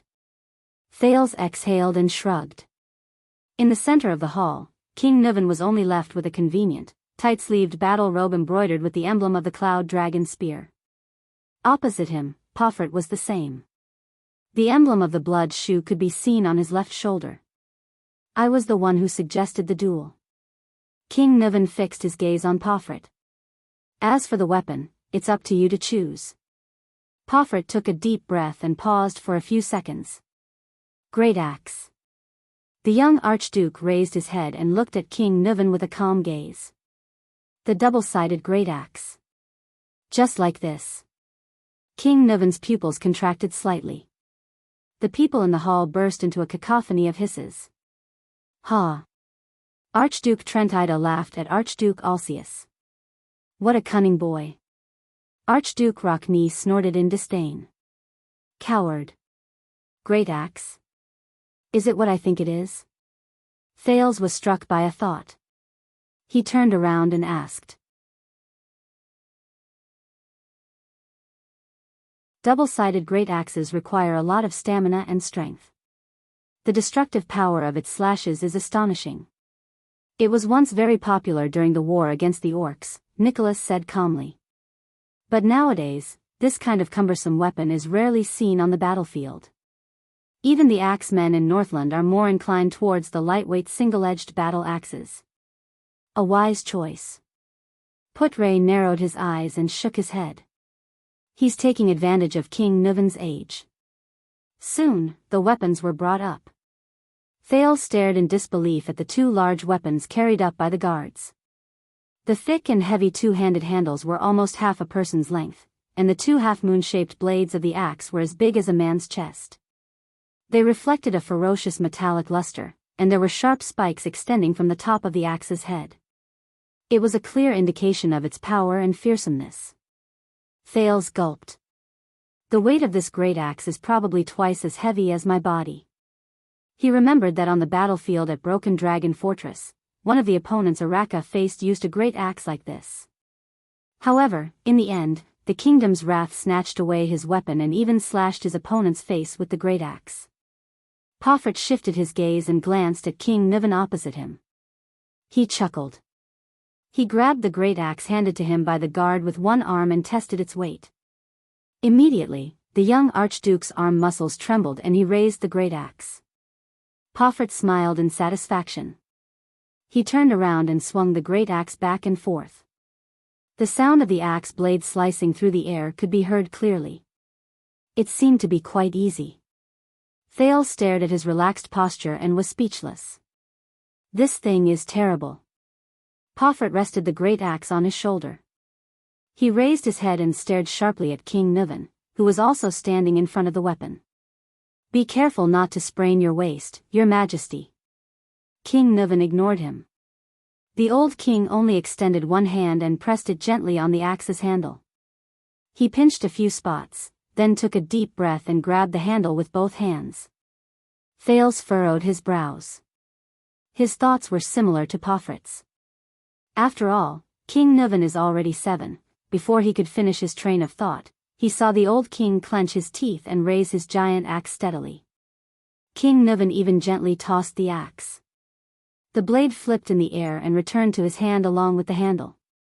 Thales stared at the old but vigorous King Nuvan. His jaw dropped in shock. Like Pofert, King Nuvan placed the great axe on his shoulder. It seemed to be the standard posture of holding an axe. He let out a long sigh. His gaze seemed to be brewing a storm. Don't worry about it. When I was fighting with the orcs on the battlefield, your father was still suckling in your grandmother's arms. King Nuvan lifted the great axe onto his shoulder like Pofert. King Nuvan flashed a sinister smile. Brat. Pofert's expression darkened. It seems that our king is still as graceful as ever. The bald Archduke Letko sighed. If it were me, that axe would have. Don't celebrate too early. Archduke Tranquil shook his head with a strange expression. In case something happens to our beloved king, isn't that what you want? Archduke Rockney unceremoniously mocked them. That damned king selection. Tranquil turned his head away, inviting a rebuff. Archduke Alcius combed his beard and furrowed his brows tightly. He recalled the Black Sand region succession duel 12 years ago. While Thales was still worrying about, what if King Nuvan lost, High Priestess Holmes slowly walked to the center of the arena and attracted the attention of the entire hall. Everyone's mood became tense at this moment. High Priestess Holmes stood between the two men. Behind her veil, she glanced at the two dueling men with her clear eyes. She raised her right hand and extended it towards King Nuven. The priestess's cold voice rang out slowly. "In the name of blood vengeance, this man challenges me to a duel." King Nuven stared coldly at his opponent. The high priestess raised her left hand again and extended it towards young Pofret. "For honor and glory, this man will accept the duel." Pofret exhaled with a solemn expression. "In the name of the holy bright moon goddess, I will bear witness." The high priestess began to retreat slowly. Her posture was light, and every step she took was accompanied by a sentence. "The weapons dance in the moonlight. Blood reflects the glory of the gods. Courage burns a great life. Death is but a long-awaited homecoming." King Nuven and Archduke Pofret's expressions turned solemn at the same time. Both of them removed the great axes from their shoulders and held them in their hands. King Nuven lowered his body and widened the distance between his hands. His left hand pushed further and further, even grabbing the joint between the handle and the blade of the axe. Archduke Pofret pulled the axe diagonally to his side. The blade of the axe brushed past his face and stopped in mid-air, assuming the most suitable posture for wielding it. Both of them stared at each other with solemn expressions. Thales narrowed his eyes. From their gazes, he read all the negative emotions humans could have. The high priestess slowly retreated to the edge of the arena. She took a deep breath and raised her arms towards the sky, as if making a final prayer. Everyone held their breaths at that moment. In the next second, the high priestess retracted her arms and gently placed her palms on her shoulders. She lowered her head and uttered her final words.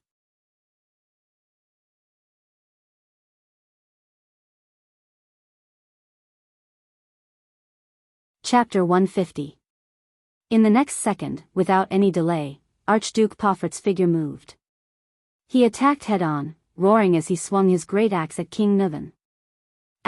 Bang. The two great axes clashed against each other without any fancy moves. The dull sound of metal clashing tortured everyone's ears. Thales stared in shock at the two men in the field. Pofret clenched his teeth. The blade of his great axe was stuck at the tip of King Nuven's great axe. It was slanted downwards between the tip and the axe's sharp edge. Impulsive rookie. King Nuven calmly turned his body sideways. His left hand grabbed the joint between the axe handle and the blade, and his right hand grabbed the far end of the axe handle.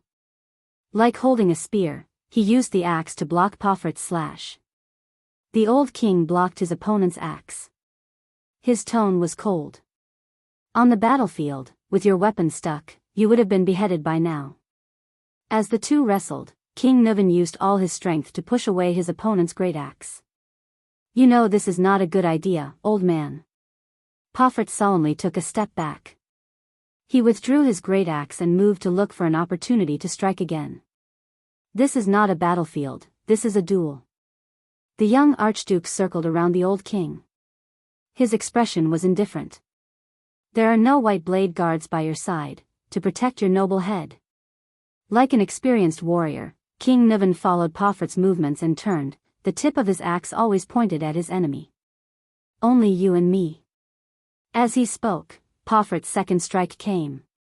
This time, Pofret's great axe drew an arc and slashed horizontally from the side, smashing towards King Nuven's waist. Clang. The sound of metal clashing rang again. King Nuven turned his axe handle at the right time.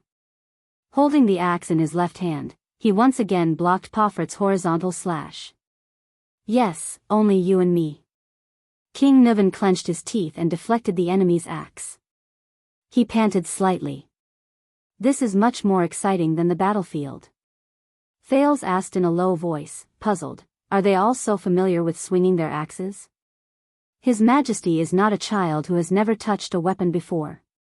The Star Killer's expression was solemn. While explaining, he did not forget to jab at Thales.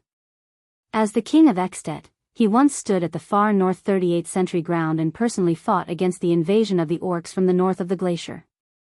The skull of Syra Dark Thunder, the human slaughterer, is still hanging high up at the first lookout point, intimidating the glacier beastmen.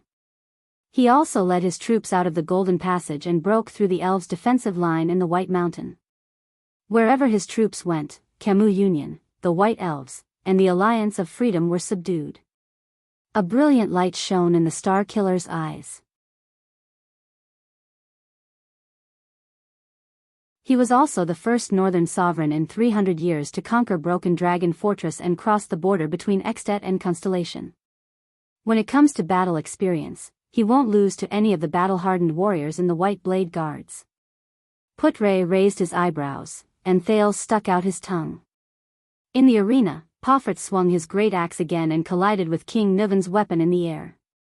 Bang! The axes collided and sparks flew everywhere. King Nuvan did not seem to be able to do as he wished. He gritted his teeth and braced himself against the great axe. His arms trembled slightly. Are you tired?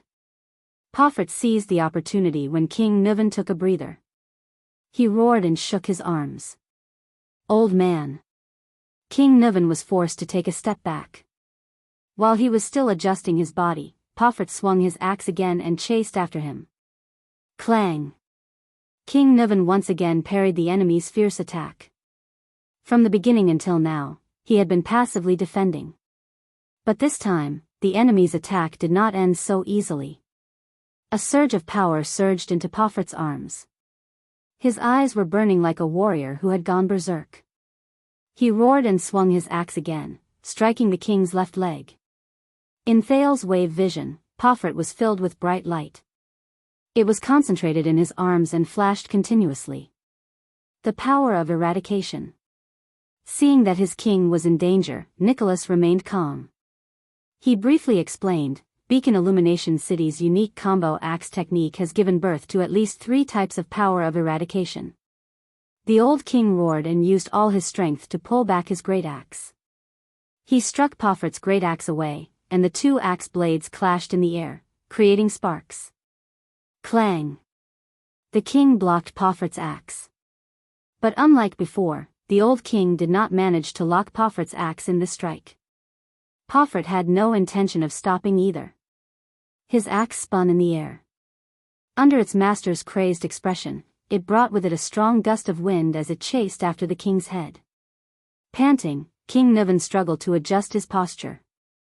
He lifted the heavy axe handle to his side and forcibly parried Pofert's attack.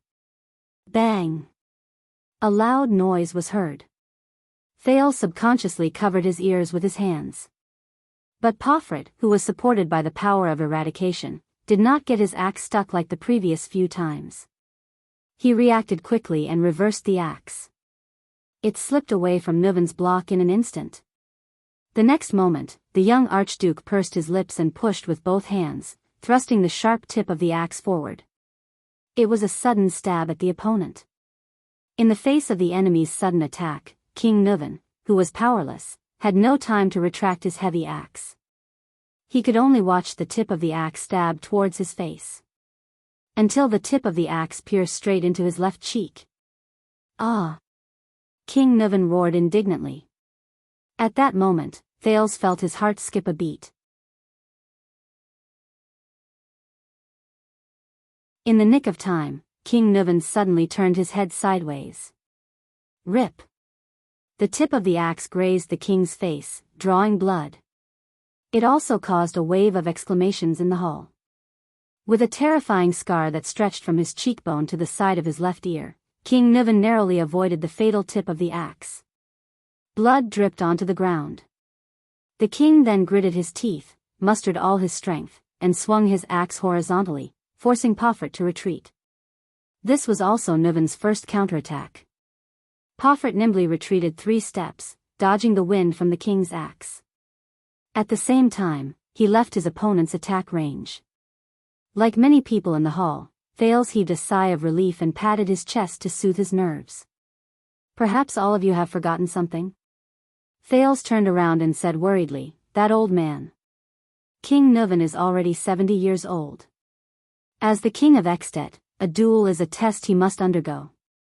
Nicholas' gaze did not waver, but his lips parted slightly. It has nothing to do with age. Every man in Northland has to undergo harsh combat training during their military service. Every suzerain of Extet has to do the same, and even awaken their power of eradication, Putre explained to Thales, who had a strange expression on his face. This is how the country is, and the customs of the people dictate it. My God. Thales rolled his eyes and shrugged helplessly. I'm so lucky to be born in Constellation and not Extet. Hearing this, the Star Killer smiled indifferently. It's still the same old saying, welcome to Northland. Thales shook his head and turned his gaze back to the arena. Putre's expression changed as he looked at Thales' back. Being born in Constellation is a kind of luck? Putre sighed silently. It's too early to say that, young prince. Ha ha ha. The young archduke looked at the blood-covered, panting king with satisfaction. He gritted his teeth and laughed nastily. How many rounds has it been? Old man? You're already at your limit? Nonsense, brat. King Niven propped his axe on the ground and used his left hand to wipe away the blood on his face. Without showing any sign of weakness, he retorted, I've just warmed up. You're 70 years old. Poffert weakened the king's imposing manner with his words and prepared for the next wave of attack. Not only have your muscles withered, but your power of eradication has also deteriorated, right? Hee hee. King Niven inhaled and smacked his lips ferociously. Brat, how many battles have you fought? How dare you say this in front of me? Poffert began to laugh strangely. Yes, I still remember 12 years ago, when my grandfather was still alive, you gathered the armies of the 7 archdukes. With unprecedented pride, you went south to Constellation. As he spoke, Poffert swung his axe without warning. Asterisk bang. Asterisk the blade of the axe ruthlessly struck the great axe that King Niven had raised. This time, the young archduke roared and pressed his entire body forward, wrestling with King Niven head-on. King Niven was pushed back 2 steps before he could stabilize himself. His face was contorted as he struggled to resist the young and aggressive archduke. His arms could not stop trembling. You were strong, fierce, and in the prime of your life. Gritting his teeth, Poffert pushed the axe in his hand forward and easily suppressed the aging king. You were strong, fierce, and in the prime of your life. You weren't like this sickly and broken man now. In the next second, the old king finally lost his strength. He was pushed away and fell to the ground. His weapon fell to the ground. Asterisk clang. Asterisk many people held their breaths. Poffert mercilessly smashed his axe down. The old king rolled away in a disheveled manner and the axe smashed hard on his left side. Asterisk bang. Asterisk the force was so great that the stone floor caved in. The hall burst into an uproar. Damn it. Thales turned around in frustration. This is what I'm worried about. Keep watching. Nicholas said coldly, although his furrowed brows had already betrayed his emotions. On the battlefield, until the last moment, panting, King Niven quickly picked up the giant axe that had fallen to the ground with a reaction speed that was beyond his age. The young Poffert withdrew the giant axe that had been plunged into the ground. He seemed to have used too much strength in the attack just now. He was also slightly panting. At that time, my grandfather was wearing a military uniform and armor, panting as he stood beside you. He was like a toothless tiger, old and ugly. Poffert's expression was calm as he carefully observed King Niven's movements. Your grandfather and father were much better than you. King Niven spat on the ground and slowly stood up. But you just can't nurture them, can you? Poffert's gaze shifted. The moment King Niven stood up, he swung his axe with all his might. Taking advantage of the other party's unsteady footing, he smashed Niven until he knelt on one knee. Can't nurture them? Poffert sneered and waved his giant axe. Once again, he pushed Niven back. The latter half knelt on the ground, panting continuously. To you, Beacon Illumination City is a tamed, well-fed hound, isn't it? A hound that is at your beck and call? Poffert laughed and once again knocked down the old king, who was trying to get up. Every time King Niven tried to stand up again, he was interrupted by Poffert's attacks. The common elected king of Extet could not even get up to face the enemy. In front of Constellation's broken dragon fortress, my grandfather's army could not stop that damned sword of reversing light. Beacon Illumination City's defense line collapsed. I still remember you softly saying to my grandfather, "You're old." Is Beacon Illumination City also old? Poffert's tone was cold as he recovered from the huge exhaustion caused by swinging his axe. The next day, my grandfather obediently returned to Beacon Illumination City to retire, and my father became the next Archduke of Beacon Illumination City. What? Kneeling on the ground, King Nuven, who was at an absolute disadvantage, laughed nonchalantly.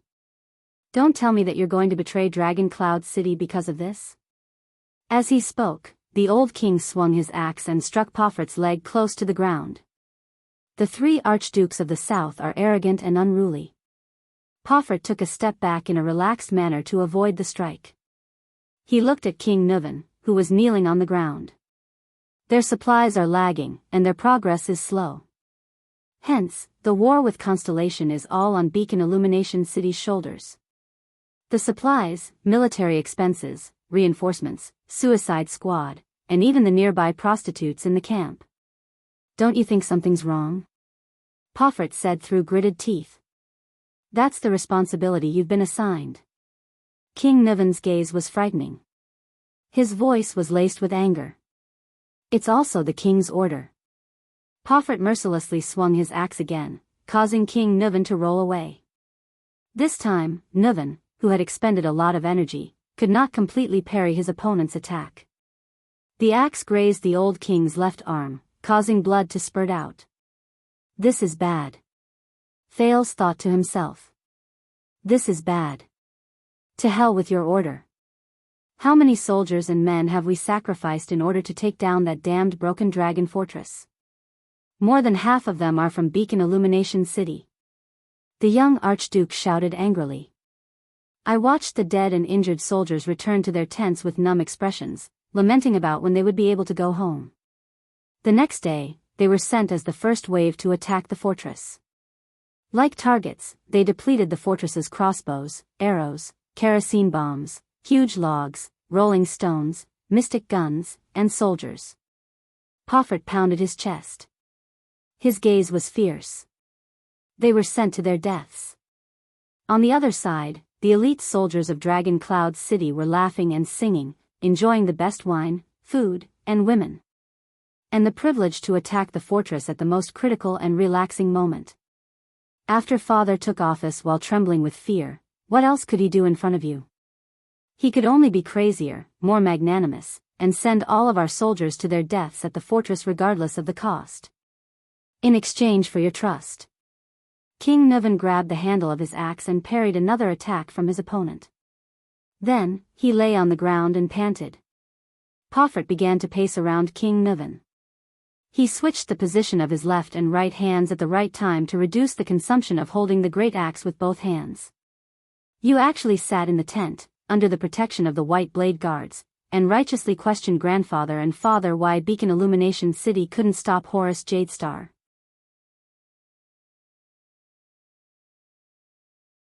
Couldn't stop that damned butcher of Constellation? Couldn't stop the most elite and craziest royal guards he brought from Constellation? Horus Jadestar? He recalled what Tolja of Black Sand region told him about the final story of the Sword of Reversing Light. He turned his head and looked at Putre and Nicholas. The former did not say a word, while the latter pursed his lips, looking unhappy. You talk a lot of nonsense. King Nuven wiped the blood off his left arm on his clothes so that it would not affect his grip. He raised his head, his gaze fierce. On the battlefield, those who talk the most die the fastest. Poffert answered him with a merciless slash. Asterisk bang. Asterisk King Nuven trembled as he parried the trajectory of the axe. He was already at an absolute disadvantage. Go to hell, Nuven Walton. Poffert spat, his face full of resentment. Conqueror of Broken Dragon Fortress, do you think you're worthy? King Nuven got up on one knee, holding the great axe in his hand. He looked at Poffert ferociously, as if he was preparing for the most crucial counterattack. Once again, Pofert did not stop. His axe struck the handle of Nuven's great axe. Asterisk clang. Asterisk King Nuven struggled to resist his opponent's great strength. The two terrifying weapons were locked in a stalemate in the air. You told everyone to pack up and go home just because of the fortress treaty. At least you pretended to comfort and explain to the other archdukes. And to us, to Beacon Illumination City? No land, no spoils of war, no rewards, no consolation. You told us to leave with a wave of your hand. Pofert gritted his teeth, looking crazy. I personally sent your grandfather and your family to the position of Archduke of Beacon Illumination City. I trusted him. King Nuven clenched his teeth, his expression furious. I ignored them because they were my most capable assistants. Bullsh asterisk T trust, they're not even worth a penny. Pofert roared. Countless corpses of Beacon Illumination City's soldiers are buried in the fortress, in Constellation. If you have the guts, go and tell them. Assistants? Why don't I see you sending people from Dragon Cloud City to their deaths? However, in the next moment, the eyes of the seemingly disadvantaged old king flashed, and the muscles on his arms suddenly bulged. In the unique vision provided by the fluctuation, the old king's arms suddenly erupted with a dazzling light.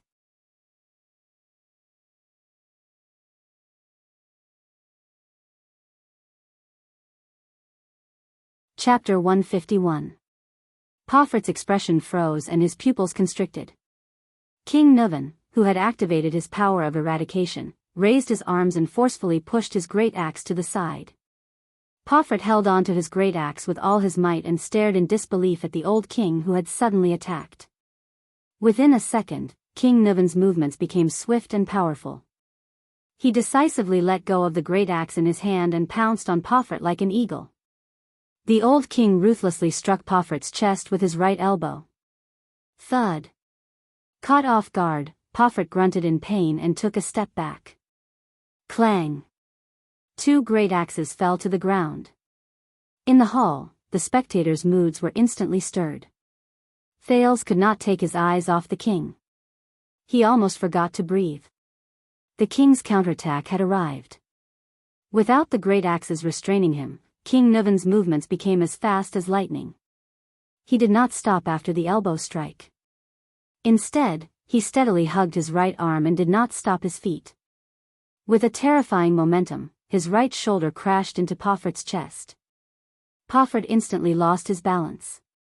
The young archduke felt a tightness in his chest. He gritted his teeth in pain and kept retreating. Beautiful. Marquis Shiles clicked his tongue in admiration. The tables are always turned in an instant. With a ferocious expression, King Nuven stepped forward. You talk too much, whoosh. King Nuven clenched his right fist and swung it violently in the air, causing the wind to howl. Never a good ending. Amid the king's low growl, the heavy punch hit Pofert's abdomen. The muffled sound of fists hitting flesh reverberated in everyone's ears. Many archdukes frowned. These blows are really unlike a 70-year-old man. Trent Ida watched the king's counterattack in disbelief. Don't underestimate him. Archduke Alcius's expression was solemn. He is the sentinel of the glacier defense line. He has fought countless life and death battles with the terrifying orcs. With a pained expression, Pofert instantly crouched down. His entire body suddenly shrank into a ball, as if he could not withstand the strength of the punch. King Nuven immediately raised his left fist. His expression was calm but full of anger. Beacon Illumination City? Unfair? King Nuven was like a lion that had successfully hunted its prey. He stared coldly at the young opponent before him. You caused the death of Mariah. The next moment, the king punched again with his left fist. With the terrifying force of the power of eradication, he hit Pofert's heart on the left side of his chest. Bang! A terrible dull sound came. Pofert's body shook violently under the punch. Like a leaf floating powerlessly in the water. As he watched his opponent tremble, King Nuven spat viciously. Coward! It was only then that Thales relaxed. Phew! You scared me to death, at this moment. Wait. Nicholas said warily. Something's wrong.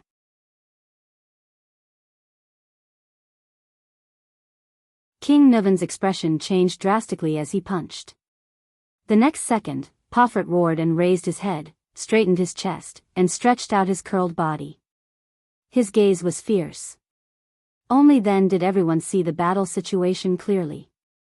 The punch that King Niven used to land on the Archduke's chest was being held tightly by Pofert's hand. There was no solid hit at all. Thales immediately felt a chill in his heart.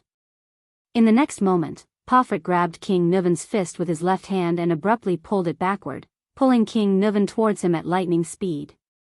Then, he raised his right elbow and aimed it at King Niven's face. Thud. Pofert's elbow landed heavily on the old king's skull. A terrible dull sound echoed in the hall. However, this time, the two parties engaged in a hand-to-hand fight had switched to offense and defense. King Niven seemed to be dizzy from the ferocious elbow strike. As he swayed, he fell backwards. Thud. King Niven fell hard on the ground. His head landed solidly on the stone bricks. Some of the spectators could not help but cry out in surprise. Thales stared blankly at the reversal of the battle. I've been waiting for this strike for a long time, Your Majesty. Pofert laughed and rubbed his chest, which had just suffered a heavy blow. His tone turned cold. To think that I said so much nonsense to lure you into taking the bait. King Niven shook his head strenuously, as if he had lost his sense of direction and vision. You're used to fiercely counterattacking when the enemy has the upper hand, playing to your strengths and avoiding your weaknesses, and subduing the enemy with one strike, right? The young Archduke angrily raised his leg and kicked King Niven's chest. Amidst the gasps in the hall, he kicked him back to the ground. Your Majesty. King Niven trembled. He dragged his aged body and tried to stand up again. However, the blow just now seemed to be too heavy, or perhaps he had used up too much energy. The old king actually could not struggle to get up. My grandfather always told me stories about you, from your fighting habits to your footsteps. Archduke Pofert panted and flashed a ferocious smile. My grandfather. Do you still remember him? Panting in pain, King Niven flipped over and tried to grab his fallen great axe. But Pofert was faster than the king. He abruptly stepped on the two great axes on the ground. The Archduke then kicked King Niven back to the ground. Many people in the hall were so shocked that their mouths were agape. Although they had expected it, when it really came to this, when I was young, my grandfather always said that there was a generous and just king in Ekstedt. He said that you clinked glasses with him and Archduke Stustel in the camp of the sentry. Pofert picked up a great axe from under his feet. His gaze was bleak. But what did I see? They were the Archdukes of Beacon Illumination City for 2 generations. They were subservient, fearful, and lived worse than dogs in front of you. Grandfather died of depression on the way back to his hometown. Father trembled in fear and wore a distressed expression all day long. He was afraid that he would disobey you and lose Dragon Cloud City's support. Even on the way back, he had to prepare camp prostitutes for you. Pofert looked at the king and growled indignantly, they all lived in your shadow. They suffered humiliation, fear, and pain. The young Archduke swung his axe at him. King Niven panted. He had no choice but to abandon his weapon and roll away from Pofert's attack range. Asterisk bang. Asterisk the axe hit the ground with a loud bang. Stone chips flew everywhere. Pofert exhaled and panted for 2 seconds. Then, he picked up his great axe and walked towards the defenseless King Niven, who was panting on the ground. Many people in the Hall of Heroes clenched their fists. It's over. Marquis Shiles slapped his face in pain. The crystal drop mine contract with Dragon Cloud City, Putre narrowed his eyes. No one knew what he was thinking. Thales did not speak. His heart was heavy. Now, he truly began to think about what would happen after Niven's death. Shiles only had to worry about his contract. What he had to worry about was his own life. Pomfret walked towards the king step by step with the footsteps of death. Hey! Archduke Letko, who was watching the battle, sighed. Is this the end? Archduke Rockney pursed his lips tightly. Alcius had a complicated expression on his face. Trentida rolled his eyes, deep in thought. No one answered him. At this moment, to everyone's surprise, King Nuvan suddenly laughed strangely. Ha ha ha, I've figured it out. Panting, King Nuvan threw his head back and laughed. Your father's death was because of you, wasn't it? Pomfret's gaze suddenly froze. The sudden death of the former Archduke of Beacon Illumination City. In an instant, the young Archduke's expression became incomparably ferocious, as if his deepest past had been touched. The secret room has been suspicious for a long time. Your father's death was too strange. He suddenly fell ill in the prime of his life. The defenseless old king gritted his teeth and stood up with all his might. He glared at Pomfret. It was you, Concret Pomfret. King Nuvan's words cut Pomfret's heart like a knife. It also made the other people in the hall tremble with fear. It was his favorite son and heir. Nuvan's expression was solemn. His gaze was complicated. You killed your own father, didn't you? Pomfret's axe-wielding hand began to tremble. His face was contorted and his teeth chattered. No, Pomfret's face was pale. His lips trembled and he subconsciously raised his great axe. No, the young Archduke took a deep breath. I didn't. He raised his head abruptly and glared at King Nuvan with eyes full of hatred. I didn't kill him. With a furious roar, the young Archduke swung his axe and struck the king. Bang.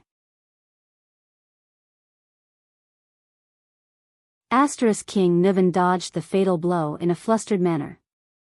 As he retreated, he fell to the ground again. Pomfret's power of eradication once again increased his arm strength and speed. The Archduke roared and instantly pulled back his axe. In a frenzy, he raised the great axe with both hands and stabbed the tip of the axe at King Nuvan, who was lying on the ground. Under everyone's nervous and fearful gazes, King Nuvan roared and reached out with both hands to grab the handle of the axe that was stabbing towards him. The old king dangerously blocked the blade and the tip of the axe in front of his chest. Another gasp could be heard in the hall.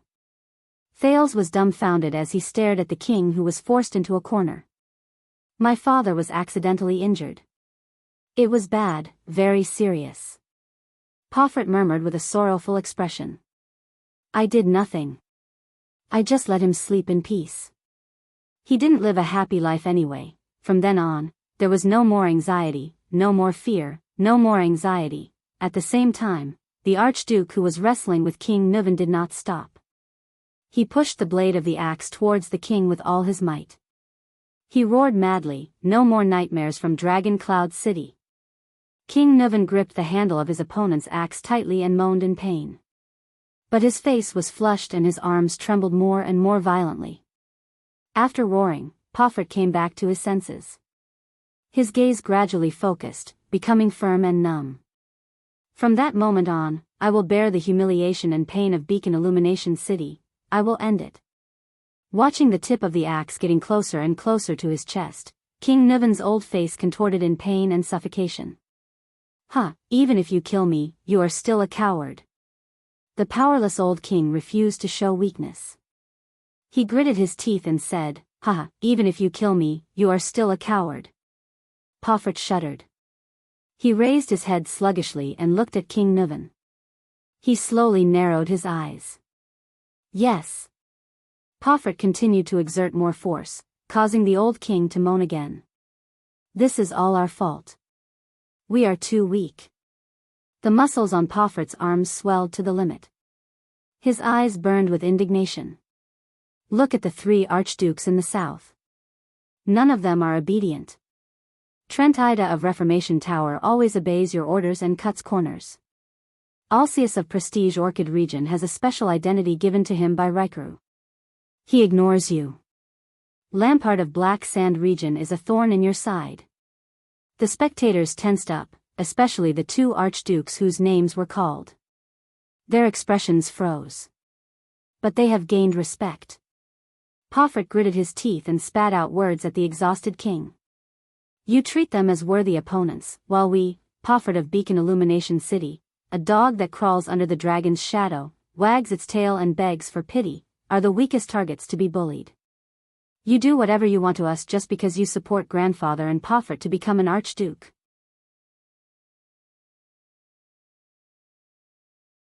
Because we, the 2 generations of archdukes, are cowards. King Nuvan gradually could not withstand the young man's tremendous strength. The struggle between life and death had reached its final juncture. The tip of the axe began to move towards the king's chest. Just because of this. King Nuvan's words became incoherent. You, turned to Lampard? The old king's eyes were bloodshot. Of course, that's not the only reason.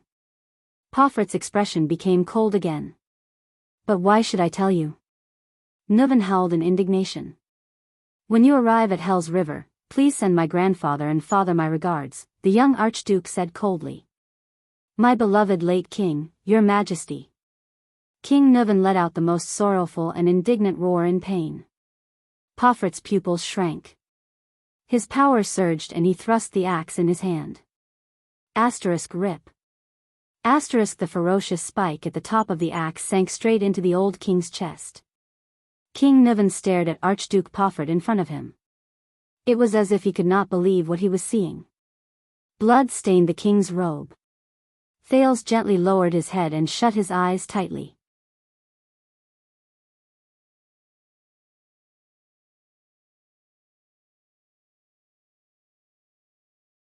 Chapter 152. King Nuvan lay quietly on the ground. His hand was still tightly wrapped around the handle of the great axe, as if it was his lover. The 2 sharp spikes in the middle of the axe blade sunk deep into his chest. Everyone in the Hall of Heroes watched the scene unfold before their eyes. Shock, doubt, sorrow, and grief. Countless emotions intertwined. The victor of the duel, Archduke Pofert, was sweating profusely. His hand on the handle of the axe slowly slid down. As his body relaxed, he knelt beside King Nuvan and panted violently. Pofert's eyes were lifeless and his chest was heaving, as if he had just experienced a nightmare. Archduke Alcius, who was watching the duel, widened his eyes. He looked at the motionless king, and his complicated emotions instantly turned into indescribable sorrow. Archduke Rockney's expression was sorrowful. Archduke Letko's brows seemed to be laden with a heavy burden. Trentidas shook his head, as if expressing his disdain for the duel. Thales lowered his head and stared at the ground in a daze. He did not know what kind of expressions Nicholas and Putre had on their faces behind him. Damn it. How could this be? He slowly clenched his fists. King Nuvan died here. Who will control Dragon Cloud City? Who will control Dragon Cloud City? Who will control Dragon Cloud City? His thoughts became a jumbled mess. Freed from the duel, Archduke Pofert half-knelt in front of the king's body in a daze. Nuvan. The born king. Nuvan Walton. The monarch who ruled Extet for nearly 30 years. Already, dead. The young archduke suddenly let out a low laugh. Ha ha ha, he raised his head, and his laughter grew louder and stranger, as if he was a morbid lunatic. Ha ha ha. Then, the young archduke laughed maniacally and suddenly turned to look at the witness of the duel, High Priestess Holm, who represented the bright moon goddess. Ha ha ha ha, his body trembled as he laughed. The female priestess stared straight back at Pofert. Behind her veil, her beautiful eyes were calm and unruffled. Under her gaze, Pofert felt an invisible pressure quietly bearing down on him. His smile gradually faded. The priestess remained calm and did not show any expression. Pofert stopped laughing. His face slowly darkened as he furrowed his brows in confusion. Thales was in a daze, desperately thinking about his future. At this moment. I see. Nicholas, the star killer, suddenly said softly from behind Thales. In the next moment, 2 loud sounds of collision resounded. Bang! Tong! Clang! What followed was the clang of metal falling to the ground. Thales shuddered and snapped out of his thoughts. At the same time, many people in the Hall of Heroes exclaimed in disbelief. Thales raised his head swiftly. Then his eyes widened and he frowned. He saw the most unbelievable scene. It couldn't be. The shocked Thales even forgot to breathe at that moment.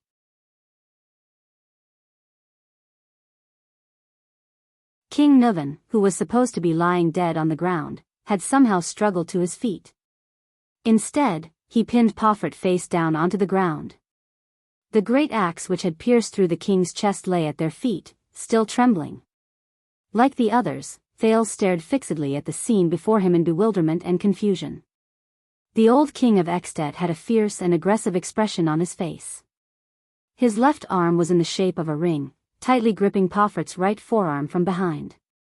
His right hand was firmly pressed against Pofert's upper right arm, and his left knee was pressed against Pofert's back. King Nuvan had locked Pofert's right arm and pinned him to the ground. Thales widened his eyes in disbelief and shook his head subconsciously. How could it be, that injury? Thales was not the only one who thought so. Everyone in the hall, from the archdukes to the vassals, from the servants to the guards, were shocked to see this unbelievable and incomprehensible turn of events. No, you clearly.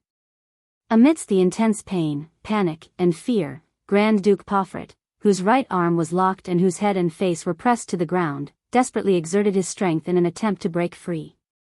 At the same time, he shouted with a face full of fear, "No, impossible." He could not believe that the king, who had been pierced through the chest by his axe, could stand up in an instant, as if he was unharmed. The old king's right chest and the front and back of his robes were soaked in blood. It looked extremely terrifying. But at this moment, it was as if the injury did not exist. It did not affect the king's movements at all. It was as if King Nuvan had just been pricked by a needle. Thales turned his head abruptly and anxiously asked the only supreme class elite here, "How could..." Silence. Nicholas interrupted him in a hurried tone. The Star Killer stared at the scene, unwilling to let go of any detail. "Finish looking at it. It's not over yet." Putre, on the other hand, was astonished, as if he could not accept this fact. Impossible? Nuvan VII's face was flushed after being resurrected from the dead. The king pressed down with his right hand and retracted his left. His muscles trembled as he slowly exerted force and tightened. Using Pofert's elbow as a fulcrum, he began to pry Pofert's locked forearm in reverse. The old king gritted his teeth and his face was ferocious. On the battlefield, you'd better believe in impossible. As King Nuvan exerted force, Pofert's locked right arm began to slowly deform. His forearm moved in the opposite direction of his elbow joint in a frightening manner. The distinct sound of muscles snapping rang out in the field. "Ah!" Pofert's face contorted in pain as he let out a heart-wrenching howl. The Archduke's left arm desperately reached behind him towards the crazed King Nuvan, but it could only scrape the air in vain. He kept scratching in the air.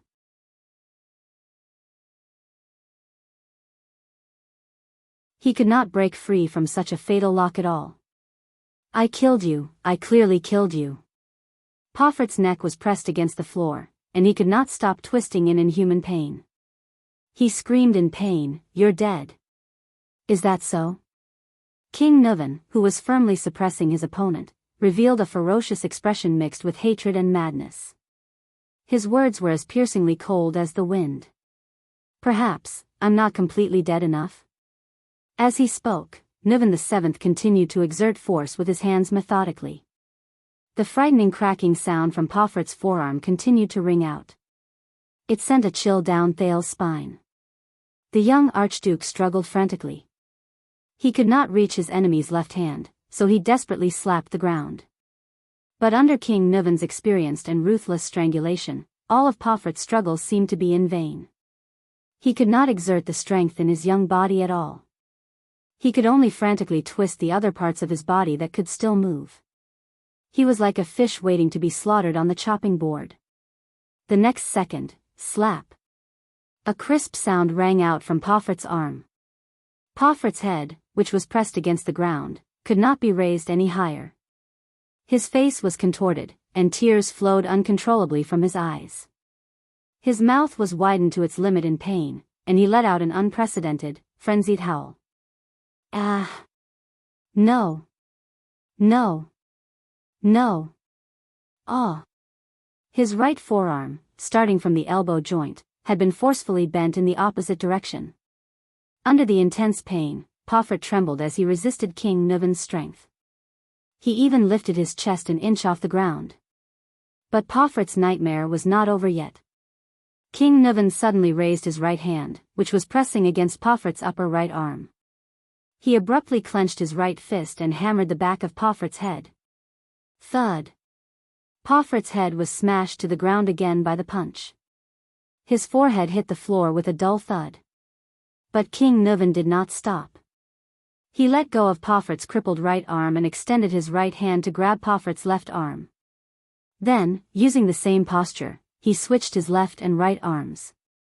His right hand clasped Pofert's forearm while his left pressed against Pofert's upper arm. King Nuven took a deep breath and continued to exert force. Pofert recovered from the brief dizziness. Panic struck him in an instant. Feeling the intense pain and numbness in his right arm, as well as the sensation of his only intact left arm being tightly locked, the young Archduke realized something. He turned his head in despair. Why? Tears of pain rolled down Pofert's face as he asked his opponent indignantly, why? King Nuven stared into Pofert's eyes and sneered in satisfaction. On the battlefield, a wound that penetrates the chest is fatal. Most of the injured can only leave their lives to luck. The king stared at his enemy like a hawk, as if he was staring at a rabbit.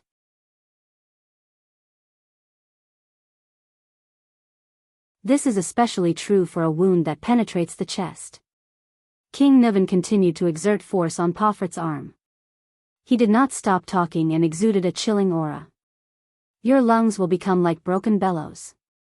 Breathing will become harder than lifting your hand. Every time you take a deep breath, you can even hear the hissing sound of air entering and leaving your lungs from the wound. You will start coughing, and the coughing will become more intense and painful. Breathing will become softer, more painful, and more difficult. Blood will also slowly soak into your lungs. Then, as you breathe and cough, it will continuously flow out of your throat, mouth, and nose. In the intense pain and tightness in your chest, you will feel an incomparably heavy chest. Then, slowly, your strength and consciousness will leave you. If your ribs are broken, then congratulations. The fine bone fragments will become the most terrifying torturer. They will penetrate deep into your muscles, rub against your tissues, puncture your blood vessels, and torture your spirit and body in pain and sourness until you surrender to death and reach out to the ferryman of Hell's River. Even if the wound is blocked in time and the external bleeding is stopped, it will be of no use. You will first cough more and more blood, then less and less until you die. If you are lucky, it will be over in a few minutes. If you are unlucky, you will even wail until midnight. Accompanied by a terrifying fever and cold sweat, you will die in pain in your hallucinations. I have seen too many tragedies like this on the battlefield. Pofert widened his eyes. Cold sweat continuously seeped out of his forehead along with the pain. The king smiled and changed the topic of the conversation. But, King Nuven moved his head closer to Pofert's ear and said ferociously, you know, a person's chest has a range. Not the entire chest is where the rib cage is located. If the pierced part does not hurt your chest, and avoids the fatal artery, such as the muscle between your right shoulder and right chest, and penetrates forward and backward, and perfectly grazes your rib cage and bones, then use the power of eradication to expand the wound muscles and stop the bleeding. How is this possible? Pofert gritted his teeth. The veins on his face bulged as he stared at King Nuven behind him in despair. I told you, brat. The power of eradication surged into King Nuven's arms. He laughed contentedly. On the battlefield, you better believe in impossible. Finally, a bone-chilling sound, accompanied by Pofert's screams, rang in everyone's ears. Crack. Pofert writhed madly on the ground, screaming out the pain and despair he felt at the moment. His only arm was also bent by King Nuven. The young Archduke had lost both his hands. A few seconds later, Pofret's struggles and screams began to subside. His body twitched continuously and he let out miserable moans. The Archduke stared at the scene before them in disbelief. What does this mean? Archduke Trentida tried his best to regulate his breathing. The one who answered him was Archduke Rockney, who had not spoken for a long time. The latter said coldly, "It means the end." Thales watched in a daze as the king completed his counterattack in an instant.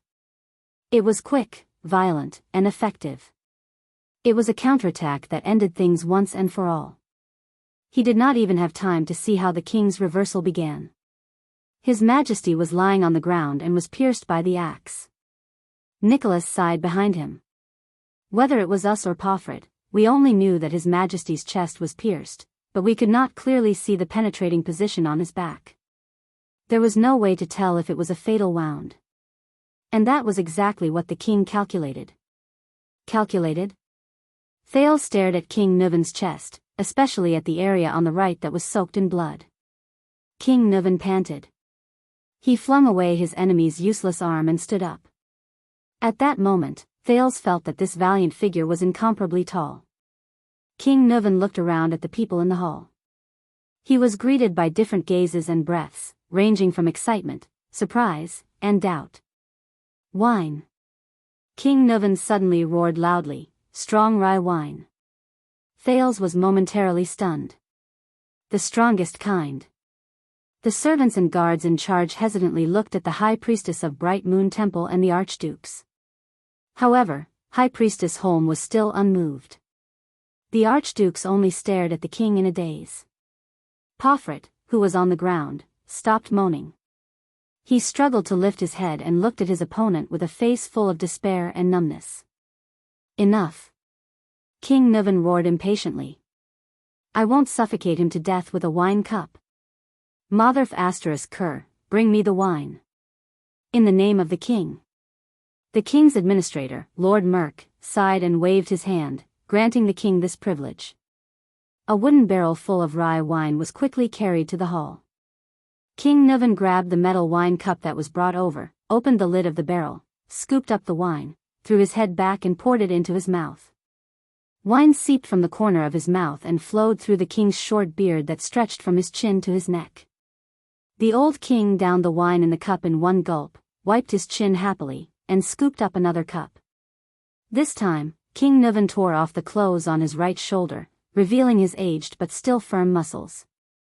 The wounds caused by the axe just now were obvious. There was one on his chest and one on his back, but they were all away from the center of his chest and even close to his shoulders. The wounds had already been filled up by the compression of his muscles. Gritting his teeth, King Nuvan raised the wine cup and poured the wine on his wounds. The muscles on his right shoulder trembled and shivered under the strong wine.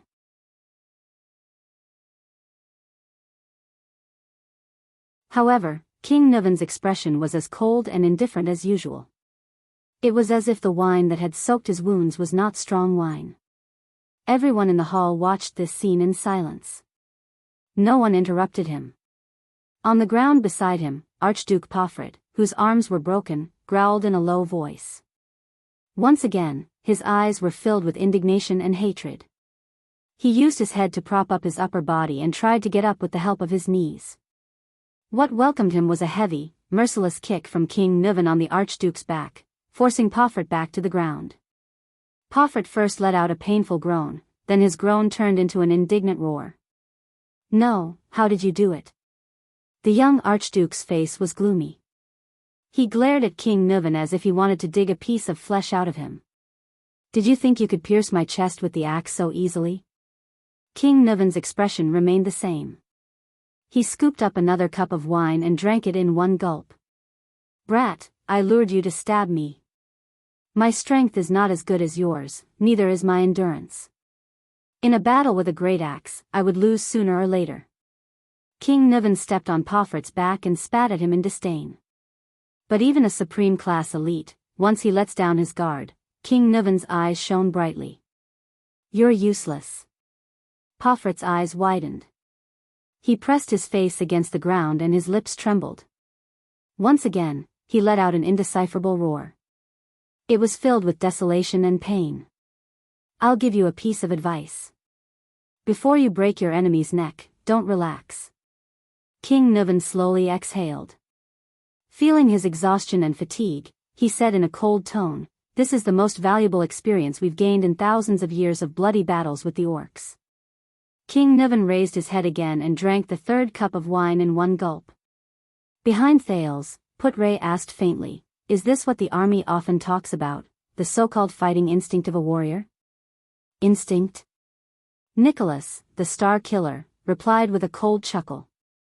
"This is a battle tactic." From the beginning to the end, the duel went according to His Majesty's calculations and rhythm.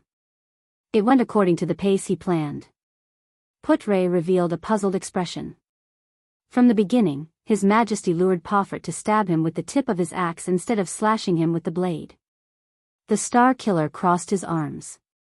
There seemed to be a smile in his eyes. His Majesty seemed to be passively defending with his axe, unable to counterattack, and retreating step by step. In fact, with every blow they exchanged, the distance between them unknowingly shortened. When His Majesty fell in the end, the distance between him and Pofert was so close that they were face to face. It no longer allowed Pofert to slash him with the blade of his axe. Thales thought of something. He looked at the distance between the two men in the field and the position of the two great axes.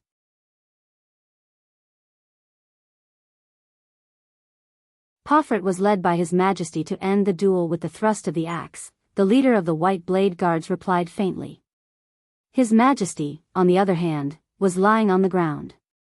He used both hands to control his opponent's axe to stab into the muscle gap between his chest and his shoulder blade. That was an injury His Majesty inflicted himself. It would bring him terrifying pain, but it was definitely not a fatal blow. Thales took a deep breath and looked at King Nuvan in the field. A shrewd and ruthless hunter, huh? The only thing left to do was to wait for his opponent, who had been incited into a frenzy by his words, to think that he had won the duel. Put-Ray added to the Star Killer's answer in a sentimental tone. Then, he would seize the opportunity to take advantage of an opening that could completely restrain Pofert's advantage in endurance and strength, and launch a decisive counterattack. "I hope that you will watch this rare duel carefully and benefit from it, Your Highness," the prince's vice diplomat said faintly to his prince. Thales could only shake his head slowly. Pofert claimed that he understood His Majesty's fighting style from his grandfather, but he did not understand anything at all. Nicholas' pale face shone in the firelight. "This is the real, fierce counterattack, subduing the enemy with one strike." "Deep impression," the Marquis of Camus Union exclaimed by the side. "You are not surprised by this, are you?" Nicholas nodded slowly. Yes, every step Pofert took was within His Majesty's expectations. There is a saying in Constellation's western frontline. Put-Ray sighed. On the battlefield, even a dying veteran is 10,000 times stronger than a rookie with boundless strength. A veteran meets a rookie. The leader of the king's personal guard snorted coldly. The outcome of this duel, from the beginning. You're tuning into the Carefree Valley YouTube channel. Don't forget to subscribe and join us on this journey to catch the most captivating stories.